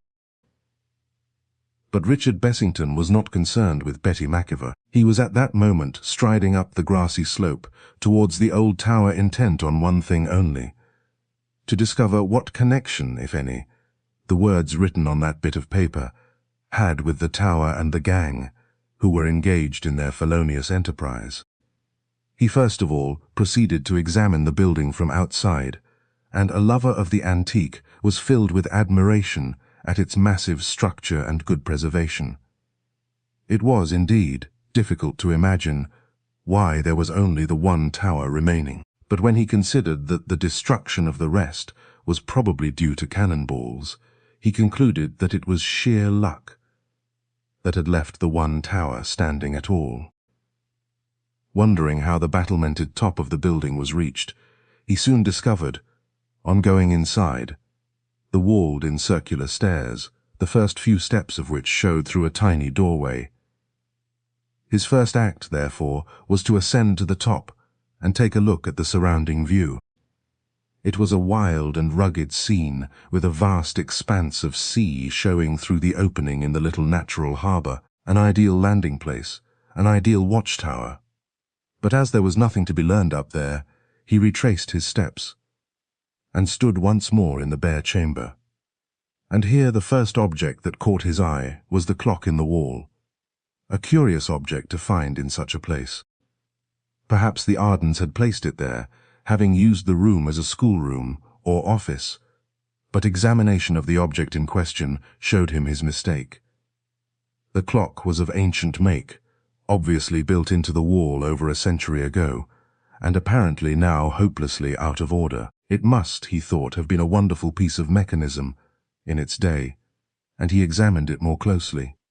Clocks, however, had no sort of interest for him at the moment, and turning away, he began a systematic examination of the walls and floors, and found them solid and without flaw. And yet Frank Daneham had sworn to the bales of silken goods, and to their subsequent disappearance.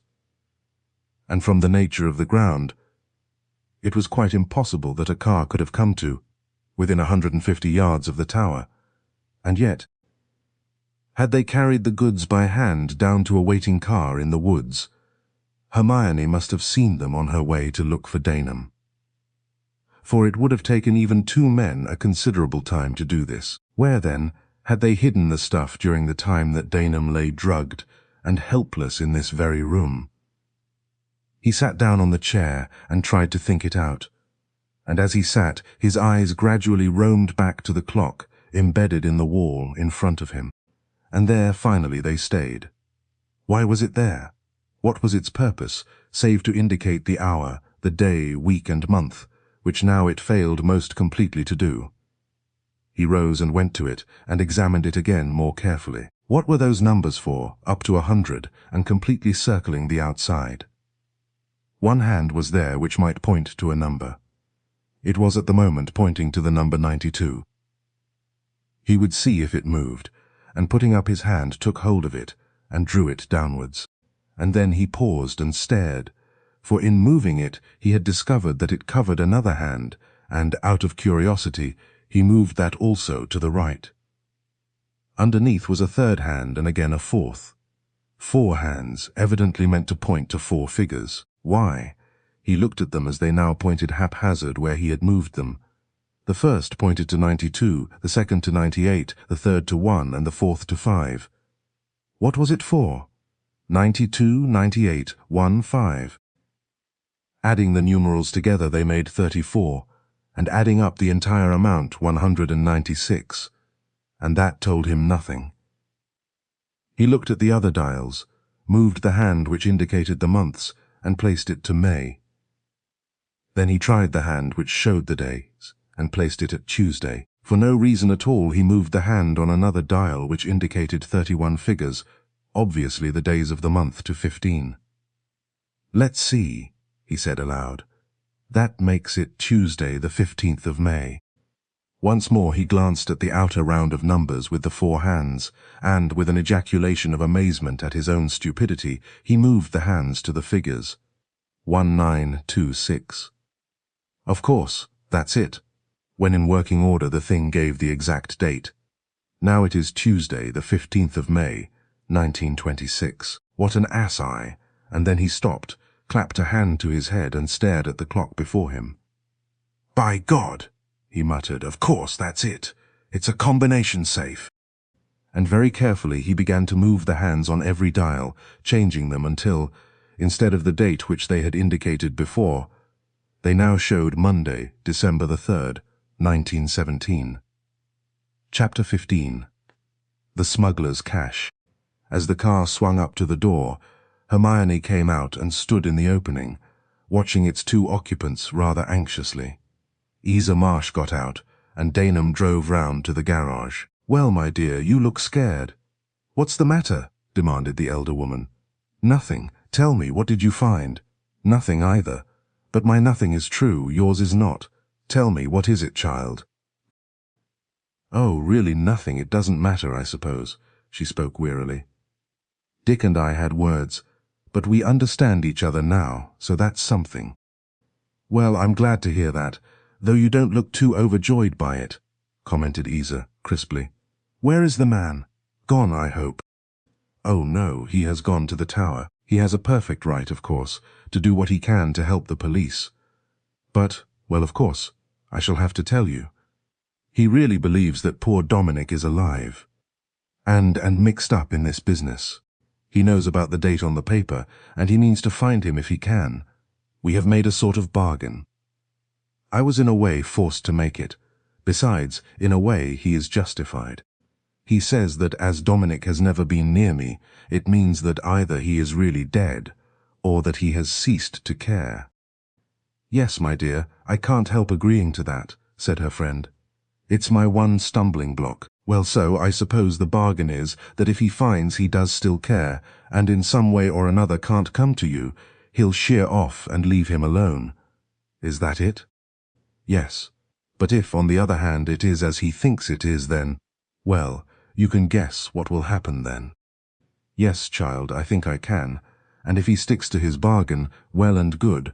But will he? That's it. I don't feel that I can trust or believe in him, and I'm terribly frightened of what will happen, But here suddenly Hermione, who had gone through much during her friend's absence, broke down, and the next instant was in the stout woman's arms. "My poor darling, don't cry, child, and don't worry. If your boy is alive, he shan't fall into that man's hands, bargain or no bargain." "My word. I could gladly shoot the brute for worrying you like that. But the worst of it is, we can't afford to quarrel with him, or prevent his coming here. He's got us on the score of the smuggling stunt, and if we objected, he would have a perfect right to go to the police, and that we don't want at any price. All we can do is to carry on and try and beat him at his own game. By low cunning. How it's to be done, I can't say for the moment.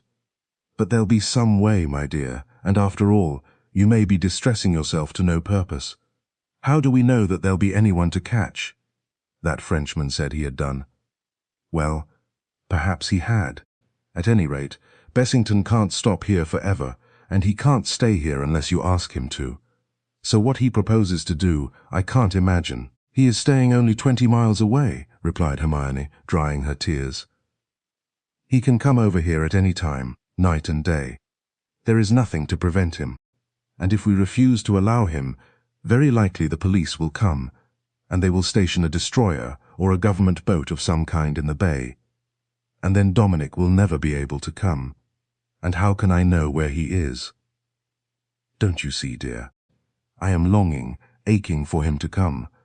If I could only find the person who is signaling and bribe them to send for him, I would give all I possess. Indeed I would." "I know. I quite see that, and I'm afraid in the matter of the signaling person we are as far off as ever. Betty has never sent a letter from here in her life. So it looks as though it's not her at all. Then who is it? Who can it be?"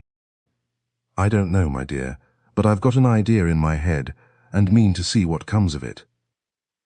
I intend to walk over to the cottage myself, while Betty is working here, and do a bit of poking round, and I'm going directly after we've had tea. And here's Frank. So just tell him all about it, and don't worry any more." It was impossible to feel despondent with two such cheerful and optimistic friends. "Let him hunt, he'll find nothing," said Frank Daneham.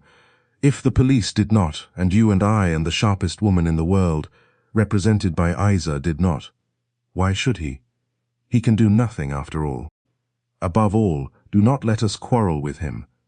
If our friends, the smugglers, are coming back, they will come. Worrying won't stop them. And when they come, it will be at night. Bessington won't be here at night. My only fear is that they won't come, and I should very much like to meet that young Frenchman again and return the compliment he paid to me." He turned to Iza with a smile. "By all means go and poke about at Betty's cottage," he went on. "I don't know what you think you'll find, or even what you propose to look for, but go, if it seems good to you." "It's only a theory," was the reply, and directly she had had her tea she went. Betty McIvor's cottage was in the direction of the tower, but further inland, and to reach it, several fields had to be traversed by a narrow path. On the way there Iza Marsh had a good view of the tower, but so far as she could see from that distance, there were no signs of Colonel Bessington.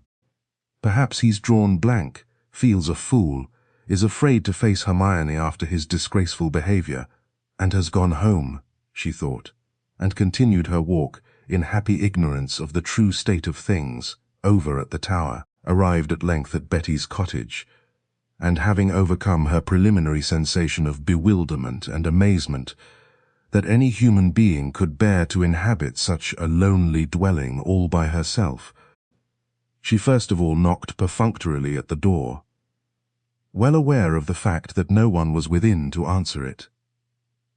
and finding it locked and the windows fastened, she proceeded to prowl round the premises in search of anything suspicious in the nature of telephone wires, which at first she had thought might possibly exist, but which her search proved to be unfounded. There was a small garden at the back of the cottage, and what looked to be a fowl house at the end of it, but neither sign of cock nor hen, or anything appertaining to the farmyard, did she see, at which her hopes rose abundantly, and her steps quickened along the path that led to it, and here she found what, as she would put it, common sense had told her to look for. The end of the fowl house, instead of being made of solid wooden boards as were the other three sides, consisted of fine meshed wire netting, and, looking through this, she saw, instead of the domestic fowl, 5 very fine pigeons.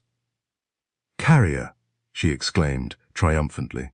"So now we know, and that's one up to Bessington, drat him. All we have to do now is to threaten old Betty with exposure, and we have the field to ourselves." With which optimistic solution of all their difficulties, she started back on her way home, and once again glancing across over the rugged bit of moorland which separated the area of agricultural ground upon which she walked, and the jagged rocks near the sea, she noted the absence of anyone at the tower, and supposed either that her first surmise had been correct, or else that Colonel Bessington had gone where she was now going. To report failure, she thought, with a nod of her head at her own success, which, by the way, he shall not share. If Betty is to be dealt with, she will be dealt with by us. But if she had been successful, how much more so had been Richard Bessington. No sooner had he tumbled to the meaning of the clock, the solving of the mystery of which had taken him as many minutes as it had taken Dominic Arden days, than he proceeded to put his discovery to the test.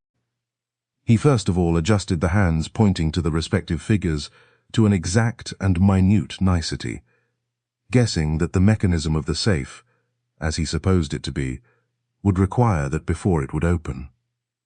Having done so, he took hold of the left side of the clock face and pulled it towards him. To his intense surprise, instead of the clock face only opening and revealing a receptacle for depositing stolen goods, the whole length of the wooden structure of the grandfather type came forward, revealing not a safe but another door, exactly corresponding with the clock face and with the same dials and hands, only on the reverse side. And whereas the clock opened inwards, the second door opened outwards and revealed an opening in the wall through which a man could pass with ease, and the top step of a flight of steps which disappeared into darkness. For a moment he stood where he was looking down into the black depth from which a cold, damp, musty draught was coming. This, then, was the answer to what had so puzzled Frank Daneham, namely, how the Frenchman could have got the goods away in time, without being seen by Hermione that night. This, too, explained where he must have lain hid while the police inspector was keeping his watch. Obviously, a room beneath the tower, possibly even another exit that way. But of this he must make sure. What 1,000 pities he had not thought to bring his electric torch with him, now lying uselessly on the table beside his bed at the Glen. All he possessed was a cigarette lighter which, when ignited, burned a tiny flame until the methylated spirit was exhausted. He had fortunately had it replenished that morning, and for want of a better it would have to serve. So he lit it, and slowly and very carefully began his descent of the stairs, pausing only to feel with his stick and make sure that the next step was solid. At the 14th step he struck solid ground, and by dint of careful pacing found that he was in an underground vault of some 20 feet square, and which had an opening at one end large enough for a fair-sized car to pass down. Down this passage or tunnel, therefore, he went, hoping fervently that the light would hold out until he had gained the end, wherever it might lead to. It led, after 50 yards walking, straight down in a steep incline, right into a wide and swiftly running river, which appeared to run underground for some considerable distance, and at the end of the tunnel he saw the faint light of day, and the vision of pine trees. Here he had, perforce, to stop, having no wish to get wet, and indeed not feeling absolutely sure that he could stand up against the force of the water which looked, in the faint glimmer of his light, exceedingly deep, but which to his surprise, when he tested it with his stick, was not more than a foot in depth. Easy for a car to make her way up that, he thought, and no one in their senses would ever dream that down the river, even if they dared to venture through the tunnel, would be found an entrance to the tower. Wonderfully ingenious, and not surprising there was a mystery about a car. So thinking, he turned, and as he did so, his tiny light flickered and went out. But it would, he reflected, be easy to find his way back. For there was but the one passage, and he knew that at a bend in it some way along, he would see the glimmer of light through the clock at the top of the steps to direct him. And as he felt his way back, passing a hand along the rough walls of the tunnel, hacked out, no doubt, by smugglers some 100 or more years ago, and once more used by the descendants of their trade, he wondered what he should do with his knowledge. One thing now was certain, and that was the fact of Dominic Arden's existence, for it must have been he who, with sardonic humour, had set the clock at that date, and, afraid or too wise to come himself again, had told his friend where to set the hands in order to open the secret door. And because that friend was afflicted with a bad memory, had written it down for him. What should he do? Keep the knowledge to himself, or tell the police, and let them set men to watch in the underground room? That, perhaps, was his duty. His duty, too, to tell those at Ardenmore House. But was duty always necessary? After all, it was he who had discovered the secret, not they or the police. And if they knew, Hermione, at least, would do her best to thwart him in every way. If, also, he told the police, the matter would be taken over by them, and he would have no more say in it. And he wanted a say, very badly indeed. But also, he could do nothing alone. Single-handed, he would be powerless against the smuggling gang if they returned. And there was only one man whom he could ask to help him. On the other hand, did he keep it to himself and manage to capture any of the gang? What would the authorities say when they discovered that he had known of this place and had not informed them? Above all, what would Hermione say? It was a very nasty problem which he had to solve, and he realized that he had only the time during which he would walk that half-mile back to the house in which to solve it. He gained the steps at last, mounted them, and then examined the back of the clock, which had now swung back against the wall. He saw that each number consisted of a steel disc which, as the hand pointed to it, shot out, fitting into a corresponding blank space on the other door, which opened inwards over the steps. In order to set the clock, it was necessary to stand on the second step with a light, and with the other door closed. There were dials and hands exactly similar to those on the front face of the clock, and, according to the position in which those were set, so only could the door be opened by setting them on the face of the clock in a similar position. Then, when so set, the clock must be drawn into place. The hands moved to any figure or number, save those set at the back, when automatically the discs would shoot out, clipping the two doors together, and rendering them immovable until the magic date was reset once more on the clock face, when again the discs would shoot, this time into space, releasing the doors from one another.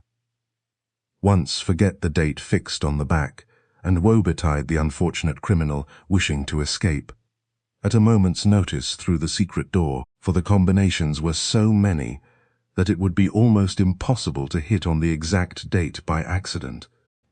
Even should he get the year exact, the month and the day, if the date of the month was wrong, that disc would still hold the two doors together, refusing to release them until the magic number was set. A wonderful contrivance, he thought, as he drew the inner door to, swung back the clock face, and began to readjust the hands. He placed them as near as possible to where he had found them, tried the door, and discovered it firmly shut. Then, with a glance at his wristwatch, which showed him it was past 5 o'clock. He set out upon the walk home, and on the way he made up his mind as to what he should do. Right or wrong, he had told Hermione he would win her. By fair means or foul, after all, who should be a judge as to what was fair in love? He reached the house as Iza Marsh came down the garden path on her return from Betty's cottage. "Well," she said cheerfully, "find anything?" "Nothing at all," he replied quietly. "Same here," said she laconically, and wondered if the man was as big a liar as she was. Chapter 16. Betty Mackiver's Postal Service. It was with a feeling of intense relief that Hermione, Iza Marsh, and Frank Daneham heard the retreating hum of the car as, 10 minutes later, Richard Bessington took his departure.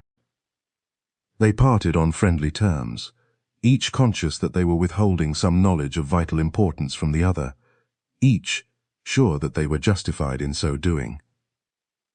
"I can but report to the police our failure so far," Bessington had said, "but I will tell Mackay that you people here are going on with your investigations into that signaling, and if you want me, I shall be only too glad to come over.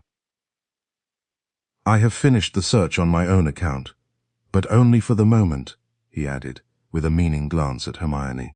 "For our bargain still holds good, doesn't it?" "Yes," she replied gravely. "I am not afraid," she added. "Nor am I," was the reply. And so they parted, Bessington to return eventually to the glen, to think out what would be his best plan of action, while the three others were left with a sense of freedom from a menace, which none of them could actually define. "I wonder if that man is the most unmitigated liar on earth, or if I beat him by a short head," was Iza's first comment, as the three returned to the smoking room, the most comfortable room in the house, where they proposed to hold a short conference before dinner. "What do you mean, darling?" asked Hermione, who was tired and dispirited, and racked by a haunting fear that even should they succeed in finding her husband, they might also find that Bessington was right in his surmise, and she was wrong. "Well, I'll tell you," replied the other, cheerfully. "It's a bit of good news, and you both look as if you wanted bucking up. I kept it, too, until that man had gone, and that was some task, I assure you, as I was bursting with it. But I was afraid that if I told you before he had gone, you might by a look, or even a hesitating manner, give the show away. And Dick Bessington is as cute as a CID man. The fact is, my dears, that I have discovered that Betty Mackiver is the guilty party, and I know the means by which she sends her warnings." "No? Marshy, not really?" Hermione's voice, which a moment before had been listless and sad, was suddenly full of tense excitement. Frank Daneham uttered an ejaculation of surprise. "Good Lord, do you mean this?" "I do, bless you. It's a good stunt, too. She sends them by carrier pigeon. She's got 2 brace and a half shut up in a fowl house." "Oh, Marshy, and we never thought of that," cried Hermione. "Exactly. I thought of telephones, but not pigeons, and in looking for wires I found the birds. So all we have to do now is to tackle her, and you, Hermione, have got to do it." "By Jove," cried Frank. "Well done you. Fancy Bessington and I never thinking of that. Of course the thing's easy. There must be someone living not too far off from here. One of the receivers of the smuggled goods, possibly a well-known tradesman, otherwise eminently respectable and respected among his fellow men, and an ardent supporter of law and order. He gets the message, sends the advertisement to the papers, and along come the rest of the gang, either with more goods, or else to take off the returning smuggler. Easy enough indeed. But why should Hermione be the one to tackle the old girl? "Because she'll be able to get at the soft side of her," was the reply. "And she's got a strong card to play." "I know what you mean," said Hermione, with an unwanted sparkle in her eyes, and speaking openly on the subject on which, until then, she had maintained a marked silence. "She has no idea that I am Dominic's wife. After all, who thinks of me as anyone but the wealthy widow, Rodenburg? Yes, I'll do it. Anything to get him here. To know, once and for all. Oh, it seems too wonderful to be true." "It's true," All right, my dear, said her buxom friend, and the sooner you see her the better, before the police get more suspicious and send a government boat along. Hermione glanced at the clock. Betty will have gone home by now, so I'll put my things on and go to her cottage. It will be better in any case to see her there. So once more a lonely figure started out upon a lonely walk, and this time the knock upon the door was neither perfunctory, nor did it remain unanswered. Old Betty appeared in the doorway, and seeing who her visitor was, smiled a welcome, and asked her to come in. "Whiles I'm hoping there's nathing wrong at the hoose, my leddy," she said as Hermione, feeling suddenly troubled and anxious, followed her in. What if she denied it? What if, after all, Iza had been mistaken, and it was not Betty who sent the messages? "No, it's not for that I have come," was the reply. "I came to see you, Betty, to talk to you." The two went into the tiny kitchen, which smelt strongly of peat, and was clean and tidy. "I want," said Hermione, hesitating, "to tell you something that I have not told you before.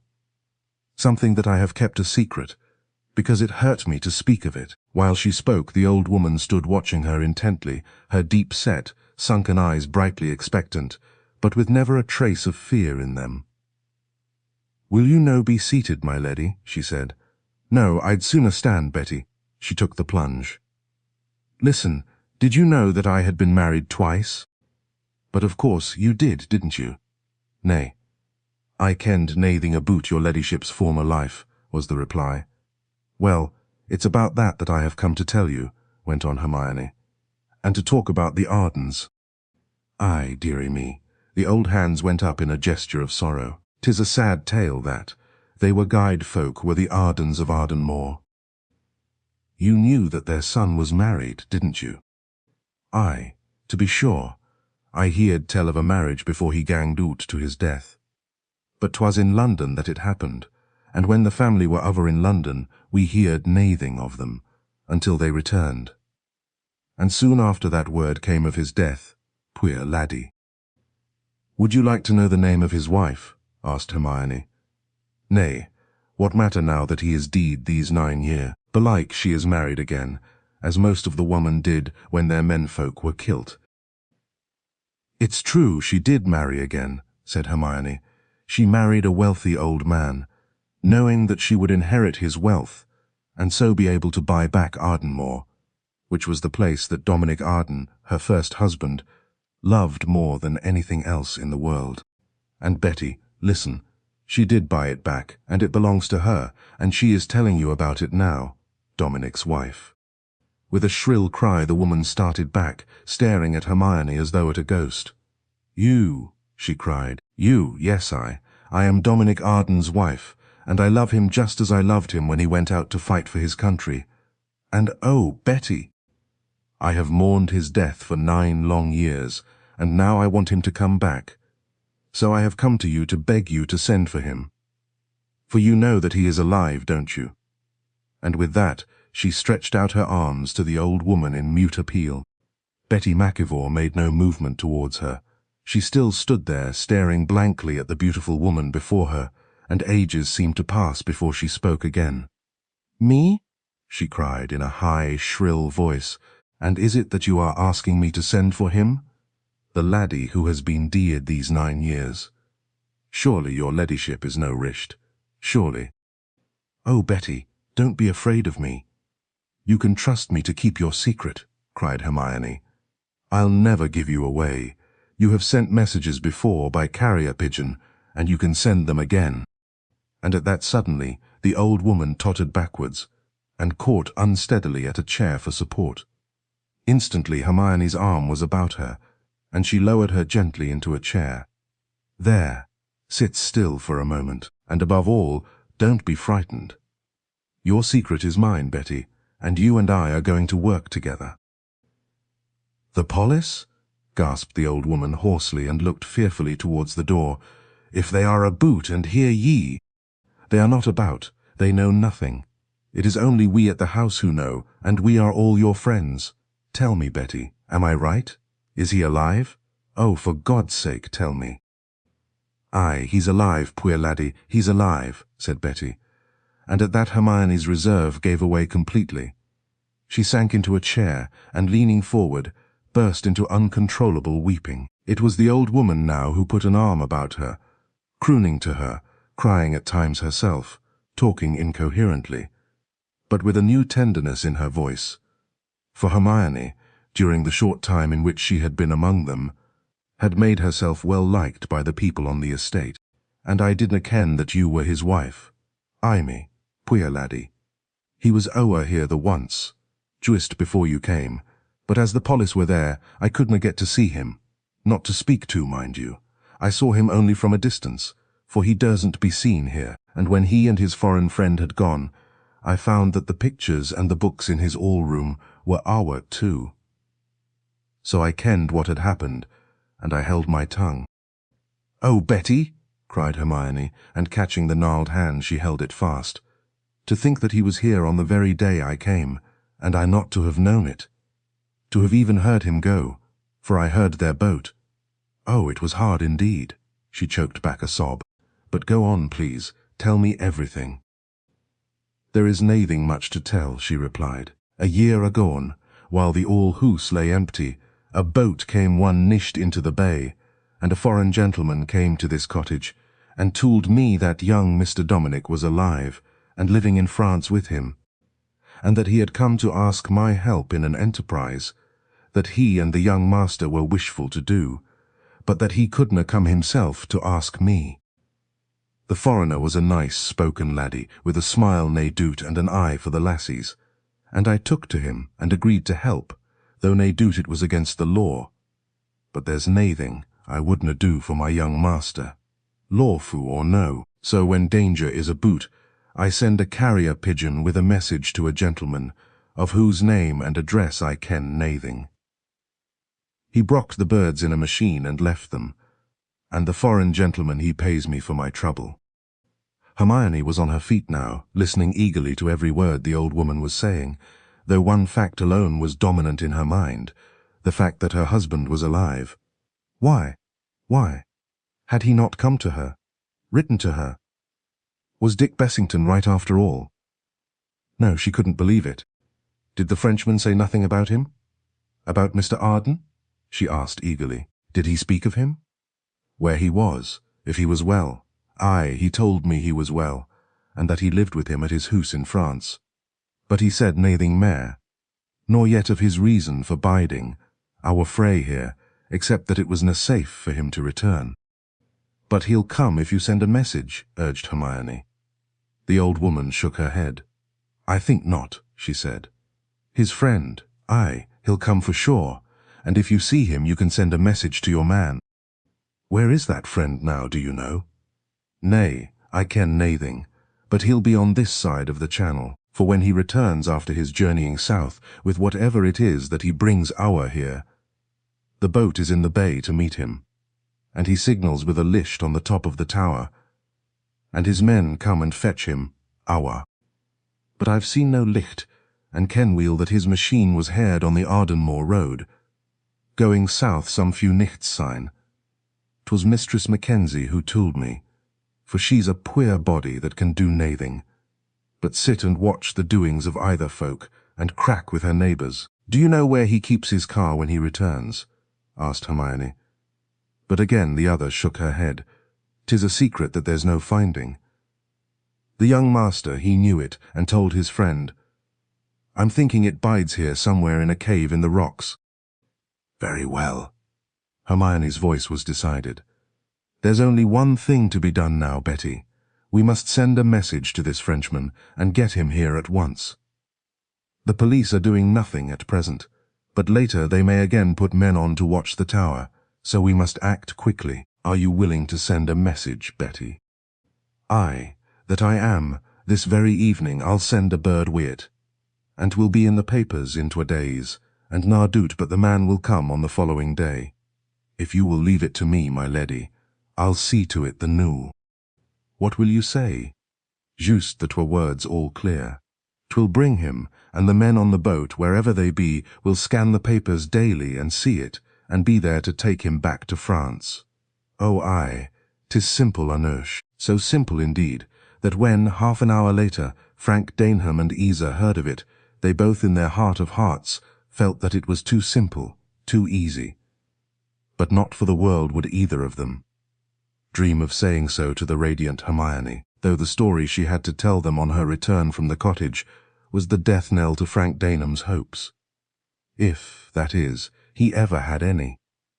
He showed nothing of what he felt, only intense joy at her own happiness, coupled with the personal joy he experienced in knowing at last that the boy whom he had loved as a youngster and had mourned as dead was actually, and in truth, alive.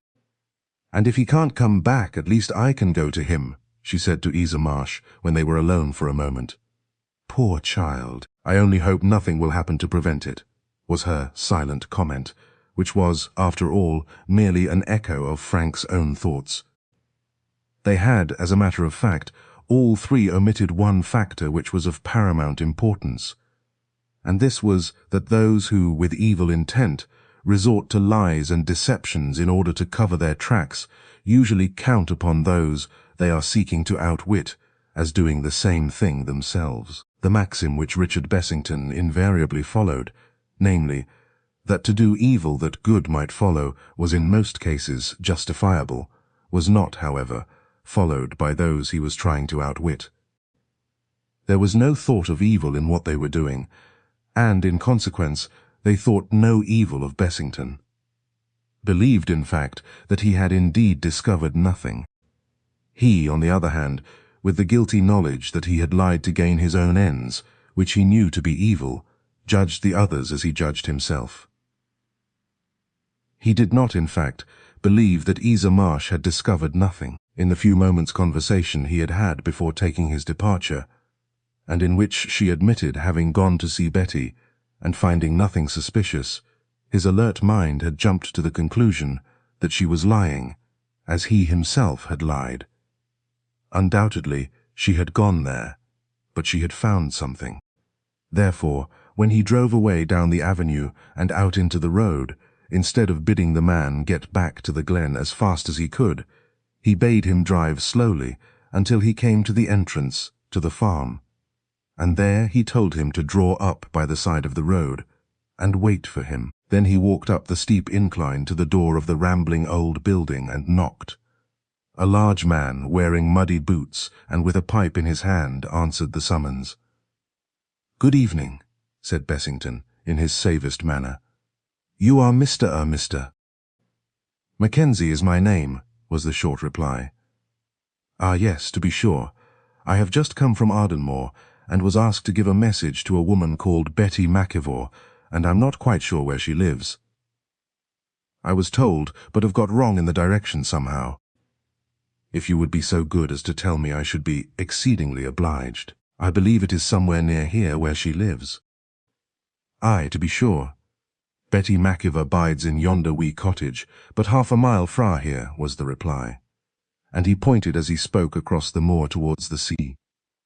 "But there's no road for a machine, only a wee path across the fields fra here, though there's a better fra the hoose. If you'll walk through yonder wood and across the burn, you'll see the cottage on the brow of the hill, and then 'tis but a matter of 10 minutes' walk." "Thanks, I'm much obliged to you," replied Bessington, and returning to the car, he took his field glasses, which he had flung onto the seat, thinking they might be useful in his investigations, and telling the driver once more to wait for him, he started out upon his walk. It was rough going, and took him longer than he thought, and when, finally, he reached the edge of the wood and looked across at the other hill, where a tiny cottage appeared in the clear light, but a stone's throw away, it was to see the tall, slim figure of Hermione walking quickly up to the door. He smiled as he saw her, though in a way it altered and spoiled all his plans, for he could not interview the old woman while she had such a visitor in the house, and if he waited until she had gone, it might make him late for his return journey. Wait, however, he would. He could at least spare half an hour, and so, sitting down on a fallen log, he took out his glasses and began his self-imposed vigil. 20 minutes later, Hermione appeared at the door and walked hurriedly towards her home. At the same moment he saw the figure of another woman emerge at the back of the house, go down the garden to what appeared to be a hen house, and disappear behind it. But she was not long out of sight, and reappeared almost immediately holding something in her hand. It was not difficult to see through the powerful lenses that the object was a pigeon. With the bird in her hand, she once more entered the house, and after a few minutes, during which Bessington wondered if he should go and see her or turn back to the car. Fearing to be late for dinner at the Glen, he saw her come out once more, hold the bird high up in the air, and then with a toss of her arm let it fly. It circled once, twice, thrice, and then like a shot from a gun was away, flying due south.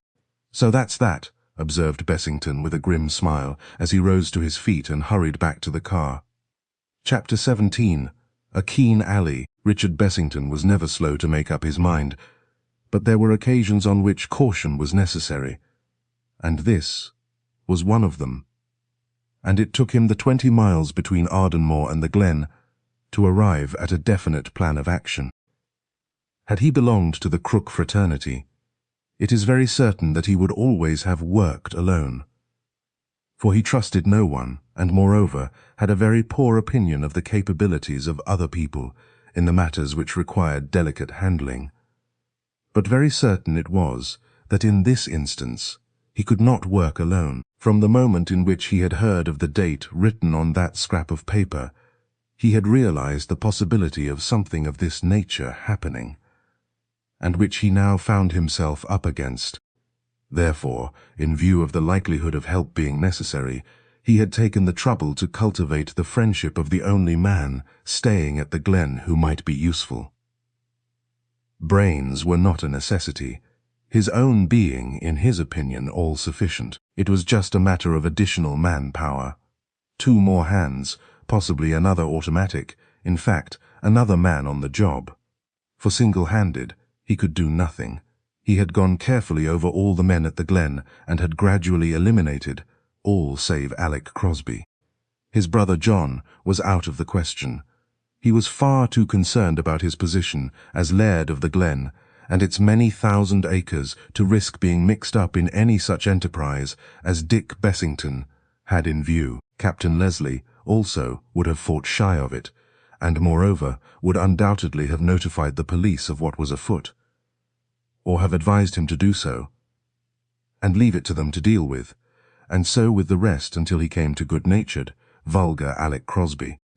Instinctively he felt that he could trust him, as far as it was in his nature to trust anyone, and the man who worked with him must, of necessity, be one in whom he could place a modicum of trust. He had known Alexander Crosby previously, had counted him a bore and a fellow who was not in his own sphere in life, but though he was aware of his shortcomings, he was equally well up in his good points, not the least of which was that if he chose, he could hold his tongue when necessary. Also, he was a man without nerves, and cute up to a certain point. Furthermore, if it came to a matter of physical violence, which was quite likely, his muscular development would count for something. But he had one weakness, and that was a vein of sentiment which made him too prone to pity the underdog, whether he be unlucky or merely deserving of punishment. And unless he could be made to see that Dominic Arden was so deserving of punishment and not of pity, and that in removing him from Hermione's path he was performing an act of charity towards her, and not one of cruelty, he would be useless as an ally. Otherwise, Alec Crosby was undoubtedly the man for the job. The French smuggler, who would soon be on his way to the Tower in response to another advertisement message, had to be taken, and Bessington could not do it single-handed. It was obvious, therefore, seeing that he had actually seen the message dispatched, that in a matter of 3 or 4 days at the most, this Frenchman would be back. The only difficulty being that Hermione, knowing that the message had been sent, would also take steps to watch for his coming, if not actually for the coming of Dominic himself, when the matter would then become extremely complicated. for he wanted to be on the scene, without anyone else being a witness to what followed. If the worst came to the worst, and she and Daneham made trouble, he could of course threaten to call in the police. But he did not want to resort to extreme measures for his own sake. He wanted to do the thing quietly, and to have no scene. Neither did he want to be mixed up in it publicly himself. All he asked was to get the Frenchman into his power, and once there he could deal with him and the rest of the situation. He would, of course, compromise with him, offer him his liberty on certain conditions. No man in his position would be fool enough to refuse, and then, if things were as he guessed they were, Dominic Arden would not be given the choice of a return to his wife, nor yet would the doubtful issue of his punishment at the hands of a leniently inclined government be put to the test. That was far too risky. No, Dominic Arden would simply disappear. Really disappear this time once and for all, and the way would be clear for himself with regard to Hermione. For once let her believe that Dominic had forgotten her, or preferred his liberty and exile to the risk of punishment, perhaps death. If he joined her, and she would be his, Bessington's, for the asking.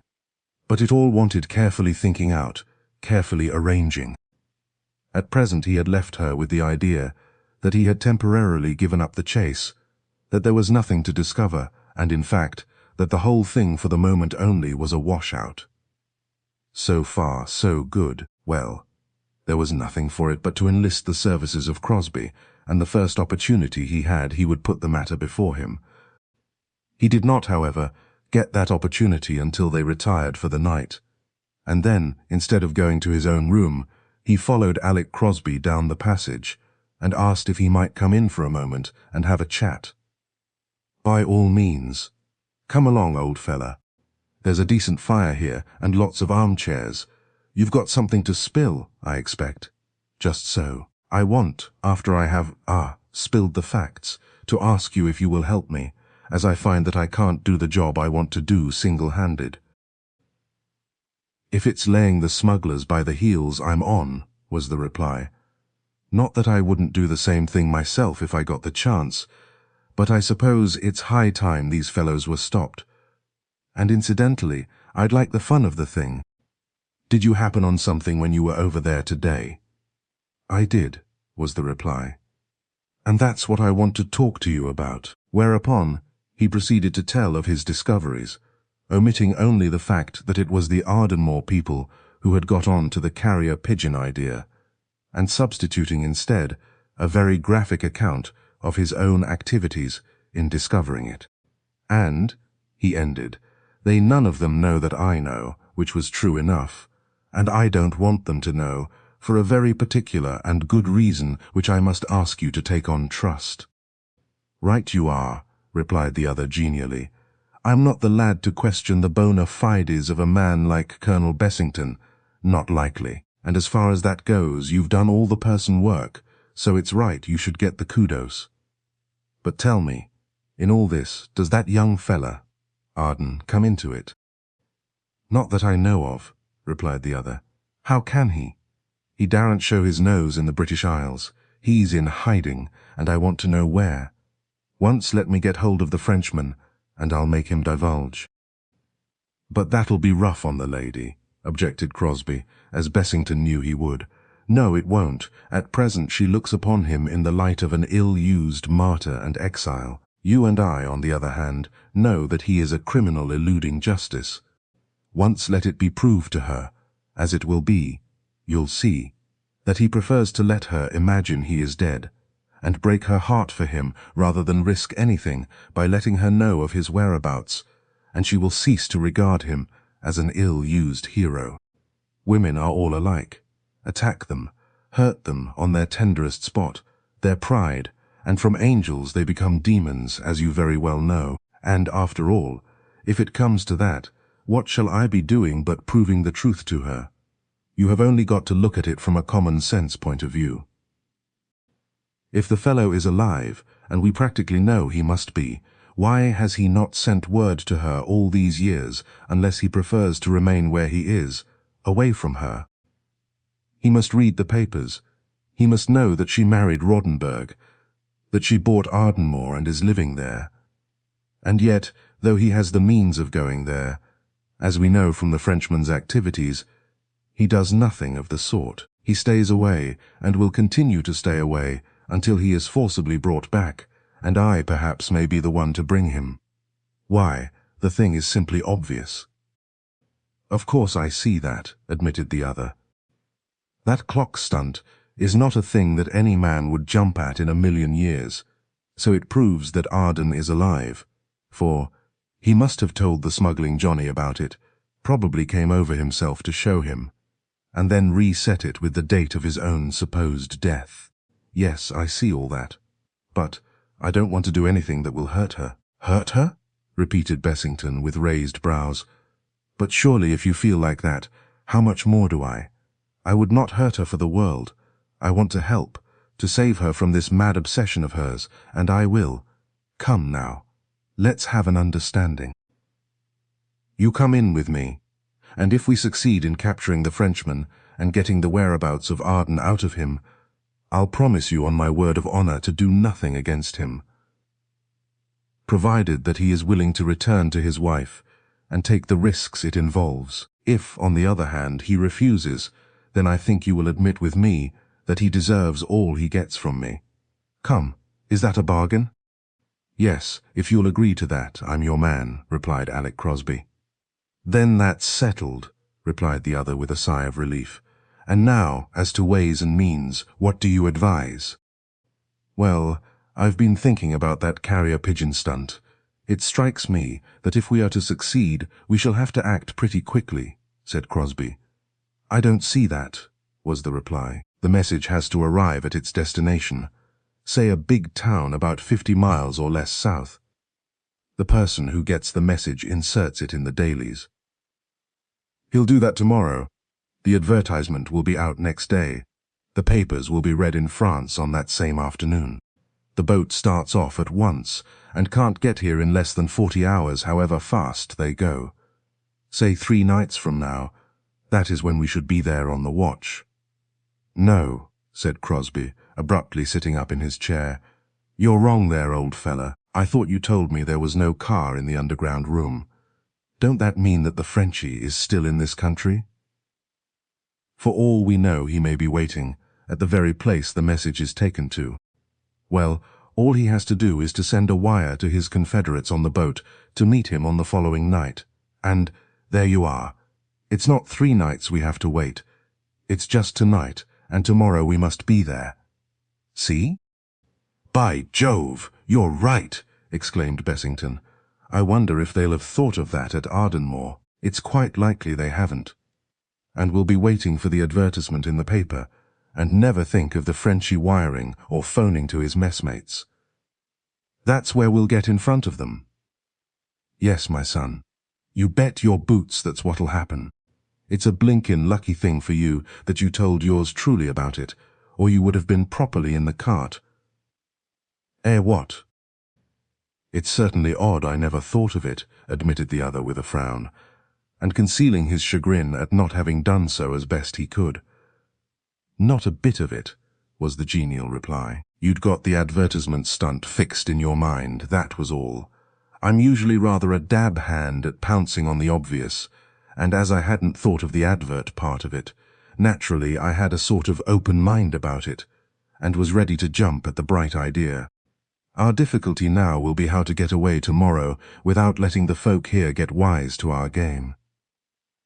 I can tell old John, of course, that I'm fed up with his party and am going south, put up at an hotel in Lockharby, and wait for you. But how about your excuse?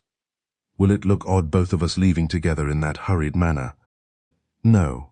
Fortunately, I told your brother the other day that I might be going to stay at Ardenmore, so I can easily say that my visit has been hastened, and then join you as you suggest at your hotel. You've got your car, so we can go off there any night we like, and of course the Frenchman may not turn up tomorrow night after all. In any case, we shall have to park the car at the edge of the wood so that it won't be heard at the house, and do the remainder of the journey to the tower on foot, make an entrance into the lower room via the river. and there await our man. Yes, quite so. Crosby was silent for a moment. The only thing about that combination door that I don't quite tumble to is how the fella gets in from the other side if, as we know, is the fact.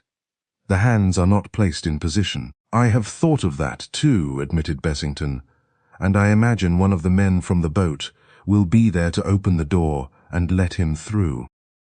Yes, but supposing his man or several of his men are waiting for him in that upper room, we can't tackle them. Desperate armed beggars as they are, and hope to get away with it, objected Crosby. After all, that's only surmise on my part, replied the other. Now I come to think of it, it seems doubtful that the secret of that door is known to anyone but the Frenchman. He will probably, after running his car into the lower room, go round the other way by the river, send up his signal for the boat, and get away without going into the upper room at all. The secret door, I should say, is only used when a quick getaway is necessary, or when goods are to be taken down to the car. So, if we catch him, while I hold him covered with my revolver, you can go round. We'll take waders, of course, and set the door for us to come through. After that, it depends on the Frenchman as to our next course of procedure. Quite, I get you, replied Crosby. So now you get to bed, sonny, and sleep the sleep of the just and righteous, and all things will be added unto you. We'll have that Frenchy right and tight tomorrow night, and very shortly you'll be able to put the lady wise as to the real character of her first husband. In any case, I wish you joy over the business, for, 'pon my soul, I think you deserve it. I've known what it is to be head over ears myself, and as all's fair in such cases, I wonder you didn't do something desperate long ago, and you are content to play the game now, even if it's to your own loss. By gad, sir, I count myself lucky to be in with you in this stunt. We'll shake hands on it. Colonel Richard Bessington winced as the other's plump but honest fist grasped his own, for at least the hand he held was clean, whereas his own was not, and he knew it. But a moment later he salved his conscience by repeating the other's words. After all, he said as he turned at the door, as you very truly said, all's fair in love. And in his bedroom he wrote a short note to Inspector Mackay, which was delivered by hand next day, and the note ran as follows. Nothing doing so far, but in a few days, with luck, I hope to be able to tell you something. If you don't hear from me, you will know that your headquarters are right, and we are wrong. Bessington. Chapter 18. The Coming of Antoine Dubosc. This reminds me of the good old days of my boyhood, said Alec Crosby with a chuckle, as he and his companions skimmed over the road to Ardenmore in his car on the following evening. But Richard Bessington had no smile in return, and was grimly irresponsive to his friend's good humour. The fact was that his conscience troubled him, though he would not have admitted it either to himself or to anyone else. And furthermore, he was over-anxious that things should go well and not miscarry. And anxiety of mind invariably had the effect of putting him into a bad temper. It's no laughing matter, he said. Not if anything goes wrong.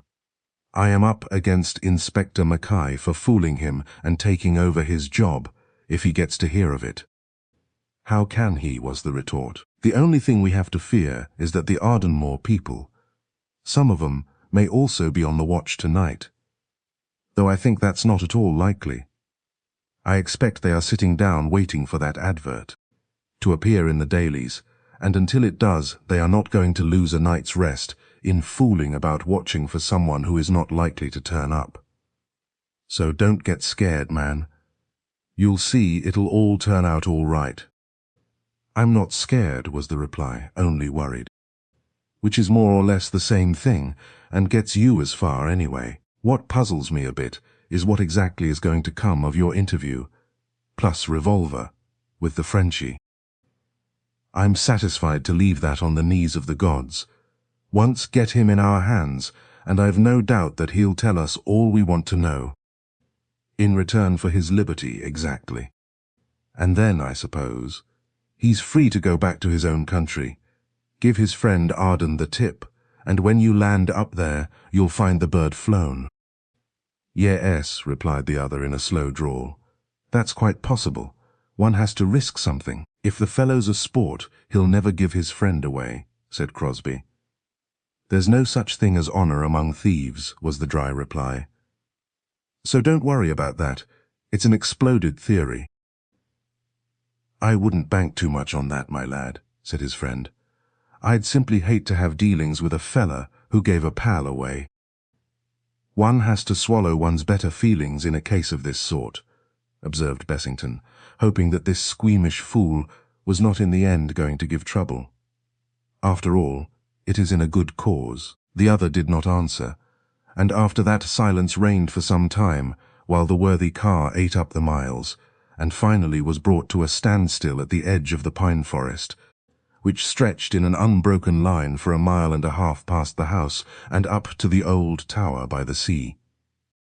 The moon was bright, and showed the two adventurers the best place for parking, namely, behind a huge boulder, and well out of sight of any chance passer-by, a not very likely one, on the road. When this was done, both men, with waders over their arms, an electric torch apiece in one pocket, and a serviceable weapon in another, struck into the wood, and made their difficult way to the entrance of the tunnel. It was 10 o'clock when they set off, and their watches pointed to 11:15 when finally they arrived, tired, anxious, and one at least in not too good a temper. At the brink of the river, whose waters looked black and far from inviting in the dim light, they stopped. "I'm going round to investigate," said Bessington as he flung the waders on the ground. "We don't want to be caught napping, but if all's well, I'll return at once, and we'll go right into the underground room." "Why not both go round and through the clock door?" suggested his companion, who did not like the look of the fast-running water. "Because, though there may be no one here now, there may be later, and a glance at the clock set to that date would give us and the show away." "Ah, I see. That's true. Well, so long. Come back as soon as you can. It will be devilish dismal here by myself." "It'll be worse in the underground room," replied Bessington, and with that reassuring prophecy he went on his way. Twice he paused, his heart beating uncomfortably, as he heard a twig snap, and thought it was another prowler like himself. But as no further sound occurred, he guessed it must be a rabbit, or a marauding cat in search of prey, and continued his way until the tower door was reached. Here he placed an ear to the keyhole, and listened, but all was silent within. Away at sea there was no sign of a boat or vessel of any kind, and he wondered if, after all, his friend had been too sanguine in expecting the smugglers to turn up that night. In any case they could but wait, and, if nothing happened, return again on the following night. Then he pushed open the door and went inside. A quick glance round showed that the room was empty, and he turned his eyes to the clock. He saw at once that the hands had been moved, and that the 4 hands denoting the year, and which he had replaced one on top of the other, as he had found them, had been separated and were now apart, one pointing to 100, another to 50, the third 25 and the fourth 75, thus forming a cross. Someone, then, had evidently been trying to discover the use of the clock and had failed to do so. Instantly an idea occurred to him. He pulled out a notebook and jotted down the day, month, and other figures which were now marked by the hands. It would be easy to reset the clock on the other side according to the diagram, and so avoid having to go round to set the hands to the original date. Then he retraced his steps, took one more look at the sea, and at length rejoined his companion. "Deuce take you, Bessington," growled Crosby. "What a hell of a time you've been." "I have reset the clock so that we can get through as soon as I copy it on our side," was the reply. "Now for our waders." "That's a brainy idea and will save me another swim," agreed Crosby, his good humor instantly returning. The two waded through the river, Bessington, who was tall, having to bend his head in order to avoid contact with the roughly hewn roof overhead, the swift current bearing them along with it. Bessington, in advance, had his torch going, and very soon found the opening into the second tunnel. A moment later they had climbed the rather steep incline and were standing high and dry in the dark passage, and divesting themselves of their waders.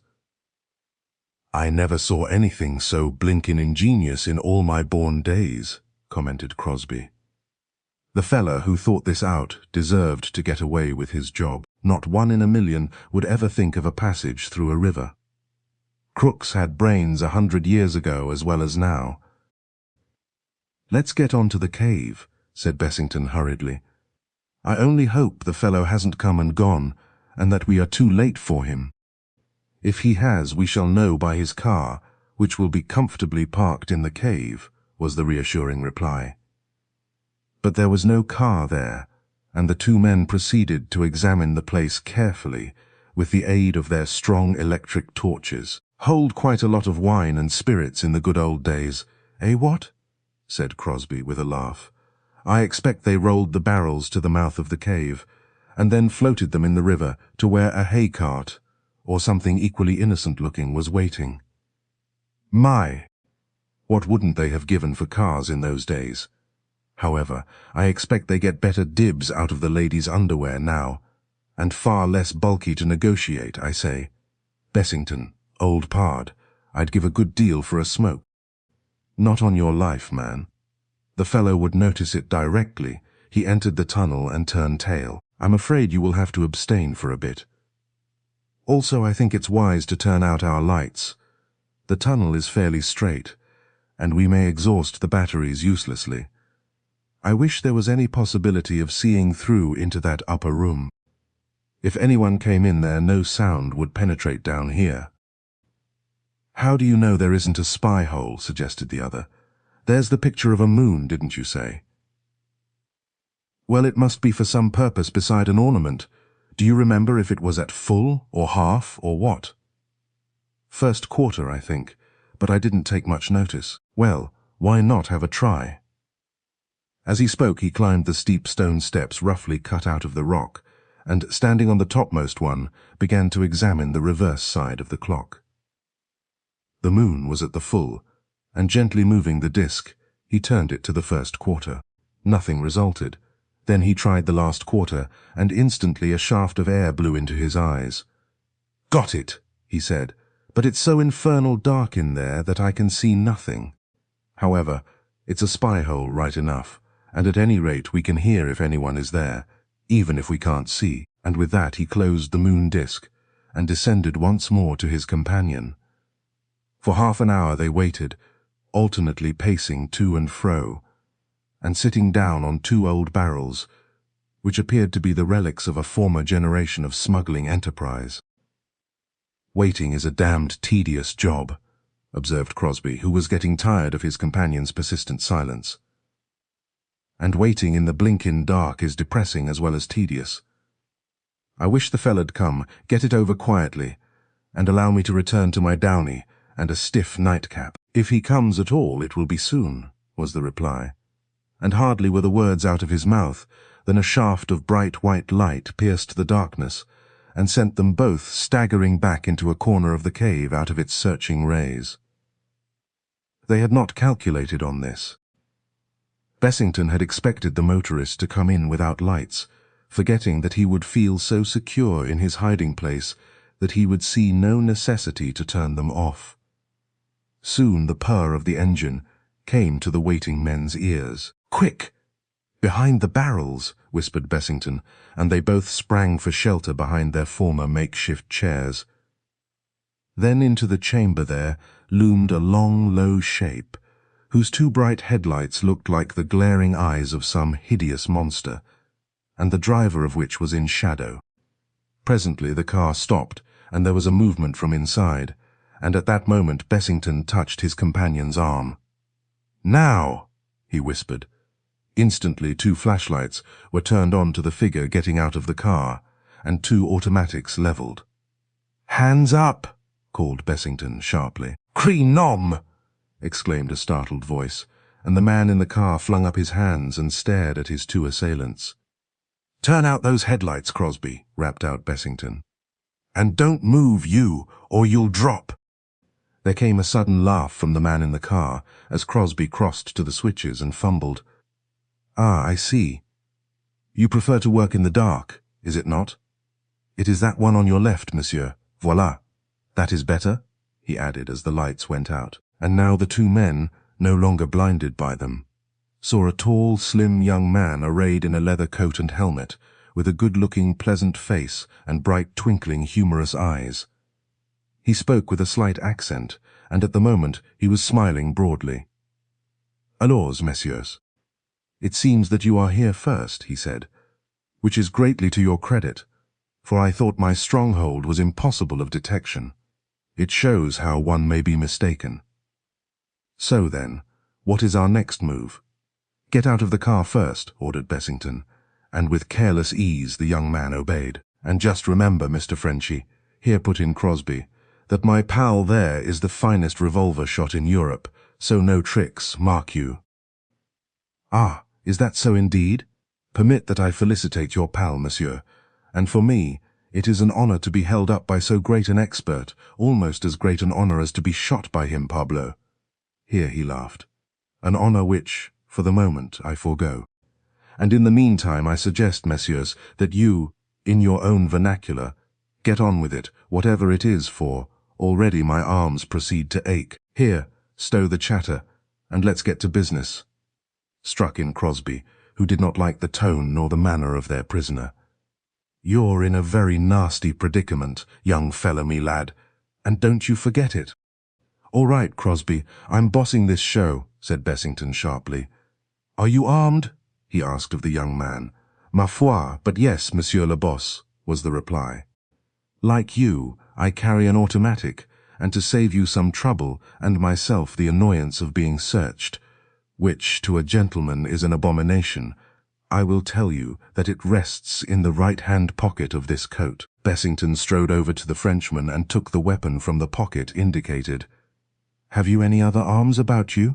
he asked. "Monsieur, I am not an arsenal. I have no more." "Take that coat off and let me search you," commanded Bessington abruptly, as he dropped the small automatic into his own pocket. The young man scowled for a moment, and then shrugged his shoulders.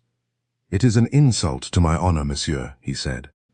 "But seeing that you are English, and possibly do not know the meaning of that word, I will obey." The jibe was well flung.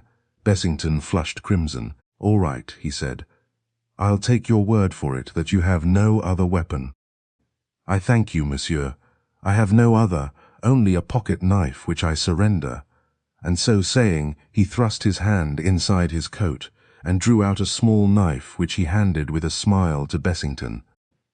"And now, messieurs, will you have the goodness to inform me as to whom I have the honor of speaking? Is it the police, the Secret Service, the customs officials, or merely two enterprising gentlemen out for, what you call, a lark?" "It doesn't matter who we are," replied Bessington curtly. "We happen to know that you are engaged in smuggling contraband over to this country, and having got wise as to when you were likely to be here again, we waited for you." "I see. Then I must deduce for myself." He smiled at them in a friendly manner, which Bessington found extremely exasperating in one who should have been grovelling with fright. "You have not, enfin, the brazen effrontery of the police, nor yet the finesse of the Secret Service, and neither have you the vulgar brutality of the customs. Therefore, I suppose that you are gentlemen of independent means and actions, and as such I presume there is some hope for me. It is true that I smuggle.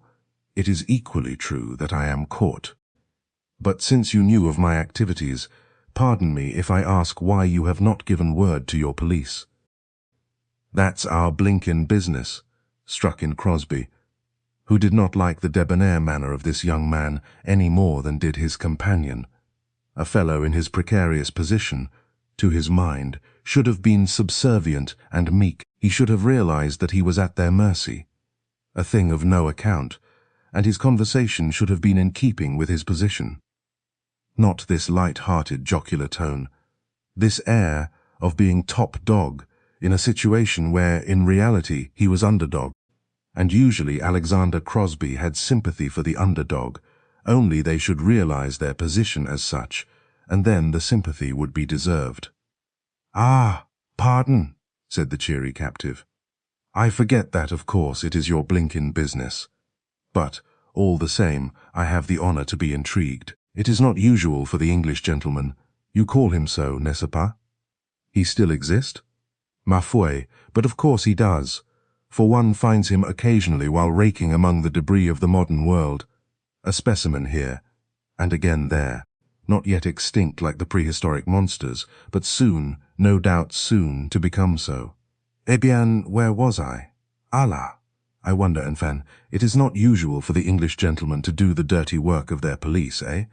You have a reason, is it not so?"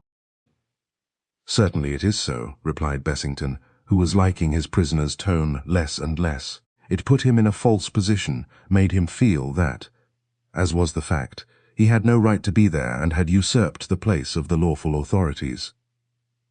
He would have, therefore, to make the position clear, and this was not at all to his taste.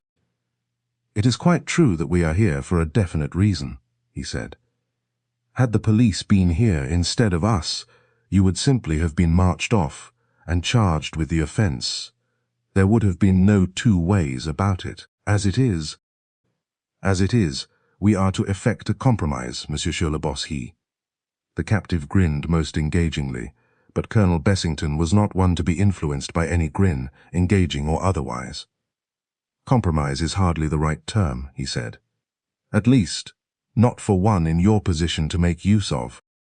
"Ah, I get you, I arrive," exclaimed the young man. "The poor prisoner who is at the mercies of one who has the distinction of being the best shot with the automatic in Europe, or, in effect, as the Americans say, the expert gunman, is hardly in a position to compromise. It is then, shall we say, on condition that he agrees to a proposal of Monsieur, eh?" "That's more like it, my lad," said Crosby. "I understand." The young Frenchman bowed. "It is then that you have a reason other than a serving your country that you are here to meet me. In the plain English, for example, of the plain John Bull, you want something of me. I, in return, also want something of you. My liberty, bien entendu, of which at the moment I am deprived. Perhaps, then, we can arrive at something between us, and no bones broken, is it not?" He beamed upon them. Undoubtedly he was the happiest of the three of them, the most at his ease. Bessington scowled, conscious of being in that false position. "Something of that sort," he admitted. "I take it then, messieurs," went on the amiable young man, "that you two gentlemen, in arriving at a satisfactory arrangement between us, will undoubtedly, in the language of your law, be accessories after the fact. Bien, therefore we shall all be in the, what you call, same boat together. We are, in fact, comrades, is it not? Let us then commence on friendly terms. To do the honors, messieurs, my comrades, permit me to offer you the cigarette, for there can surely be no fire without the smoke. La la. That is a good joke, and I make you a present of it." He held out a gold cigarette case as he spoke. "You have also the word of a gentleman smuggler that they are not drugged. Permit me." Crosby grinned uncertainly and hesitated. "French make?" he asked. "Ah, mon Dieu, mais non. Your cooking may be execrable, monsieur, but your tobacco is not to be surpassed. Sullivan and Powell, messieurs, Hanover Square, and made specially for a sensitive palate." "Thank ye," said Crosby. "I don't mind if I do," and he helped himself. Bessington refused uncompromisingly. "You permit all the same, Monsieur Dubosc, that I smoke myself?" asked the amiable prisoner. "I realize, as you see, my position," he added with a grin, and at a curt nod from the other, he lit his cigarette from Crosby's match. "1,000 thanks, monsieur, and now, in all humility, and with due respect to one who holds the gun, I suggest that we get down to bedrock." Chapter 19. A very treacherous villain. A stranger entering the cave-like room at that moment, and seeing the three men standing there, the one smiling, debonair, the other two grimly frowning, might have mistaken the first for the captor, and the others for his scowling captives. and not, as it was in fact, the other way about. It would have been indeed difficult to connect the happy-looking young man with his position as captured criminal, uncertain as to his fate, liable to condign punishment. One reason for the marked contrast in the demeanor of captive and captors was the fact that the former, though he also had just come in from a fast drive in the cold air into the almost colder atmosphere of a damp cave, was clad in a fur-lined leather coat, and was, in consequence, feeling comparatively warm and comfortable, whereas the other two, seated there for over half an hour in ordinary overcoats, were chilled to the bone. That alone was sufficient to make them gloomy and unhappy. The other factor was the uncertainty of the result of this interview, and the fear of interruption from the inmates of Ardenmore House. Crosby, less able to restrain his feelings than his companion, was the first to give vent to them. "Look here," he said. "Can't we, as this fellow says, get down to bed rock and finish the business before it finishes us? I'm stone cold in this damned cellar, and we don't want to waste time neither." "It would be warmer, messieurs, in the upper room," suggested the captive, with a wave of the hand towards the steps. "May I suggest—" "You have done quite enough suggesting, thanks," snapped Bessington. "Remember that I'm in command of this situation, not you. I have no intention of going into the upper room, as we might be seen by some of your men who may be on the prowl. No doubt much to be desired by you, but not by us. We'll get through our business where we are. I suppose, by the way, that it's useless to expect you to give your name." "Mais oui, but why not? I am not ashamed of my name. Antoine Dubosc it is. Allow me to present my card." And taking a leather case from his breast pocket, he extracted a card and held it out to Bessington, who took it, glanced at the name, and looked up. "And your address, Monsieur Dubosc?" The other shook his head. "I think not, monsieur. With all due respect, at least, not at present. It is, of course, somewhere in France, unless, par example, you propose to alter it for me to the address of one of your jails, which I sincerely hope is not the case." "That will depend entirely on yourself," replied Bessington. "Hand over that leather case of yours. I'll have a look at it." The young man flushed angrily at the tone, and for a moment appeared as though he were going to refuse. But a glance at the steady hand holding the automatic, which was pointing uncomfortably at his middle, decided him otherwise. "There is nothing in that, monsieur, but my private papers. I ask as a favor that you leave it." "Hand it over," snapped Bessington, and Dubosc obeyed, with a muttered oath and an evil look in his eyes.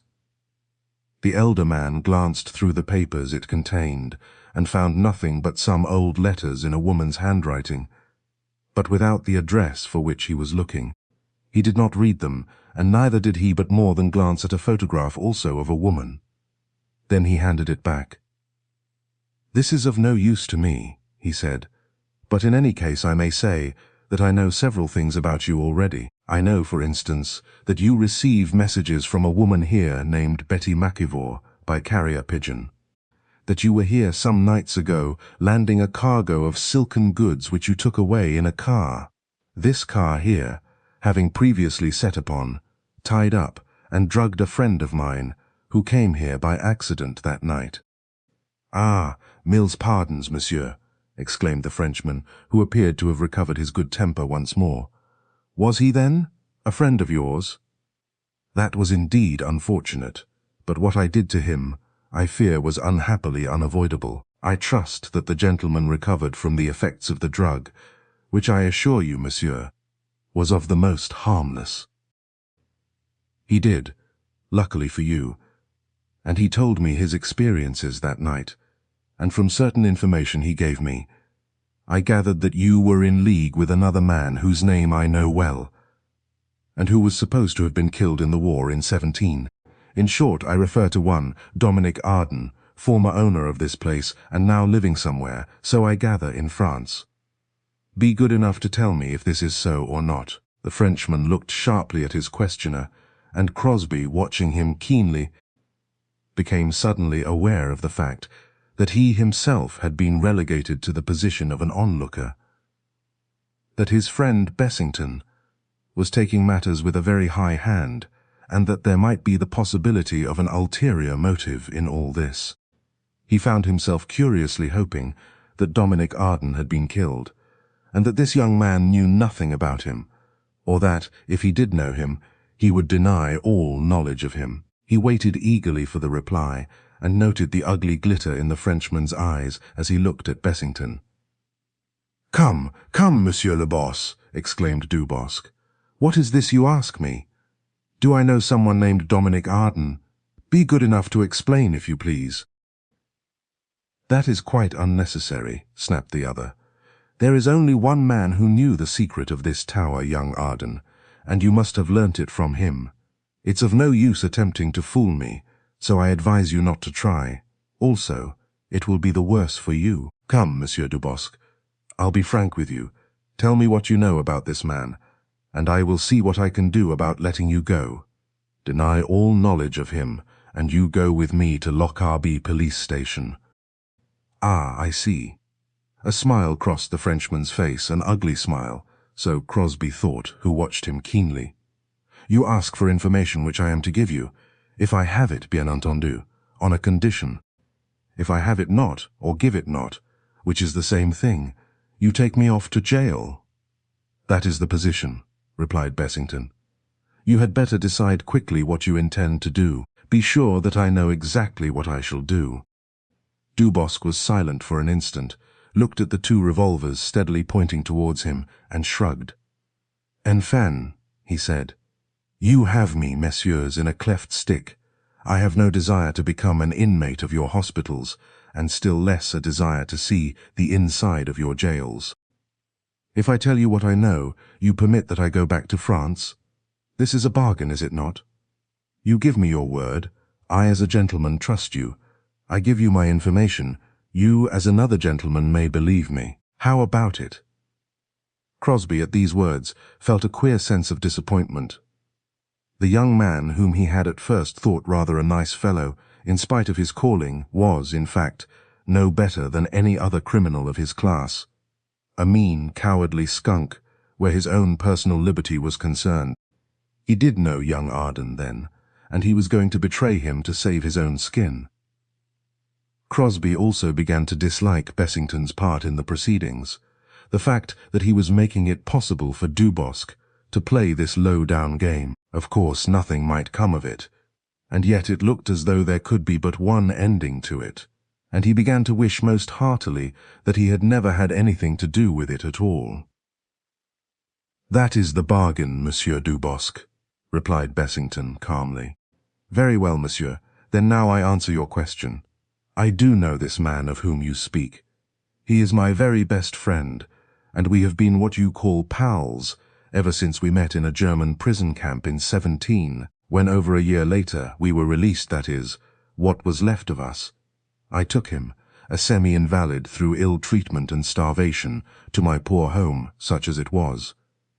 This monsieur, because he was too ill to be sent back to his own country, and when, a year later, he recovered, or at least was in better health, enfin, he begged me to let him stay, and I had not the heart, nor yet the desire to do otherwise.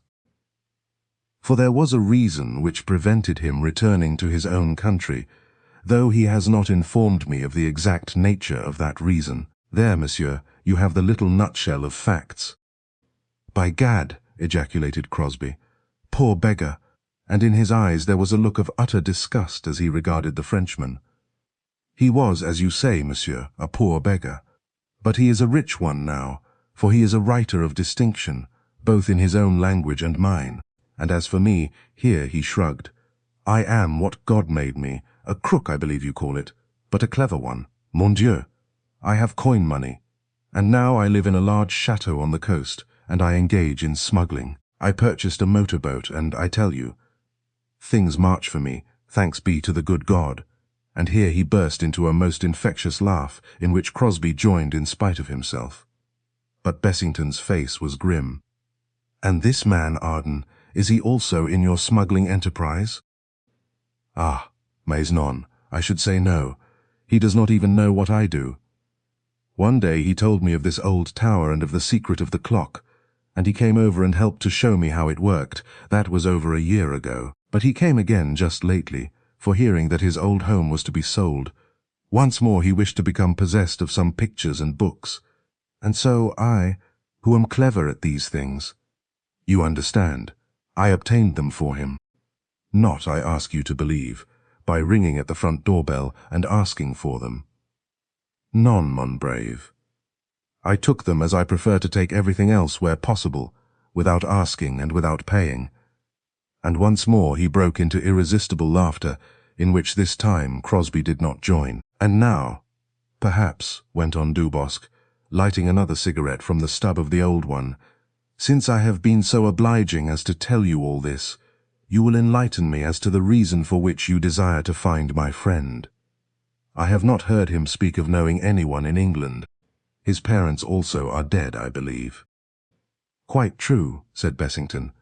And his wife is living alone, waiting for him to return, which he dare not do, seeing that, did he land in this country, he would be taken and hanged for murder. That, Monsieur Dubosc, is why your friend remains in your country, and why he says nothing to you of his past life. For a moment there was complete silence in the gloomy vault, while the young Frenchman looked at Bessington, first with a curious smile on his face, and then with a sudden frown. And so, monsieur, it is for this that you wish to find him, that you may drag him back to a felon's death. For this that you offer me my liberty, my God. But it would be dearly bought at such a price. And yet, here once more he smiled. Tell me, monsieur, you have witnesses of this crime. Murder, I suppose, if he is to hang. You can prove what you say? The man whom you drugged that night is one of the witnesses. Two soldiers who overheard his words, admitting that he meant to kill his victim, are only waiting to be called. I see. And you say he has a wife? Who believed him dead until a short time ago, when, having bought this place and come here to live, she is shown a bit of paper which you dropped, Monsieur Dubosc, and on which was written the date on which Dominic Arden went out to his death. Then she began to wonder. Ah, yes, that was a bad blunder, and it seems I am to pay for it. But his wife, she loves him, I presume, monsieur. She thinks so, but she will cease to love a man, whom she knows fears to come to her, in case he should be taken and punished for his crime. Ah, again I see. And in all this, pardon me for the question, where do you come in, monsieur? The man he murdered was my greatest friend, but that does not come into it. I want to know if he still cares for his wife, if he is ready to risk his life to go to her. I see again. You are not out for blood, monsieur. And the wife, she wishes this. She perhaps would like to be free to marry again. She would like to be certain that he no longer cares for her. Any woman would. That is so, monsieur, any woman would. Well, as I understand it, though you, monsieur, are not out for blood, it amounts almost to the same thing. Did my friend return? It therefore remains that in return for my liberty, I am to hand over my friend to justice. More or less, that is the situation, though the choice will rest entirely with Arden, replied Bessington. In any case, I am but doing my duty, and it is the only condition on which you will give me my liberty, monsieur. That I tell you where to find my friend? The Frenchman's lips quivered a little as he spoke, and a look of abject fear, the fear of a trapped animal, came to his eyes. Crosby found himself hoping that he would refuse, that he would prefer jail to the betrayal of a friend. But even as he hoped, he felt it was useless. Absolutely the only condition, said Bessington, uncompromisingly. You are hard, monsieur. My liberty is everything to me. Is there nothing else that? Nothing, snapped the other. Agree to this. Or, you know the alternative. I have nothing more to say, except that I will give you 2 minutes in which to make your choice. He glanced at his wristwatch, but at this Alec Crosby broke in. Here, I say, he said. That's too much of a good thing, Bessington. You can't force a chap to betray a pal to earn his liberty at such a price. Come now, it's not playing the game. Damn it, it's not British." "I agree, monsieur, it is not," replied Dubosc, dryly. "It is rather very French, eh? Tout ce qu'il y a de plus français. Because, as it happens, I agree, Monsieur le Boss, to your terms. I agree because my liberty is of so much value to me that I regard it more even than my honor." "What?" exclaimed Crosby aghast. "You agree to sell a pal? To gosh, you make me sick." "Shut up, Crosby. This is my affair. You are only in this to help me, not to put your oar in," said Bessington. "Then you agree," he went on, turning to the Frenchman, who spread out his hands in an eloquent shrug. "What choice have I, monsieur?" he asked. "Cha!" Crosby turned away and stared into the darkness, too disgusted for further words. "Very good," said Bessington. "It is agreed, then, that I am to see him? To ask him if he wishes to return to his wife, and, if not, to conduct him myself back to England. Those are the terms, I think." "It is the choice of the devil or the deep sea, monsieur," replied Dubosc with a shrug. "But since I cannot help myself, I agree." "How, then, is it to be arrived at?" asked Bessington. "Where is he?" "He is at my chateau," was the reply. "And since he refuses to come to England—" "Ah, he does refuse, then?" snapped Bessington. "Of a surety, yes, ma foi.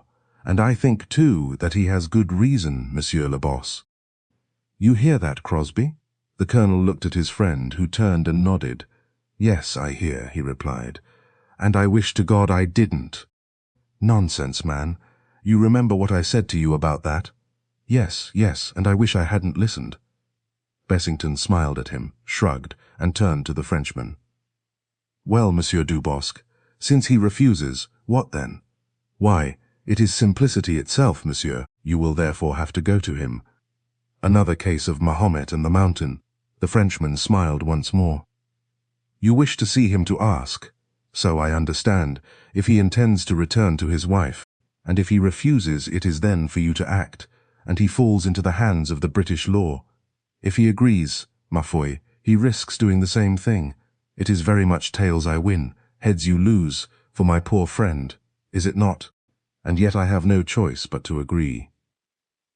I will therefore ask you, Monsieur le Boss, to accompany me back in my boat to my home, and there I will present you to my friend." A queer smile crossed his face as he finished speaking, and for a moment there was an ugly glint in his eyes, as he regarded the man who had him in his power, and was able to force the issue. Bessington, quick-eyed, alert, saw it. Crosby was too disgusted to see anything. He had not realized, when he had undertaken to help Bessington, that the only means of arriving at a satisfactory conclusion concerning young Arden was by the betrayal of one friend of another for the paltry sake of his liberty. Also, he was beginning to distrust Bessington. Had he too shown any disgust, it would have proved at any rate that his motives were genuine and honorable. But it looked to Crosby as though it was a case of any means, fair or foul, in order to get hold of Dominic Arden. He wished himself heartily out of the business, and cursed himself for a fool for ever having gone into it. But at the moment he could do nothing. "Isn't it asking rather a lot from me to trust myself alone on your boat, Monsieur Dubosc?" asked Bessington quietly. "Better give me your address, and I'll go there myself and see him." "Ma foi, yes, to be sure," the other laughed. "And when you arrive, you find that my friend has departed in my motorboat, which arrives there first. A state of affairs that would not be very pleasing to you, I think, or to me either, since you would but hand me over to my own police." For the first time Bessington smiled. "You underrate my intelligence, Monsieur Dubosc," he said. "I need hardly tell you that, at a word from me to a friend in the Secret Service, your chateau would be placed under observation, and no one would be allowed to leave until my arrival, when you would instantly be arrested on a charge of smuggling, and your friend on the charge of murder, without even the option of returning to his wife. That only if you broke your contract with me in the way you suggest. On the other hand, if I go with you, what guarantee have I that I arrive at your chateau at all? The young man flung up his head in a shout of laughter. "Ah, but you are droll, you English. You cannot see when one pulls your legs. It is all taken au grand sérieux. Have no fear, Monsieur le Boss, I break no contract. You give me my liberty, I take you to my friend, and you need have no fear that I shall murder you on the way. And for guarantee, give me my card, monsieur, I write on it my address." He took the card from Bessington and scribbled on it with a pencil. "I now return it to the gentleman, your friend, who stays here," and he gave the card into Crosby's unwilling hand, and he read the address written across the back.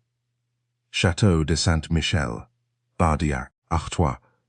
If you have not returned, Monsieur le Boss, by a certain date which we will name, then Monsieur, your friend, will go to your police, and they will get into communication with my police, and zut, it is I for the guillotine.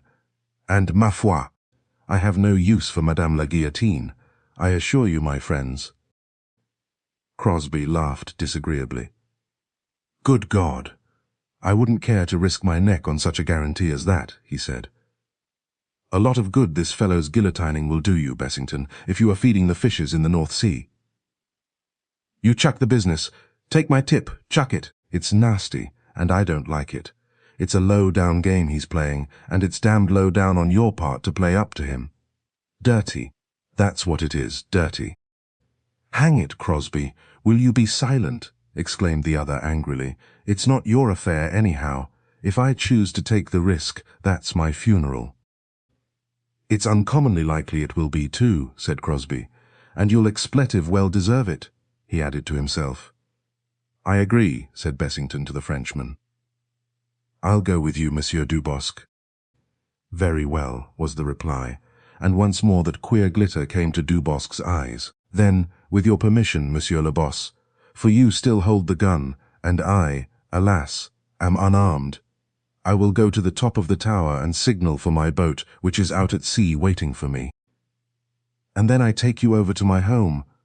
I show you my friend, and I give you leave, Monsieur le Breton, to take him back with you to the gallows, bien entendu, if you wish." And as he said those last words he looked Bessington in the eyes, and there was an expression in his own that the elder man found impossible to fathom. Chapter 20. Alec Crosby Makes Good. "I don't know what it is, Marshy," said Hermione, as she and her friend were seated together in the drawing-room after dinner, and more than 24 hours after she had paid her visit to Betty, a visit which had been fraught with so much joy, anxiety, and subsequent fear. "But I feel as though we ought not to be sitting here doing nothing. I feel that something ought to be done now, at once. I wish I could explain why I feel this, but I can't." "Oh, you needn't explain, my dear," replied her friend, putting down her knitting. "I feel it myself. I've been trying to turn this horrid heel, and I've had to unpick it twice, just because I can't focus my mind on it. Of course, it's this beastly uncertainty that's at the bottom of it, or else I should put it down to liver. But, honestly, there's nothing really to worry about. The Frenchman can't be here yet, not until he knows the place is safe, and he's got to see it in black and white in the papers before he'll budge. Tomorrow night at the earliest, I put it." "I know," agreed Hermione. "Of course, you must be right. But all the same I keep on feeling that you are not, and that there's something we ought to consider. I feel that we are wasting valuable time. I'm sorry to be such a nuisance, but would you go with me to the tower? It's a little after 9, and I hate to ask Frank, as he promised to go at 12 tonight. Just on the chance, you know. And yet I know that he thinks it is utterly useless. He's such a dear, and I hate to impose on him, Marshy. If you realized, my dear, that to ask him to do anything for you is to give him the greatest pleasure in his life, I think you wouldn't talk nonsense about imposing on him." "Oh, I do realize it, and I feel an absolute beast. For I know, how could any sane woman not know it, that he is awfully fond of me. Yes, my dear, it's obvious even to an old noodle like me that the man's head over ears in love with you, and always has been. But there it is, just one of the ill chances of life, and it's no good crying over spilled milk." There, get your things on. A mile walk will do us both good. We eat far too much, and that Hibernian cook of yours, my child, is ruining my figure, if I ever had one to ruin. You slim creatures can eat what you like, and nothing seems to make you swell as it does me. It's a crime on the part of nature that makes one female run to fat unless she starves, and another remain thin if she eats 10 meals a day with potatoes at each of them. However, there it is, and one has to grin and bear it. Very soon, and in spite of all Frank Daneham could say to dissuade them, the two set out on their walk to the tower, reached it, found it as usual unoccupied, and the sea devoid of any kind of vessel. "Never mind, I'm glad we came if only to put my mind at rest," said Hermione, "and while we are here, let's see once more if we can discover what it was." Dominic found out about the clock. Whereupon she again made a careful examination of the mechanism, turning the hands to this figure and that, and finally leaving them in the state in which Richard Bessington had found them an hour later. The two women returned home, relieved in their minds. It is true, but Hermione bitterly indignant with herself that she could not discover the secret of the clock. "I shall probably find it out when it's too late," she said dejectedly, "and I feel that such a lot depends on it." "Child, don't be so optimistic," said her friend dryly. "You'll make me feel quite cheerful before you've done, and that would be a big mistake. As a matter of fact, you ought to get to bed early, after all this worry and excitement. You'll be worn out, my dear. I don't budge until Frank comes back from his walk tonight," said Hermione with great decision. But Frank Daneham did not go for a walk that night, for, as he was on the point of leaving the drawing-room to go into the hall for his coat and hat, there came a sharp tap on the windows, the thick curtains of which were not drawn, and through whose red blinds the glow of the lamp could be seen by anyone outside. "What's that?" Hermione was on her feet, and running to the door, called Frank sharply. "Do come here," she cried. "There's someone outside, rapping on the window. There, I do you hear. There it is again."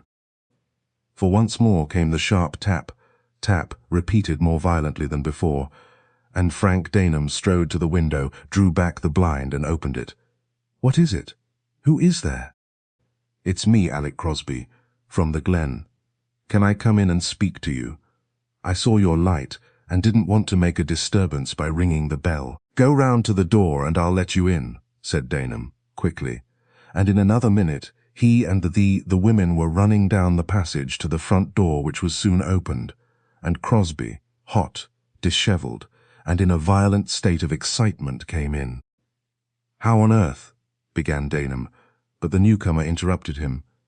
"Never mind yet how I came here. I've got to tell you something. I've been a low-down blackguard, and I've got to make good. Can you give me something to drink? My throat's dry with running. I've run all the way from the tower here." "The tower?" cried Hermione, and went white to the lips. Daneham ran into the dining-room, poured out a whiskey and soda, and brought it quickly back to the panting and exhausted man, who gulped it down gratefully. "Thank you. Now I can talk. It's about that fella Bessington. Fact is well, he found out the secret of that infernal clock when he was over there the other day." "Good God!" exclaimed Frank. "The lying skunk," he said. He had discovered nothing. "Are you sure of this, Crosby?" "Yes," replied the other, while Hermione stared in silent amazement and fear of what she should hear next. "Sure thing he found it. And more than that, he saw the old woman loose off a carrier pigeon, when he was on his way back that was, and he twigged, or rather I did, that the Frenchman would probably be staying, where the pigeon flew to with the message, would then wire his boat and try and get away by the tower tonight." "Oh," cried Hermione desperately, "that's what we ought to have thought of. But how do you know all this, Mr. Crosby?" "Never mind that now," said Daneham. "Did the Frenchman come, Crosby?" "He did," was the grim reply. "You see, we had motored over here, parked our car in the wood, and walked to the tower, where we stayed waiting for him in the lower room." "What lower room, my good man?" demanded Iza. "Remember, you are talking in riddles to us. We didn't know you were in this thing at all." "I was helping Bessington, expletive him," was the reply. "But I'll tell you as clearly as I can. There's a room under the clock room, where the Frenchie parked his car. You get to it by wading through the river, and through that tunnel." "By Jove, where we were the other day," cried Frank. "You couldn't have guessed," said Crosby. "Bessington only discovered it by finding out that the clock was a combination safe door, which you set by a date, and which I'll explain later. The date was actually set for Monday, December the 3rd, 1917. "Ah," a cry from Hermione, and she clutched her friend by the arm. "Steady, child," said Iza. "Don't faint, my dear. There may be a lot for us to do yet." "Go on, man. What happened?" asked Daneham. "But first of all, tell me how you come to know all this, and to be here. It will make it easier to understand." "Well, that's simple enough. Bessington told me all about young Arden, you know, and the possibility of his being alive, and then, when this smuggling stunt came along, he connected Arden with it. Told me he wanted to see the young man to find out why he kept away, and asked me to help him. It sounded all right, and I agreed, just for the fun of the smuggler hunt. Didn't think any harm of Bessington until it was too late, you see." "I think I see." Daneham's face was stern. "Well, tell us what happened." "What happened was this." And then Alec Crosby proceeded in a graphic manner, interspersed with many forcible ejaculations regarding his own folly in ever having been mixed up in the dirty business, to describe the events which had followed their arrival at the tower, and his hearers stood listening with bated breath, Hermione clutching her friend's hand tightly in her own, fear and horror depicted on her drawn face as she realized only too clearly what it all meant, and would mean to Dominic Arden. "By Jove!" exclaimed Daneham when Crosby paused, breathless for a moment. "It's difficult to believe that Bessington could have descended to such a thing as this, or that the Frenchman, who struck me, in spite of what he did to me, as rather a nice fellow, could turn out such a contemptible blackguard. I refuse to believe it possible," said Iza Marsh, emphatically, though more to try and reassure Hermione than through any real conviction on her part. "I believe there's something more than meets the eye here." "I'm afraid not," said Crosby bitterly. "Bessington took me in, and the Frenchie took you in, Daneham. I don't set up for being a saint myself, but, hang it all, there's a limit to a fellow's villainy." "But could you do nothing at all?" cried Hermione piteously. "Do? What could I do?" he returned. "I could only stand there and listen to 'em. I did warn Bessington that he risked his life by going with the fellow on his boat. But he laughed at me. He knew he was safe enough, and he knew he'd got me too. Knew I couldn't go to the police and tell 'em about it, because they'd nab me as an accessory in letting the fellow escape. He didn't think I'd come and split to you, though, and as soon as I saw the blackguards well away in their damned boat, pardon, ladies, I ran hell for leather down to you. I didn't know my way, of course, but I guessed the path I found would lead to this house. Here's the blighter's card with his address," he added, taking it from his note case and handing it to Daneham, who glanced at it and nodded. "I wonder if it would be better to hand this over to the police and let them go after the man themselves," he said. "My dear Frank," struck in Iza vehemently, "you can't do that unless you want to give Mr. Arden away. That's where they've got us, don't you see?" "Of course I see," was the frowning reply. "Well, thank you, Crosby, for what you've done. Is there anything more that you have to tell us?" "Only one thing, and that is that if you get off in the car early tomorrow, you'll catch the express at Wick in the morning, be in London next morning, and then get over to France. They'll not get to the chateau in less than 40 hours, going at top speed all the way, and if all goes well, you should get there almost as soon as they do in their damned motorboat. At any rate, you'll be able to help the lad, and that's all I can say at the moment. I'm sick and sorry, but I believed in Bessington. 'Pon my honour I did. Daneham's answer was to hold out his hand. "That's all right, man. You've made good. And how the devil could you have guessed? But what strikes me in all this is, not that young Arden is in any danger, but that Bessington is asking to be thrown overboard." "Don't you believe it?" was the reply. "That damned French scoundrel is all out for his own skin. You just get off as soon as you can if you don't want young Arden to be dragged back and hanged. You can fight duels in France, you know. All you have to do is to call that fellow out and kill him. The Frenchie too, if necessary, though I don't think that will be, for he's probably playing a deep game if we only knew it. Anyhow, what do you say about it?" "There is nothing to be said except that I, for one, am going," said Hermione in a steady voice. "Frank, you will come?" "My dear girl, what a question," was his only reply. "And you certainly don't go without me, my dear," said Iza Marsh brusquely. "Yes, we'll all go," said Daneham. "Crosby, keep your mouth shut about all this. But of course, I needn't say that, I know. Don't you worry, old man. I'll get right off to London and lie low. You know my address. Look me up, if and when you get back. And don't worry about Mackay here. Bessington told me that he'd sent him a note, saying he thought there was nothing in the affair. And not to expect him for a bit, as he was going away or something. Anyhow, they won't bother you. And don't you worry either, Mrs. Rodenburg. That young fella, me lad, will be all right, you'll see." Hermione held out her hand impulsively. "May I thank you, Mr. Crosby, for what you have done," she said. "If you'll forgive me, that's all I ask," was the gruff reply. Chapter 21. The Reason Why. The Chateau de Saint-Michel came into sight long before the sturdy and swift racing motorboat drew up alongside the private landing stage. It was a modern structure, built after the style of an old French castle, with its many towers and turrets standing about 50 yards from the cliff edge, down whose precipitous face a winding path had been cut, leading to the landing stage. Richard Bessington and his erstwhile prisoner and present host were standing on the upper deck, watching the ever-nearing coastline. It was late afternoon, and some 40 hours since they had left the Scottish shore and set out upon their journey.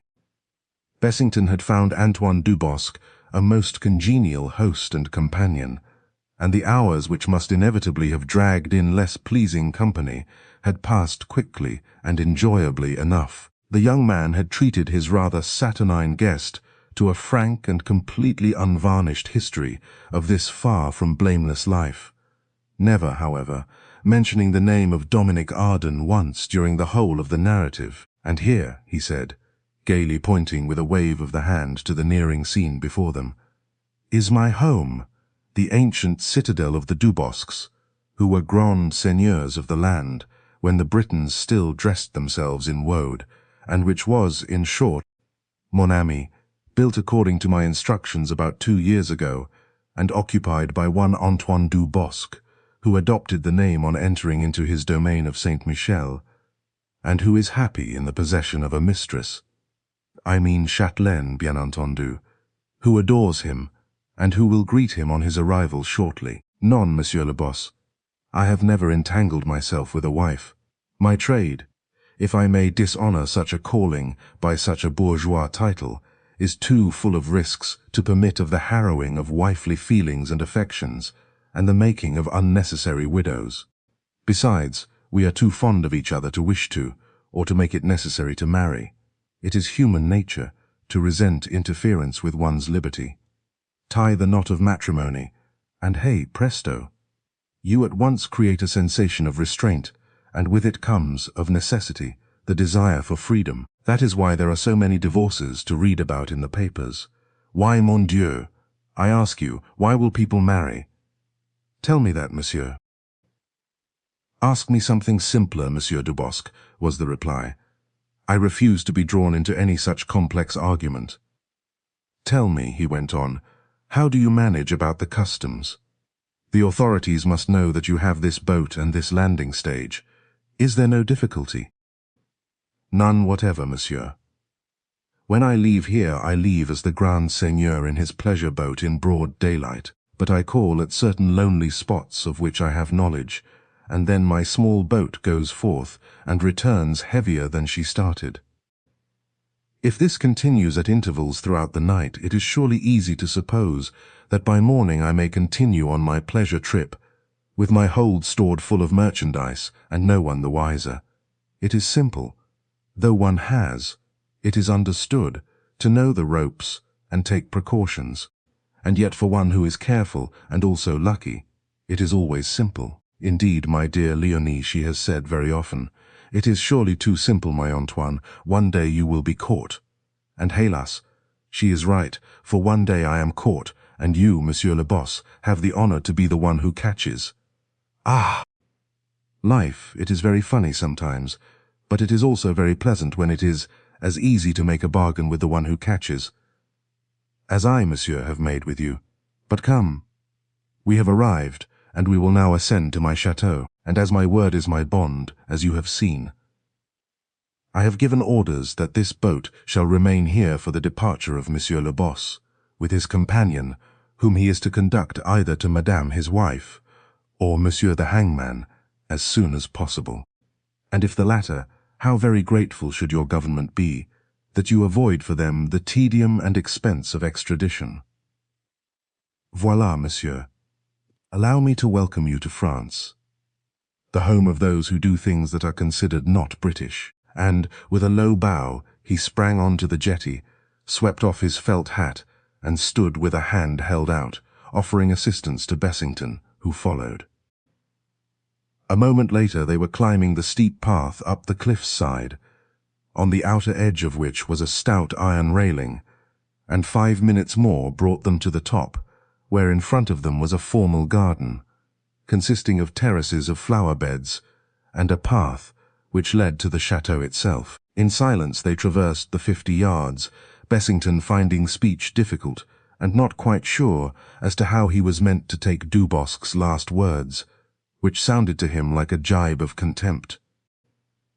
And yet the man had been willing enough to sacrifice his friend on the altar of his own liberty, and that was surely far more worthy of contempt than what he, Bessington, was doing, namely, his duty in taking a criminal back to justice, or a husband to his wife. Better, however, to say nothing, and leave the matter alone. He did not pretend to understand Antoine Dubosc, and people and things that he did not understand were usually left severely alone. They arrived at length at the chateau, the bell was rung, and a manservant opened the door.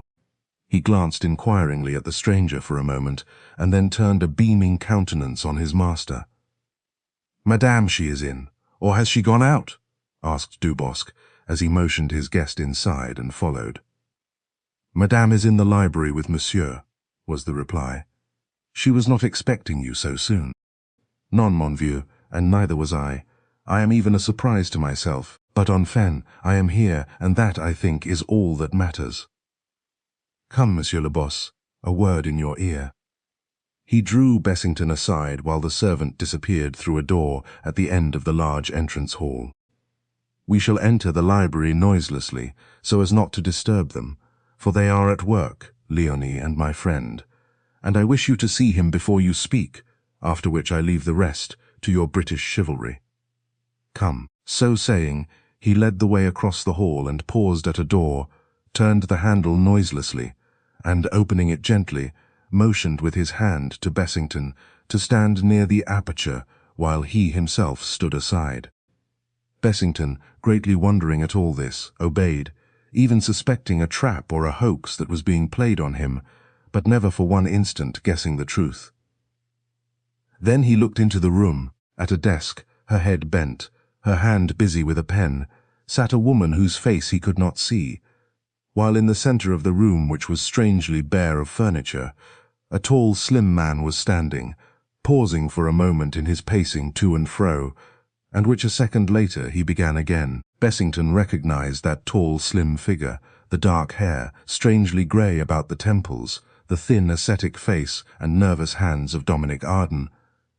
But a Dominic Arden 9 years older than when he had last seen him, and with lines of suffering and time upon his face that belonged rather to a man of 50 than to a youth of 29. Also, there was another difference which at first the looker-on could not explain or fathom. He was speaking in fluent French, evidently dictating to the woman at the desk, while his nervous hands moved convulsively every now and then, and though his eyes stared straight into Bessington's own, yet he gave no sign of recognition, or fear, or any emotion whatsoever. He came slowly nearer, pausing only a yard away, then turned and retraced his steps, stopped again, and suddenly flung out a hand. "Oh, this is abominable," he cried, still in French. "I am indeed a selfish brute. You have sat there for an hour while I have been pouring out my soul, forgetting that your poor hand must be dead with cramp, and otherwise behaving like the mere male creature that I am. Stop, Leonie, my angel, and kick me round the room as I deserve." "Foolish one," replied the woman, raising her head and exhibiting to the watching, and now completely puzzled Bessington, a face of singular attraction, without in any way being beautiful. For there was not a feature that was exactly right. The nose was too short, the mouth too large, the shape of the face too wide, the color too pale. But in the eyes, deep with a wonderful compassion, there was beauty, and as they looked at the distress in the good-looking face of the man, that expression of pity, of compassion, deepened. "Silly boy that you are," she said, her tones low and rather husky, "as if I tire ever when seeing you happy. Do I not know that this is the one bright spot of light in your poor darkened life? And would I not work my hands to the bone to see happiness come to you as you weave your wonderful stories and forget your own troubles in the weaving? Allons, Cherry, enough of this about me. March, my friend, march. Are we not in the very middle of the denouement when the wife returns and will soon be in her husband's arms? For such a state of things to happen, we must not pause an instant. Now I am ready once more." But the young man did not commence with his dictation at once. Instead, he walked slowly and rather unsteadily towards where she sat, stretching out his hands, feeling first the desk, then her hand. Finally, one of his own rested on her head in a mute caress.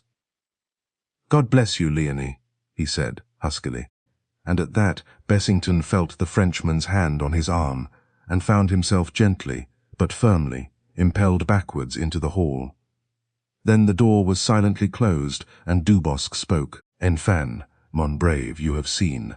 You are satisfied now that he had reason in staying here, and I suppose that you, as a kind-hearted Briton, are still ready to conduct my friend to the hangman." "Good God, the man's blind," said Bessington hoarsely.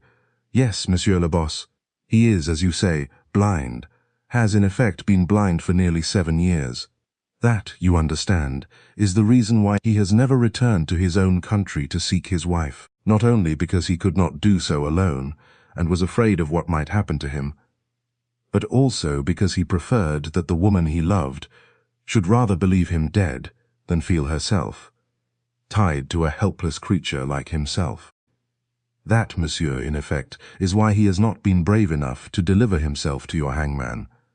Because, you see, we who loved him did not, strange as it may seem to you, we did not offer our help in that direction, and without it he could not go. For a blind man is a very helpless man, monsieur, a heinous offense, no doubt, on our part, seeing that it is one's duty to help in bringing the wrongdoer to justice. But I and my Leonie have no shame in what we have done, and, nom de Dieu, I do not think it is because the Almighty is not British that he will not pardon us." "Be silent, please," exclaimed Bessington, goaded at last beyond endurance at the other's gibing voice, which now he could understand, and, in seeing the justice of which, feel the greater irritation. "Tell me about this. How did he lose his sight? When? Where?" "He lost it, my friend, in the prison camp of our one-time enemies. Never mind how. I will not go into that, since it is over and we are at peace again, and recriminations, as you have it in your vernacular, get us nowhere. Also, there are some things it is better not to know. One sleeps the easier for not knowing them. Enough that his sight is gone, never to return. For, believe me, we have taken him to the very greatest specialists, and all give but the one opinion. For me, if I had been in his place, I should have ended it long ago. For to lose one's sight is to lose everything. And it does not make it any better to know that he is only one among hundreds of young men who lost theirs in the war. But he is brave, that one, and my Leonie, bless her heart, she helps him to be brave, and lightens his dark hours, which, believe me, monsieur, number 23 out of 24. But he should be happy with such good friends, protested Bessington, who had not yet adjusted his mind to this new and altogether complicated state of affairs. Happy? Mais non, is he not forever thinking of the wife he has lost? Of the wife who, for all he knows, has forgotten him? Do you think we read to him the account of her marriage? But give us credit for some little feeling, monsieur. Of course we did not. So that he knows nothing of her, not even of where she lives, or if she is married again, or even dead. But did you not know that she had bought Ardenmore? Surely that would convey something to you of her feelings towards him. No, I did not know. I saw nothing of it in the papers, except one paragraph, in which it was stated that Ardenmore was once again to change hands, and was to be bought by a person of great wealth. It was then that he insisted that I take him across in my boat, I who already had gone so many times to the tower, the secret of which he had told me long ago. It was I who stole the pictures and books for him because, the poor thing, he could not see to steal them for himself. And he knows nothing about what you are doing, what use you are making of the secret he told you. Nothing, but nothing at all. Why, mon Dieu, if he thinks me an honorable fellow, should I make him unhappy by telling him that I am not? There would be no sense in it, for he is not likely to discover it for himself. So I take a leaf from your book of wise sayings, and I repeat to myself, where ignorance is bliss, 'tis folly to be wise. Wisdom, my friend, does not always make for happiness. I see, Bessington spoke slowly, his eyes fixed on vacancy. I see, he repeated again. And now what is to happen? Demanded Antoine Dubosc, regarding his companion out of suddenly narrowed eyelids. Richard Bessington was silent for a moment. This, of course, explained why the Frenchman had been so ready to take him to see young Arden. He was sure of what would be the result, engendered by compassion for a blind man. What would be his action should this result not be forthcoming, and Bessington insist on taking his friend back to England? Would he stand by his bargain, or would things become nasty and dangerous for Richard Bessington? For the moment, it was obvious that he must temporize, play for time in which to think. You will, of course, give me time in which to consider this matter, he said at last. Dubosc raised his eyebrows. To consider, he repeated. But is there, then, anything to consider? Is it possible to suppose that I should have taken you to see my friend, if I had not thought that, having seen him, you would be satisfied that there was only one thing left to do, and that to go home? Alone? And then doubt came to Bessington, as to whether he had been wise in trusting himself alone there. Whatever he chose to do, could he trust this man? If his word of honor did not bind him, was that guarantee in the shape of Crosby, who was to go to the police in 4 days' time, should Bessington not return, of sufficiently deterring effect as to hold the Frenchman's hand, if he thought fit to raise it against him? He looked quickly into the dark face, fear and doubt in his own eyes, and the steely-eyed crook was quick to see and to understand, and he suddenly laughed. Ah, you mistrust me, he said. You doubt the word of a thief and a smuggler. But you need have no fear. When I agreed to bring you here, it was in exchange for my liberty. Had I not brought you, I should now have been in jail. It is for you and my friend to decide between you. That was our bargain. And a bargain is still a bargain, monsieur. Even if made between an English gentleman and a French crook, if I am disappointed in you, that is my affair. But it is not, mon Dieu, a reason for murder. Come, monsieur, I await your answer. What do you mean to do? My boat is waiting. My men, who are also my comrades, are awaiting my orders. I cannot ask them to wait forever. I know, and yet this is a matter which requires consideration, repeated Bessington. Which was true, for the fact of Dominic Arden's helpless state did alter things considerably. It made it certain that did Hermione hear of it, she would be lost to him. Bessington, forever, a thing impossible to contemplate. As for his idea of taking this man back to justice, there would be no justice. There would instead be a lot of sickly sentiment towards a blind man, and he would probably get off scot-free, if indeed he was ever tried, which was doubtful indeed. If he took him back to England, he would be taking him straight into the arms of his wife and ruining his own chances of happiness. And if he left him here, Hermione might in some way discover the truth. He could not leave him here, for Crosby knew the address, and Crosby, with his sickly ideas, might be very dangerous. And here was where this blindness might be of immense help. There were possibilities, the possibility of a false step made by the blind man on board the motorboat, a stifled cry in the night, a splash, and later, an entirely plausible story to Hermione, either of a search for Dominic Arden and a failure to find any such person alive, or that, sooner than return to her, he had, through fear of what should happen to him, gone off somewhere. No one knew where. Nothing could ever be proved, whichever course he chose to adopt. The Frenchman, for his own sake, dare not expose him, and he did not credit him with any fine feelings of self-sacrifice for the sake of Dominic Arden. Also, and this had seriously to be considered now, there was the possibility of eliminating the Frenchman, who might prove troublesome, from the picture altogether. He could provoke a quarrel from which would ensue a duel, and who had ever stood up against Richard Bessington's marksmanship and come off best yet. Yes, certainly things were shaping, only it would take thinking out. He must go warily. Well, Monsieur Dubosc? The Frenchman's voice brought him back to realities with a start. You have made up your mind. I must see the man himself first, before I can say anything, he replied. I told you that my actions would be guided more or less by his own decision. That is true, replied Dubosc, that queer glitter in his usually laughing eyes. Have you any doubt as to what he will decide? Though, indeed, he may even decide that it would be preferable to return in the custody of police officers than with you, monsieur. You mean that if I saw fit to take him, and he refused to accompany me, it would be a matter for extradition? That, more or less, is what I mean, was the reply. At least it will do, and Bessington failed to hear the irony in the tone.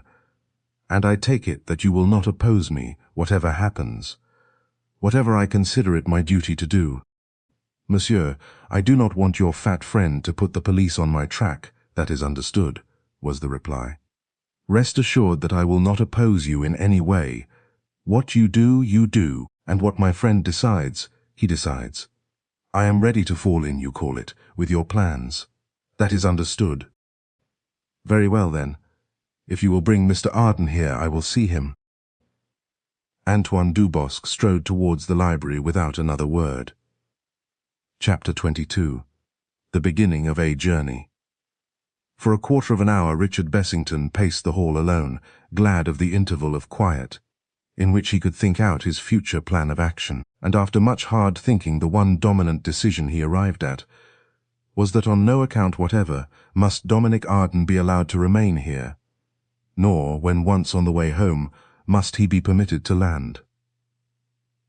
During that voyage, therefore, something had got to happen.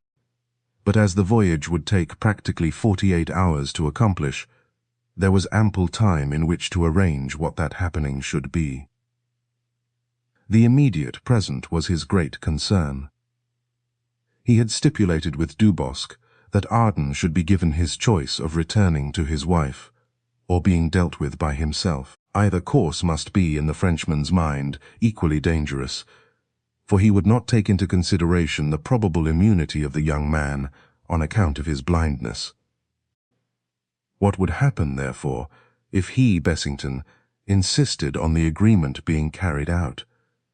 As he must should Arden refuse to go back to his wife, which he undoubtedly would, since he had done so for 7 years, and now that his presence was discovered and action likely to be taken, had even greater reason for doing.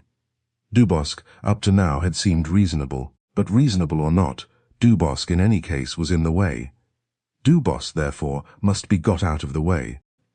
If, by any means, he could be induced to accompany his friend on the boat, there would be a very easy way of getting rid of him, and by the simple means of provoking a duel, and not even his own comrades on the boat would associate an honorable duel with murder. If, on the other hand, Dubosc suggested going himself, so much the better, and if he contemplated anything in the nature of foul play, he, Bessington, would have got his own stunt into action, long before the other could do anything. This, then, was the decision he had arrived at, when at length the library door opened, and the 2 men came in. No doubt something, if not all, of the truth had been explained to Arden and to the woman Leonie, for Antoine Dubosc looked oddly excited, in strange and vivid contrast to the other, whose arm he held, and whose white face showed a deadly calm. But not even the sight of this helpless creature caused a momentary twinge of pity from the stern, vindictive avenger, for the glaring fact that this same helpless creature stood between himself and happiness, between himself and 9 long years of unrequited and hopeless passion, killed all thoughts of pity. Pity. For it was unthinkable that anything so sickly should possess him for a moment. "Permit me," said Dubosc, as the 2 came slowly towards Bessington, "to make you known to one another. Colonel Bessington, my friend Mr. Arden. I have, it is understood, already made the facts known to my friend. It is, therefore, for you 2 to arrange matters between you. Allow me to observe, though," here he glanced at his watch, "that the sooner you arrive at a complete understanding, the better. Here is a chair, mon ami. Sit down." "Thanks, old man," said Dominic, his voice very quiet and steady. "I'd sooner stand, but I'd like you to stay, if you don't mind." "Mon Dieu," exclaimed the other, "I had no intention of going." And seating himself in a comfortable armchair, he stretched out his legs and proceeded to light a cigarette.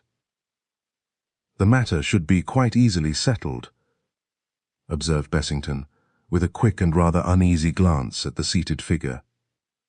He could have very well done without his presence, but wisely made no protest. "Quite easily," agreed Dominic, his sightless eyes turned in Bessington's direction, and so uncannily fixed upon the other's face that the elder man felt it almost impossible to believe that Arden could not see him. "You understand why I am here, Arden?" he asked sternly. "My friend has explained the situation fully, sir," was the reply, "and as there could have been no question in your mind as to my voluntary return to my own country, either to my wife or to anyone, there is only one reason for your presence here. I suppose you understand that, if you agree to go to your wife, I will take no further action against you," went on Bessington, who could afford to fulfill his bargain to the letter, knowing well what would be the result.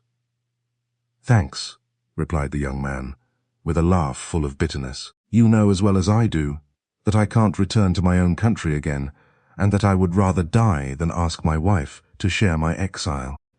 I have kept away from her all these years in order to spare her the hell of being involved in my troubles, and also of being tied for her life to a blind man.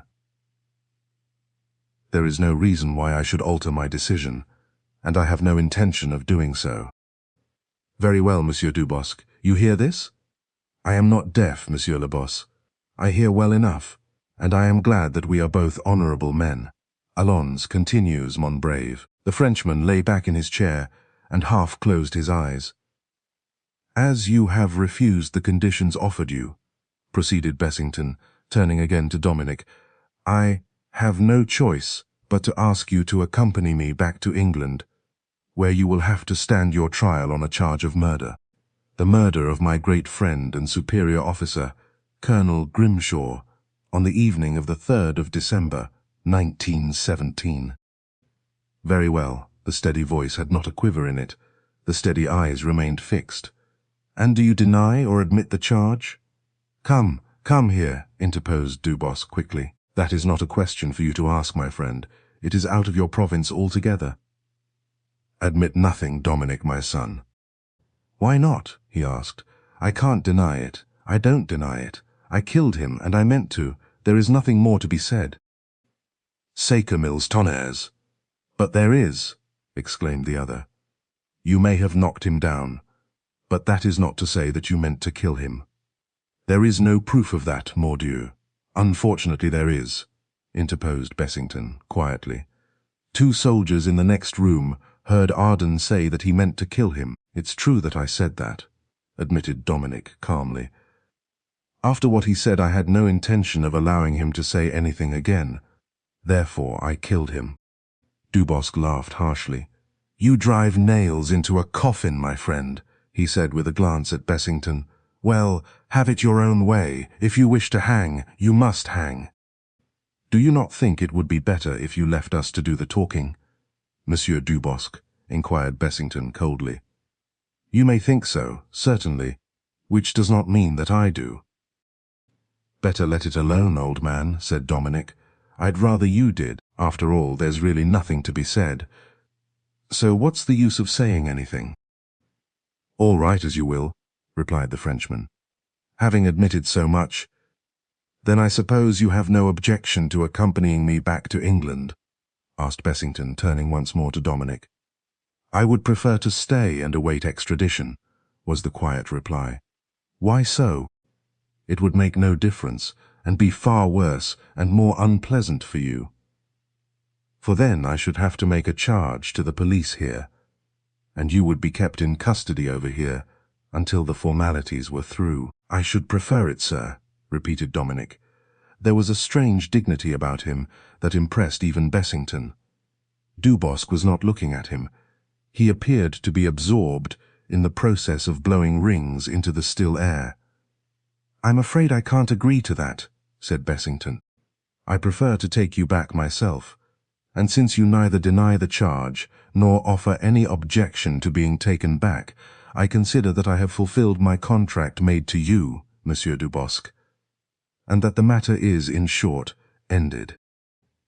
It certainly seems so, replied the Frenchman, still blowing rings. Have you anything to say to that?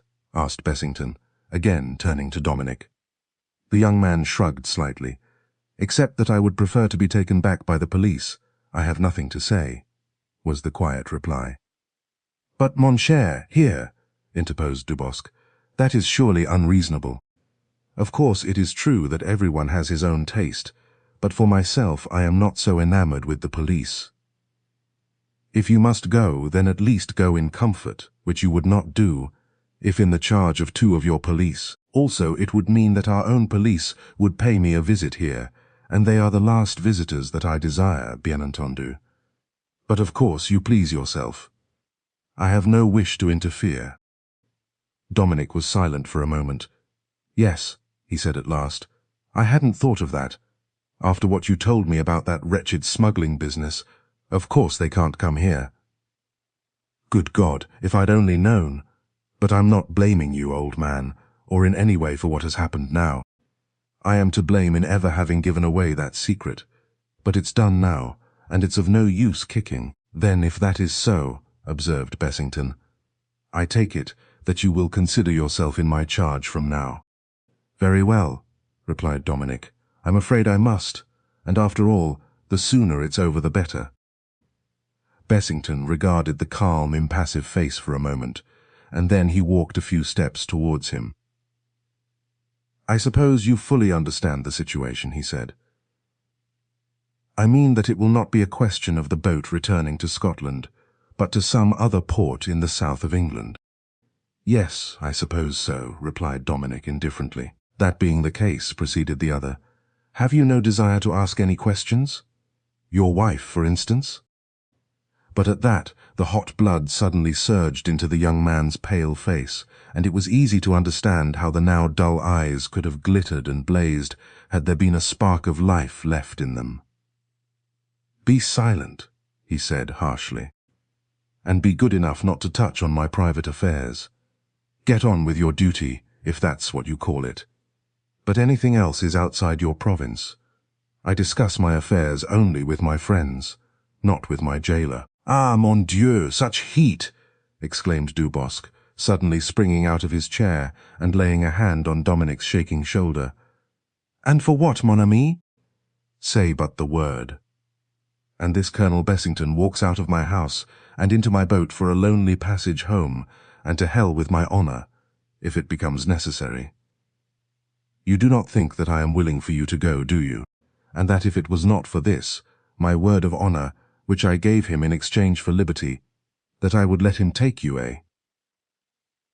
"You would have no choice, old man," was the reply. "It's not likely I would let you suffer after all you have done for me. Why, good God, man, do you think I'd mind dying if it wasn't for leaving you and Leonie? That's my only hell now." There was a look of such inexpressible misery on his drawn face, as he groped desperately for his friend's hands, that even Bessington turned away.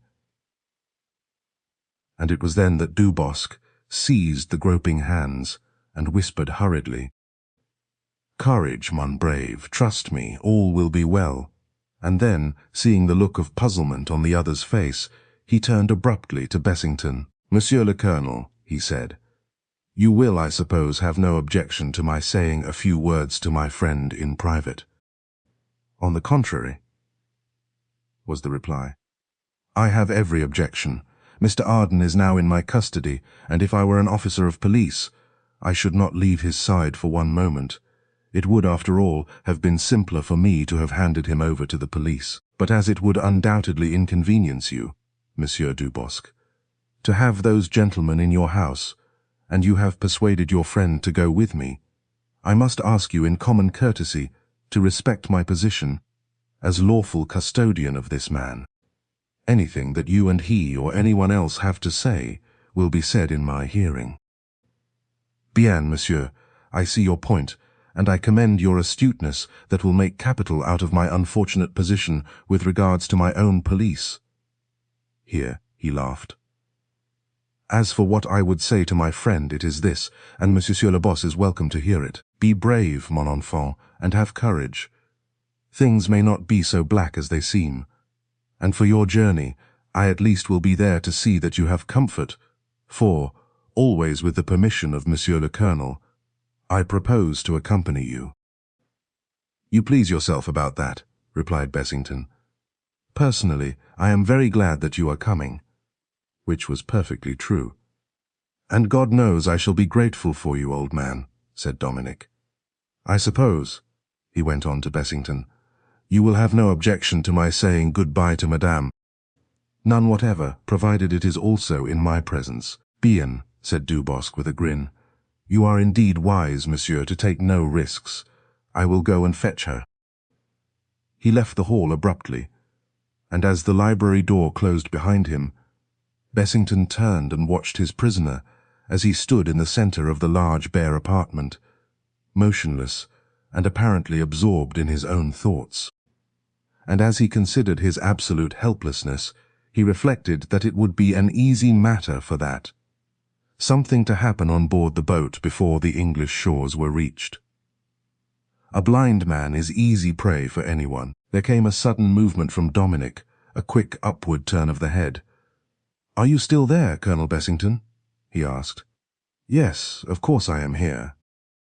I suppose it is useless to ask you to let me see Leonie alone. I am unarmed, so I can't shoot myself, but of course you can search me if you don't believe that." "I believe you all right," was the reply. "But I'm afraid I can't possibly do as you ask, in the circumstances." Dominic's reply was drowned in the sudden bursting open of the library door, admitting a whirlwind in the shape of Leonie, who swept across the hall and flung her arms round his neck. "Ah, mon Dieu, that ever I should live to see this day!" she cried passionately. "I thought when Antoine told me about this thing that you would arrive at an understanding, or for sure I should have been here before to see to it. They shall not take you away, my little one. No, they shall not. It is I, Leonie, who says it." Here she turned angrily to Bessington. "Who are you, ma foi, that you come here with your talk of duty, mon Dieu? It is not duty, it is a crime that you do, a crime that even your Saka government will not countenance." Here her voice rose to a scream, and she shook her fist in his face. "You think to hang him, and so to be rid of him, but you will not, and so I tell you, I who love him, and who know that he is no criminal, but a brave and honorable man, who would not listen to one who told a lie about his wife, but who very rightly killed him, who slandered and dishonored her name, and for that he is to be hanged. Ah, no, ma foi, no, and 1,000 times no. Antoine, he is a coward and a fool. If he was a man, he would kill you. But he is afraid for his own life, and I have not the strength, or it is with these hands that I—" But here a sob choked her, and Dominic, who in vain had tried to interrupt her, at last broke in. "Don't, Léonie, chérie. For God's sake, leave it alone. You only make it worse for me. Say goodbye, dear, and let me go. I want to thank you for what you have done, and yet I can't. There are no words." But here she in her turn stopped him. "No," she cried. "I will not listen. There are no thanks between you and me. If it was not that I feel things will go well with you in the end, be sure that that man there, whatever Antoine says, should not cake you. As it is I spit in his face." But before she could put her words into practice, Antoine Dubosc was in the room, and with gentle force had taken her by the shoulders and urged her to the door. "There, my little cabbage, enough. That will do. You make affairs no better by this kind of thing, though I understand how you feel. There, go now, and wait with patience until my return." He pushed her, protesting, through the door, closed it, and came back to Bessington. "I apologize, Monsieur Dubosc," he said with a shrug. "My Léonie, she is excitable. She has given me what you call hell but this moment ago. But it is that she does not understand. Honor is not to her what it is to me, but she means no harm. And one always makes allowances for the ladies. That is understood." "Naturally," replied Bessington. "I take it that we can start then." "At your convenience, monsieur. My servant has taken my friend's suitcase to the boat, so let us march, if you please. Though it has formerly been my amiable task to help my friend in his walks, I now relinquish that pleasure to you, monsieur. You will be careful with him down the steps." But Bessington waved a hand. "No," he said. "I prefer that you conduct him yourself. I will follow behind." Indeed, to have contemplated a walk down the cliff path with the Frenchman behind him was, in Richard Bessington's opinion, to ask for trouble. Not until he had him safely covered with his automatic would Richard Bessington feel really safe, and as the three set off, he dropped a pace behind them, and, taking the weapon from his pocket, held it ready in his hand. Chapter 23. 2 Shots. There were but 2 sailors on the fast-going motorboat, the engineer and steersman, and neither paid much heed to the arrival of the 3 passengers. They knew Antoine Dubosc too well to ask questions of him. He was their master, in that his superior cunning and ability had been the means of obtaining for them the luxuries and affluence of their present positions, for when not on the boat they lived at the chateau, enjoying what the others enjoyed. They had their orders now, and directly they were on board, the moorings were cast off and the throb of the powerful engines were heard. "It will be cold on deck," said Dubosc. "I advise not the deck cabin, but the one below, Monsieur le Colonel. In any case, my charge would be placed in a cabin," was the uncompromising reply. "I run no risks, you understand. For yourself, no, but for us, mon Dieu? What of that automatique which you held during our walk down the cliff?" "Ma foi, monsieur, you ran a great risk there, but it was of stumbling and shooting one of us in the back." And here the Frenchman laughed, as though at a good joke. "It was perhaps to your mind better than that one of us should shoot you in the back, eh?" "There was no fear of an accident from me," replied Bessington, realizing uncomfortably that the Frenchman had read his thoughts.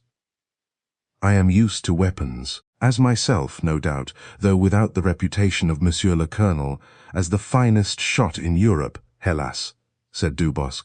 "Allons, let us then deposit ourselves on the soft lounges in my cabin. The quarters are cramped, But as you will understand in a racing craft of this kind, space is small, and what space there is must be used for engines and storing contraband. "For God's sake, don't talk about that," exclaimed Dominic, as his friend steered him down to the small saloon. "It was abominable of you to have used what I told you in such a manner, especially after telling me that you had given all that up. My friend, do not abuse me. It is true that I have given up theft long ago, as you know. Smuggling is another thing. It is merely a duty that I owe to myself and my friends in your country, and duty is a very elastic term, as Monsieur le Colonel seems also to think."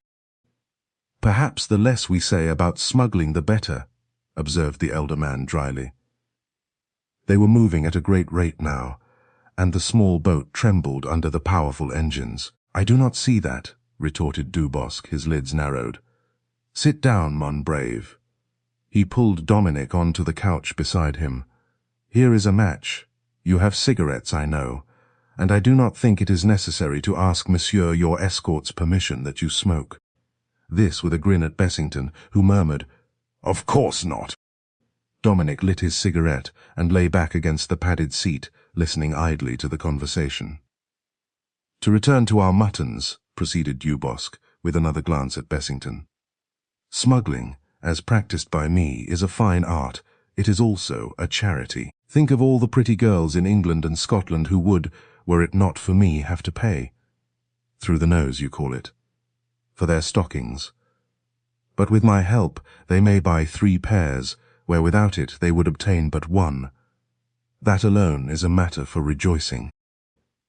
"I think I suggested that the less you said about that the better," observed Bessington once more. He was anxious to force a quarrel, and this Frenchman was something of a puzzle to him, who had never gone in for the study of character in individuals, preferring to take those he came in contact with at their face value.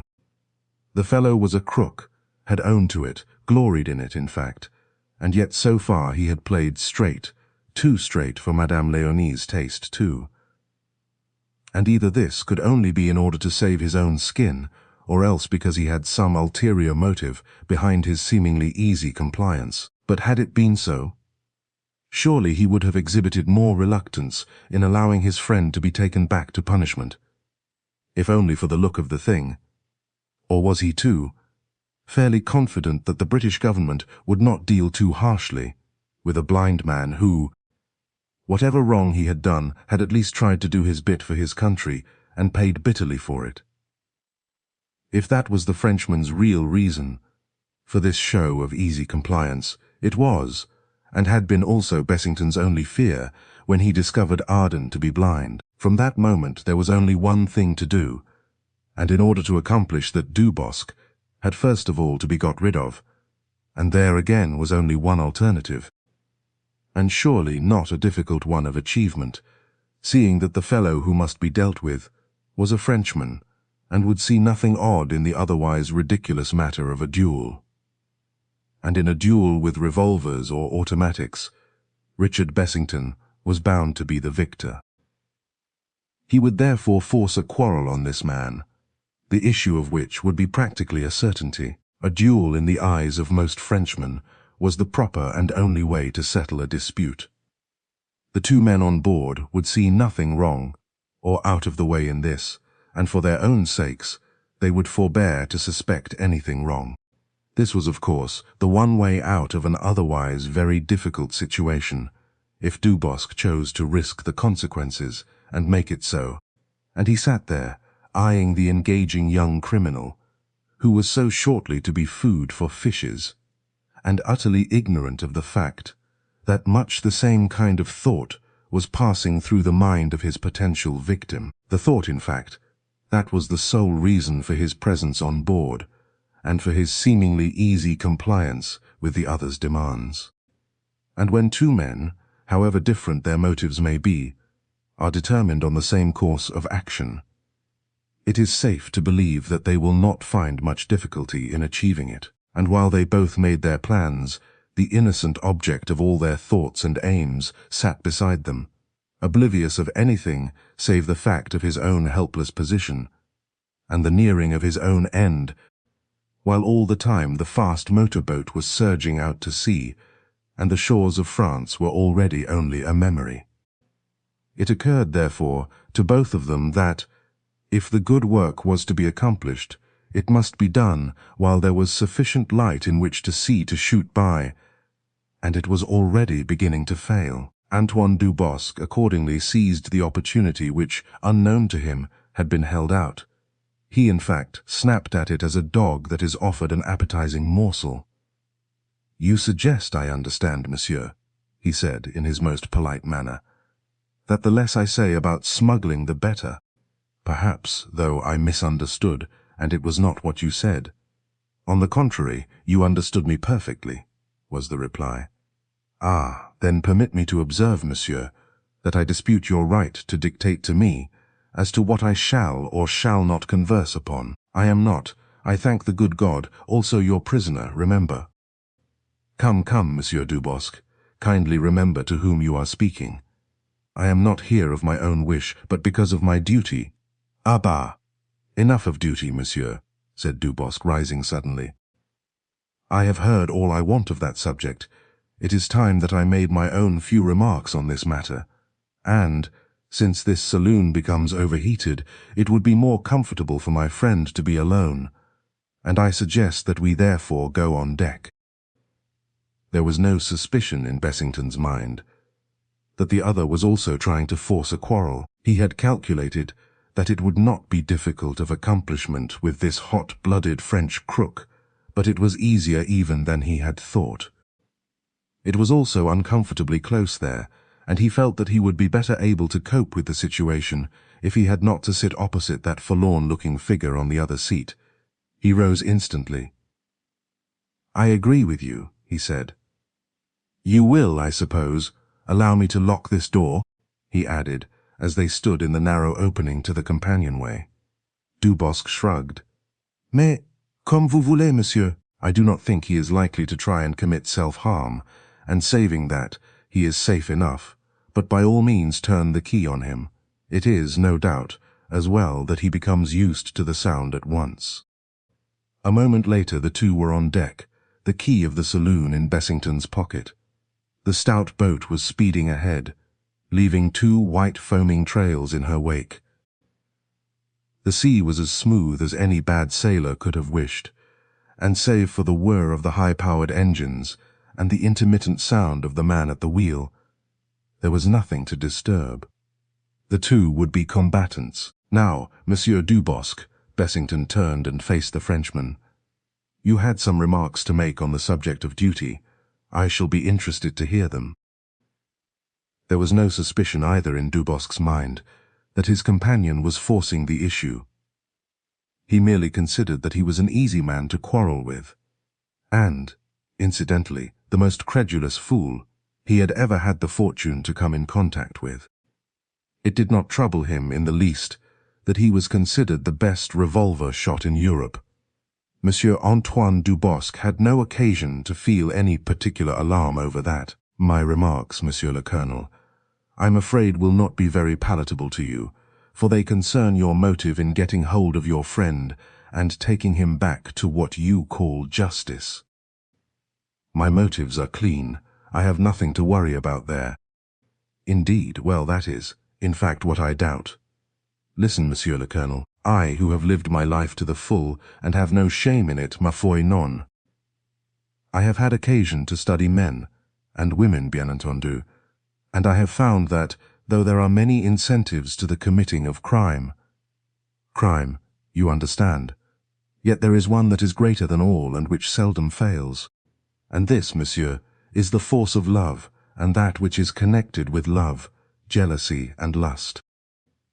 "What do you mean by that exactly?" demanded Bessington. "I mean, Monsieur le Colonel, that I do not believe in your cry of duty, when you speak of your reason in dealing with my poor friend, nor yet in the honesty of that dealing when you offer him the choice of a return to his wife, for you knew he would refuse, and so it was no choice at all. You wished to hang him. Why? Not for love of the friend he killed. Time has itself killed all that long ago. And for your duty, That is nothing, unless it goes with your inclination. Then there is some other reason, and I, being a Frenchman, for which I most devoutly thank God. And here he raised his soft felt hat, and therefore, quick of wit and understanding in the matters of the heart, I point my finger on the real motive, and I say, naturellement, cherchez la femme. What the devil do you mean? Demanded Bessington. Real anger now in his tone at last. The other laughed unpleasantly. I mean, monsieur, that if there is a woman, it is not difficult to imagine the name of that woman. I have seen the photograph of my friend's wife which he wears, God help him, next his heart. For when he was ill it was I, my faith, who saw to him, and it is easy to suppose, I also being a man, monsieur, that you, being what God made you, are as eager to possess her as any other man might be. Oh yes, my colonel, you may fool others into believing that it was your duty to your country, or your friendship for the murdered man, which made you come here to take my friend back to his death. But, believe me, I, Antoine Dubosc, who have made a study of the motives of frail humanity, am not so easily deceived. I say to myself, you want this woman. Bien, the rest is easy to understand. Bessington's eyes suddenly glittered. And that, Monsieur Dubosc, he said quietly, is a lie. Instantly the Frenchman turned on him. Cri nom, he cried. You say that to me, to my face, that I lie? I, Antoine Dubosc. Yes, I repeat that you lie, Monsieur Dubosc. Bien, it is enough. Monsieur le Colonel will, no doubt, give me the satisfaction that I demand for so gross an insult. Nothing else would avail, and I take it that he is no coward. Or perhaps, for example, I am mistaken in that. You have made no mistake, was the cold reply, and I am ready to meet you, Monsieur Dubosc, and I think there could be no better place than on this deck, and no more fitting time than the present. Dubosc bowed. There we are in agreement, he said dryly. We have an hour of daylight yet. Perhaps you will have no objection to any arrangements I may make which will be of benefit to us. I have no objection so long as they are open and above board, was the reply. Again an insult, Monsieur le Colonel, ma foi, but it is time we settled this matter between us, I think. He turned abruptly, gave the signal to the engineer to shut off power and to come on deck at once. We will, at least, have 2 witnesses to these proceedings, he said, and for weapons, I being the one who is insulted, have the choice. But since there are no rapiers on board, a matter for regret, we must perforce use our revolvers. I suggest only that we both examine each other's weapon. If, monsieur, you are agreeable to this. Certainly. I, for one, should desire it. The words and suggestion in themselves were sufficiently insulting, without the added note of distrust that less sensitive ears than Dubosc's would have heard without difficulty. He glanced for a moment at his antagonist out of narrowed eyelids, and then turned sharply as the engineer came striding along the deck. In a few words, and with Bessington listening keenly, he explained the position, while the other, a short wiry man, with a hawk-like face and shifty eyes, listened in complete silence. At the end he nodded. Bien, he said at last. Both gentlemen may rely on me and Jean there to keep a silence on the matter. For our own sakes also, you would wish for us to be witnesses to this, mon capitaine? Certainly, and as this gentleman is without a friend of his own on deck, and as he knows, or thinks he knows, with what kind of men he has to deal, I should wish him to search you both, that he may feel confident he has only one automatic against him. You are agreeable to this, Monsieur le Colonel. It is certainly fair, he conceded, though it may not be necessary. And you two, you agree? By this the other man had come up, and his friend explained matters in a few words. They both laughed good-humouredly. Ma foi, yes, said Marcel. The English monsieur is very welcome to search us both. It is, after all, but natural. The search was thereupon made, and Bessington turned to his adversary. I am satisfied, he said.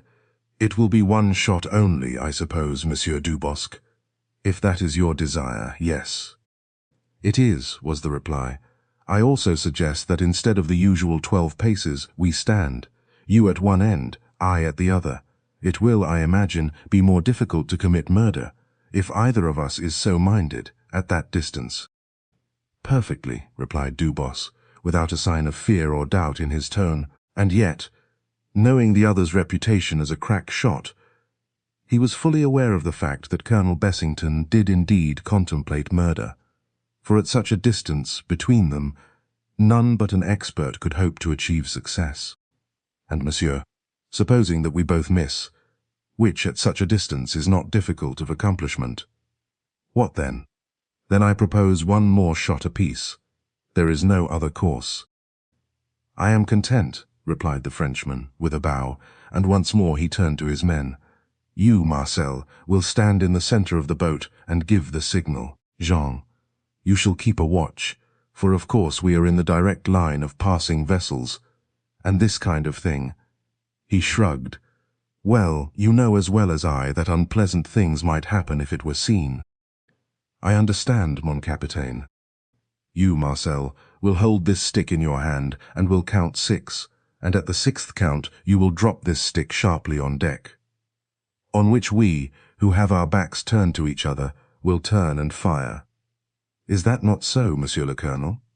"Agreed," was the reply. "If I fall, mon ami," continued Dubosc, "you will understand that it is in fair fight, and you will continue on your journey with this gentleman as though nothing had occurred." "Yes, mon capitaine." "If, on the other hand, I am so lucky as to kill this gentleman, I will give you my orders as to what you must do. If, for we must consider every possibility, we are both wounded, you will return to my chateau as quickly as possible. But if this gentleman is as good a shot as I hear he is, then one of us, or even both, may die, in which case I should recommend that you have a quick burial service at sea and return home. Advise Madame to sell all immediately, and then to disappear, in case questions should be asked and suspicions aroused. You understand?" "I understand, mon capitaine." "Good. Then, monsieur, here is my weapon. Do me the honor of examining it, and allow me to do the same with yours." As he spoke, Dubosc handed his automatic to Bessington. The Englishman did the same. Each examined the other's weapon carefully and minutely, and at once returned them, Dubosc with a low bow. "We are ready, Marcel," he said, and walked to the stern of the boat, while Bessington retired to the bows. Absolute stillness on board, save for the gentle lap of waves against the scarcely moving craft. Jean, looking out across the sea, was also silent, for even the ceaseless song had died on his lips. While Marcel, the engineer, stick in hand, stood amidships on the port side, the two duelists at either end, both with their backs facing each other, and down below, locked fast in the saloon, Dominic Arden, ignorant of what was taking place on deck, sat on the couch, leaning forward, his face buried in his hands, and in his sightless eyes the vision of a woman's face. The one thing only in all the world that he could visualize clearly, and picture so vividly that it was to him as if he were actually looking into her face. And so he sat immovable, until suddenly, and without warning, the throbbing of the engines ceased. He heard voices overhead, the sound of footsteps, a silence, and then the gruff tones of Marcel's voice counting slowly. What did it mean? Why had they stopped? And then 2 shots rang out in quick succession, the sound of a heavy fall, and he sprang to his feet and listened breathlessly. Once more there came the sound of hurrying steps above, shouts, but he could not distinguish what was said. What had happened? Had they been pursued by a government customs boat? Or, and here a sudden wild hope leapt within him, had those two who had seemed before they left him, none too friendly, been quarrelling? Had Antoine, that queer, fiery, and yet altogether lovable creature, forced a duel on the other?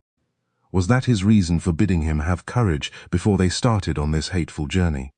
He had said, "Trust me, all will be well." Was that prophecy to be made good at the end of an automatic? Not murder? No, that was unthinkable, and besides, there had been 2 shots. It was a duel, therefore, and Bessington. Good God! Bessington was the finest revolver shot in Europe, and not knowing of his intent, he had not warned Antoine of this in time. And yet he had heard his friend refer to it, so perhaps he knew, but if he really knew how good a shot the other was, would he have risked a duel? No sane man would, unless he was wishful to commit self-harm and lacked the courage to draw the trigger himself.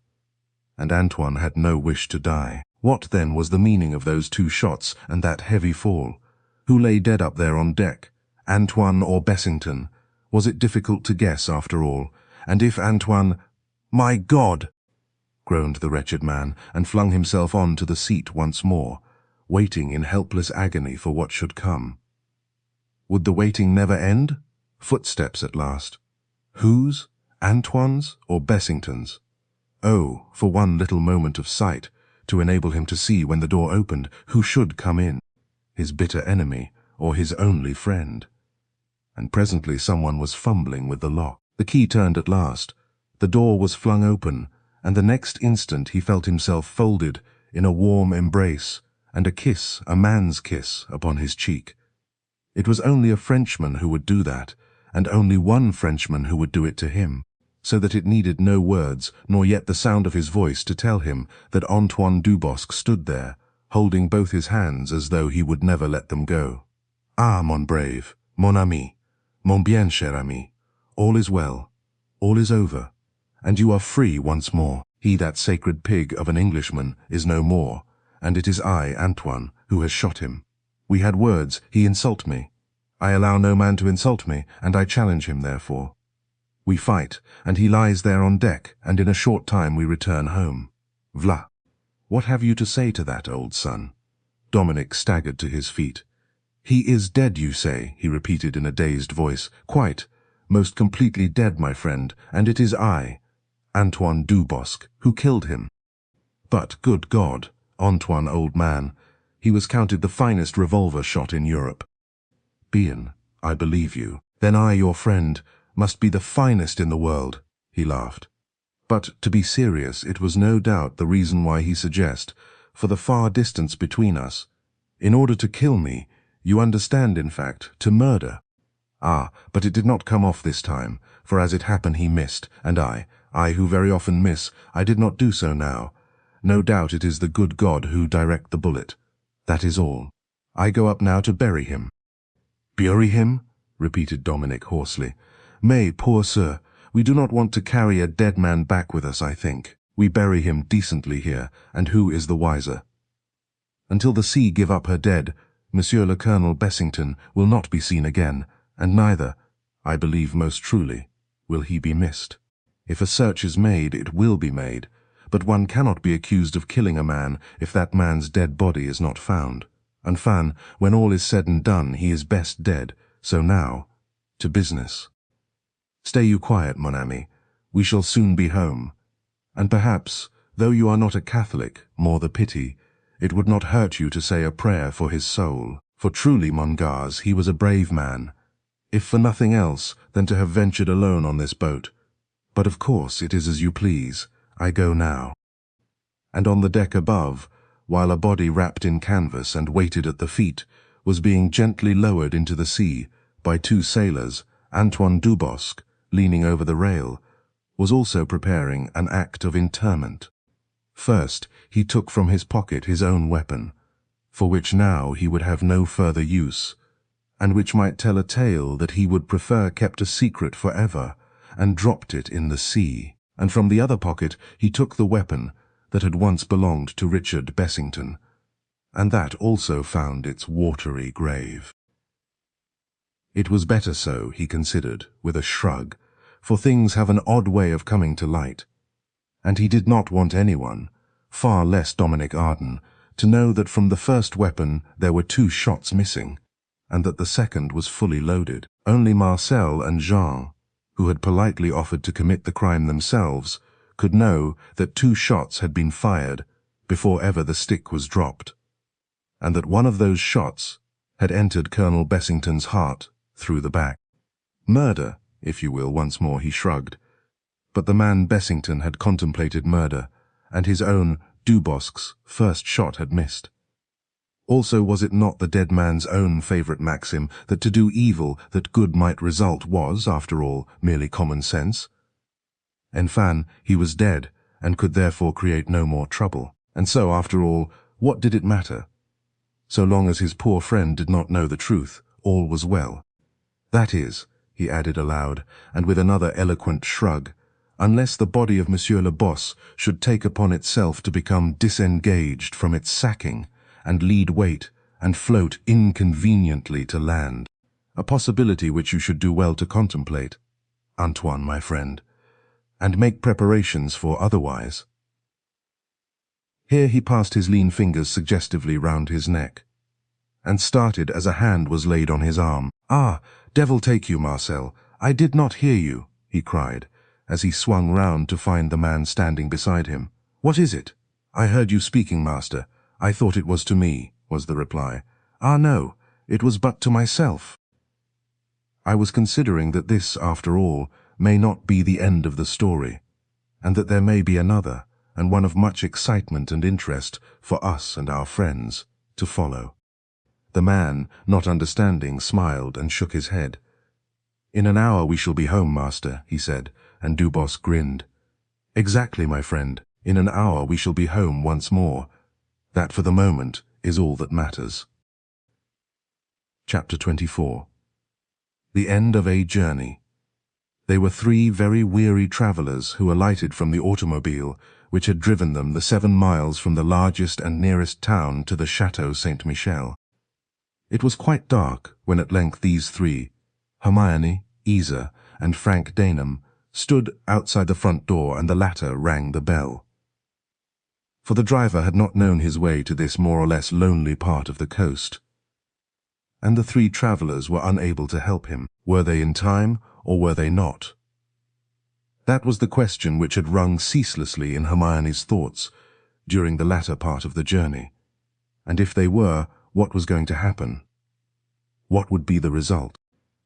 Frank Daneham had put his foot down against a journey by air, for neither of the 2 women had ever tried that experience, and, in Hermione's nervous state, he wisely thought that it would be better for her to arrive late than in a state of collapse through air sickness, as was more than likely to happen in her case. Moreover, he did not think they would be too late, for even if the boat arrived that evening, it was 100 chances to 1 that they would not set out on a return journey until the following morning. Anyway, they were here, and apparently likely to be kept waiting on the doorstep indefinitely, for he had rung twice, and still there was no answer to their summons. "I expect that young smuggler man is afraid we are the police," was Iza's comment.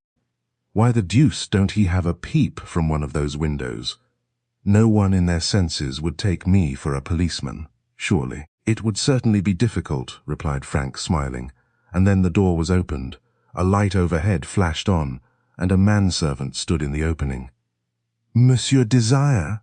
he began, casting a quick glance over the 3. "I believe Monsieur Dubosc lives here," said Frank Daneham. "If I am right, would you take these 3 cards and ask him if he will see us on a matter of great importance?" As he spoke, he held out his own, Hermione's and Iza's cards, and on that of Hermione the name Rodenburg had been crossed out and that of Arden substituted. The man looked at them and hesitated. "You are from England?" he asked quickly. "Yes, my good man," struck in Iza, who spoke French fluently. "We are from England, and come over specially to see Monsieur Dubosc on a very grave and urgent matter. Will you also mention the fact that it is a private matter? Between friends, you understand." A look of intense relief came to the man's face at the last words. "I will tell Madame the master is out," he replied, and once more closed the door. "One cannot blame such caution in the circumstances," commented Iza Marsh. "Buck up, my dear child. If your boy had gone there, wouldn't be all this fuss and precaution." "That's my opinion too," agreed Frank, but Hermione only smiled at them. Anxiety had long ago rendered her beyond speech. 5 minutes passed, an interminable 5 minutes, and then the door swung violently open. But this time it was not the servant who stood there, but a dark-haired, white-faced, and very excited woman. She gave one look at Hermione's face. "Ah, mon Dieu!" she cried, for it was the face she had seen so many times on an old, faded photograph. "It is she at last." "Entre, mesdames, enter, monsieur. I ask your pardon for the delay, but no doubt you will understand that it is sometimes a necessity, and Monsieur Dubosc, he is not here at the moment." As she spoke, she drew aside for the others to enter, and directly they had done so, she slammed to the door. Frank Daneham turned to her instantly. "Madame Dubosc," he said sharply, "tell me quickly, is there a man called Bessington here, Colonel Bessington?" I know he was coming here, so we hurried off to try and intercept him. "Ah, mais non," she cried. "The colonel, he has been here, but he is here no longer. He has departed these 2 hours or more." And at that there was a cry from Hermione, who put her hand to her face and swayed suddenly. "No, no," she cried brokenly. "Not that. Don't tell me he has gone." The Frenchwoman, quick of understanding, put an arm about her. "Imbecile that I am," she cried, a great compassion in her voice. "He has gone, but he has gone alone, Madame Arden. He has gone, so my husband tells me, to the south of France for a long stay, and because he has no wish to return to his country just now, there is nothing to fear. Your husband, he is with us quite safe." "Thank God! Oh, thank God!" cried Hermione, and she took Leonie's hand in hers and held it. "Tell me about it, Madame Dubosc. You guessed we were coming? You knew about everything?" "All there is to know, madame," was the reply, "and I did indeed think that perhaps you might come, or that other who was with the colonel when they caught my husband. For he told me that he was much distressed, that one, at what his friend was doing. But the good God knows that I am glad it is you, madame, who have come, at last." "It's not her fault, Madame Dubosc," put in Iza quickly, "that she was not here 8 years ago. But to me, the whole thing is a complete mystery, and if you know all about it, then all I can say is that we are not so lucky. There's a good deal we want to know, and have come here to find out." "All in good time, madame," replied Leonie with a friendly smile. "I understand how you feel, and probably what you think, which is, no doubt, very far from the truth. But now that you are here, we can explain everything." "Ah, but you don't understand," cried Hermione eagerly. "You don't know everything either. I only heard that he was alive, and where he lived 2 days ago. Until then I had believed him dead, and then when I heard the truth, and knew that Colonel Bessington had come for him, I was nearly mad with fear." "Are you sure, quite sure, that he is gone? That my husband is safe?"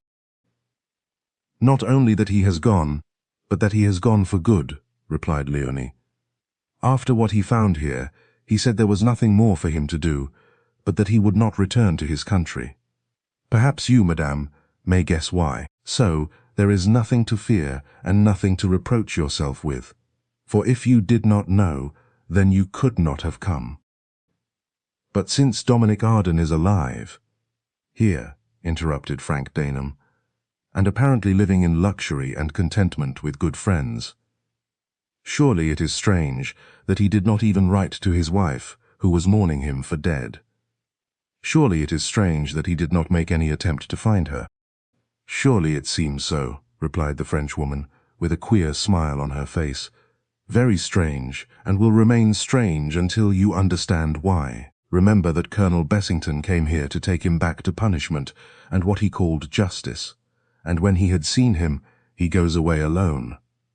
Perhaps that is also what Madame his wife will do when she sees him, and if she does, ma foi, he will not reproach her."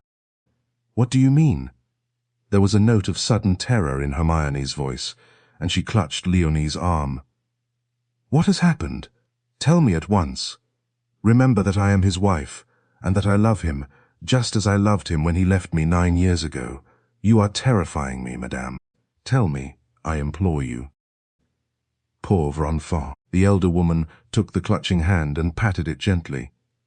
"I did not understand, but you will have to know, and it is best for you to know from me.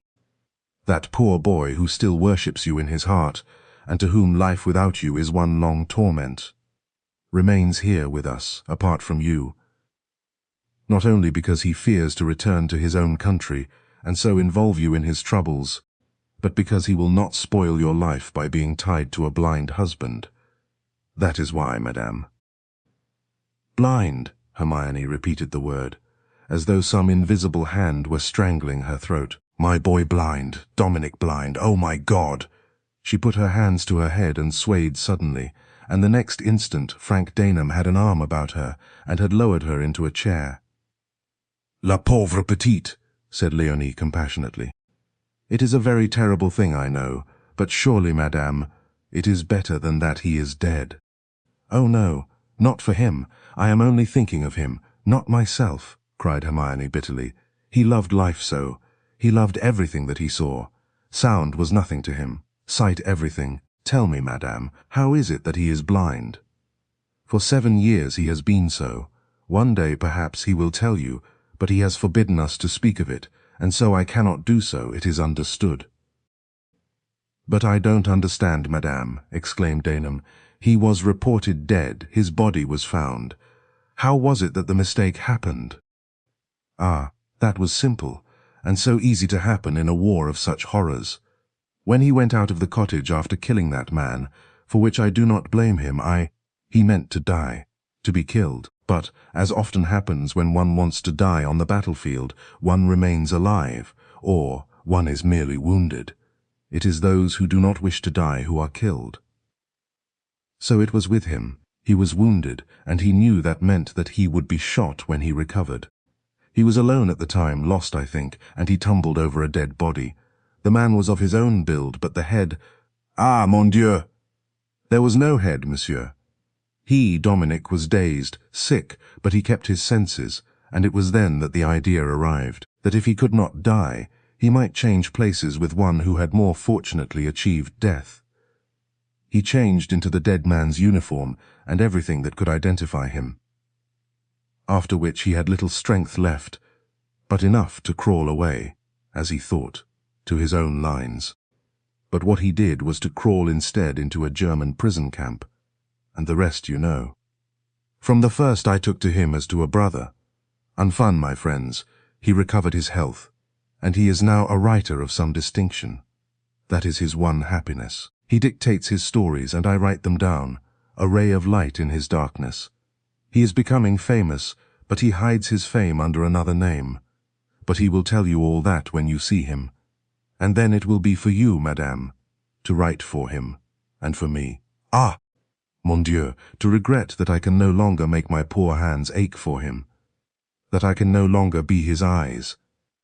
There were great tears in her own now, and the next instant Hermione had folded her in her arms. Frank, Daneham and Iza turned and walked abruptly to the window where the plump woman stood dabbing her eyes and seeing nothing. But outside on the lighted terrace, Frank saw 2 figures, both those of young men, though the hair of one of them was grey at the temples.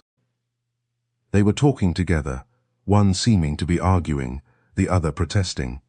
Finally, the one who argued appeared to gain his point, for he took the arm of the grey-haired man and turning, drew him towards the door, and once more, after 9 long years, Frank Daneham looked upon the face of Dominic Arden, and a burning lump welled up into his throat as he saw the unmistakable signs of suffering on his worn face. They came slowly along the terrace, and presently their steps sounded in the outer hall. Then Léonie put Hermione gently from her, and walking briskly up to Daneham and Iza, took them each by an arm. "This way, if you please, madame and monsieur," she said, leading them towards a door. "There is much that I would tell you and show you. Though I trust that you will make a long stay with us, come." And that is why there were none to hear the man's cry as he stood alone in the great hall, and none to see the look of pity, love, and joy that came to the woman's eyes as she saw him. Hermione. The cry was that of a child, calling to the one being in all the world, whom he knows will help him, the cry of a lost soul to its mate. And the next instant the 2 were locked in each other's arms. "It has," said Antoine Dubosc, as he walked slowly beside Frank Daneham, been a task of the most arduous since the moment we knew his wife was here, to persuade him to go back with her to his home. These unselfish people, you know, mon cher, are very selfish after all. But finally I persuaded him, Antoine Dubosc, for I have a way of persuasion which is not to be resisted. Not, I trust, in the same manner that you persuaded me to keep quiet on that most memorable night, Monsieur Dubosc, said Daneham, with a smile. The young man flung up his head and burst into a gay laugh. Ah, to be sure no, monsieur. I did not drug him with dope, but with the genius of my tongue, my words of infinite wisdom, and neither will it be necessary to drug anyone else. For the same reason for monsieur have done with contraband, the final cargo of contraband, that I shall do myself the honour to take to your country, and dump there will be my poor friend and his most beautiful wife. And in future years, monsieur, my boat shall only be used for conveying Leonie and myself to my friend's home, which will be on occasions of the most frequent. But enough of that. I am glad you reminded me, monsieur, of what I did to you, for recognizing you when I saw you again, I had not the face, you call it, to refer to the subject, or to apologize as I should have liked.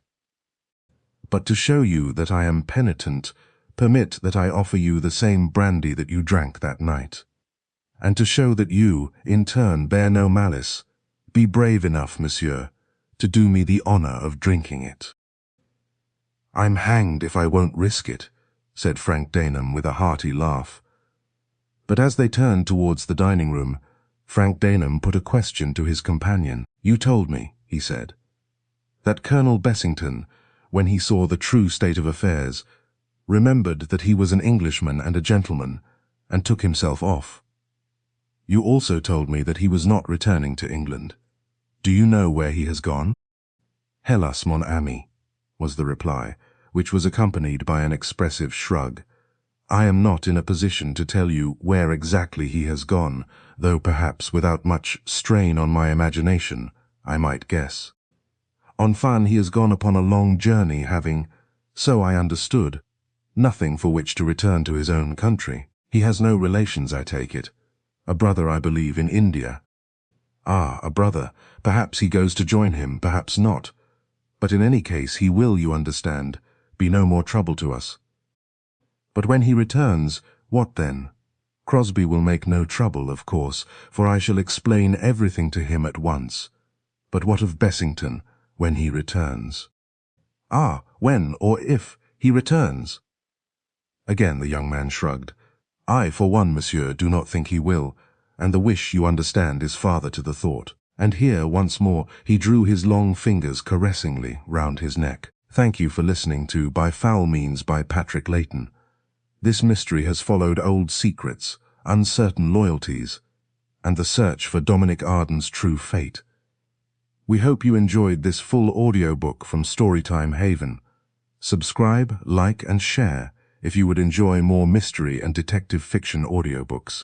Until the next story, take care. We appreciate your support and hope you return for more classic mysteries.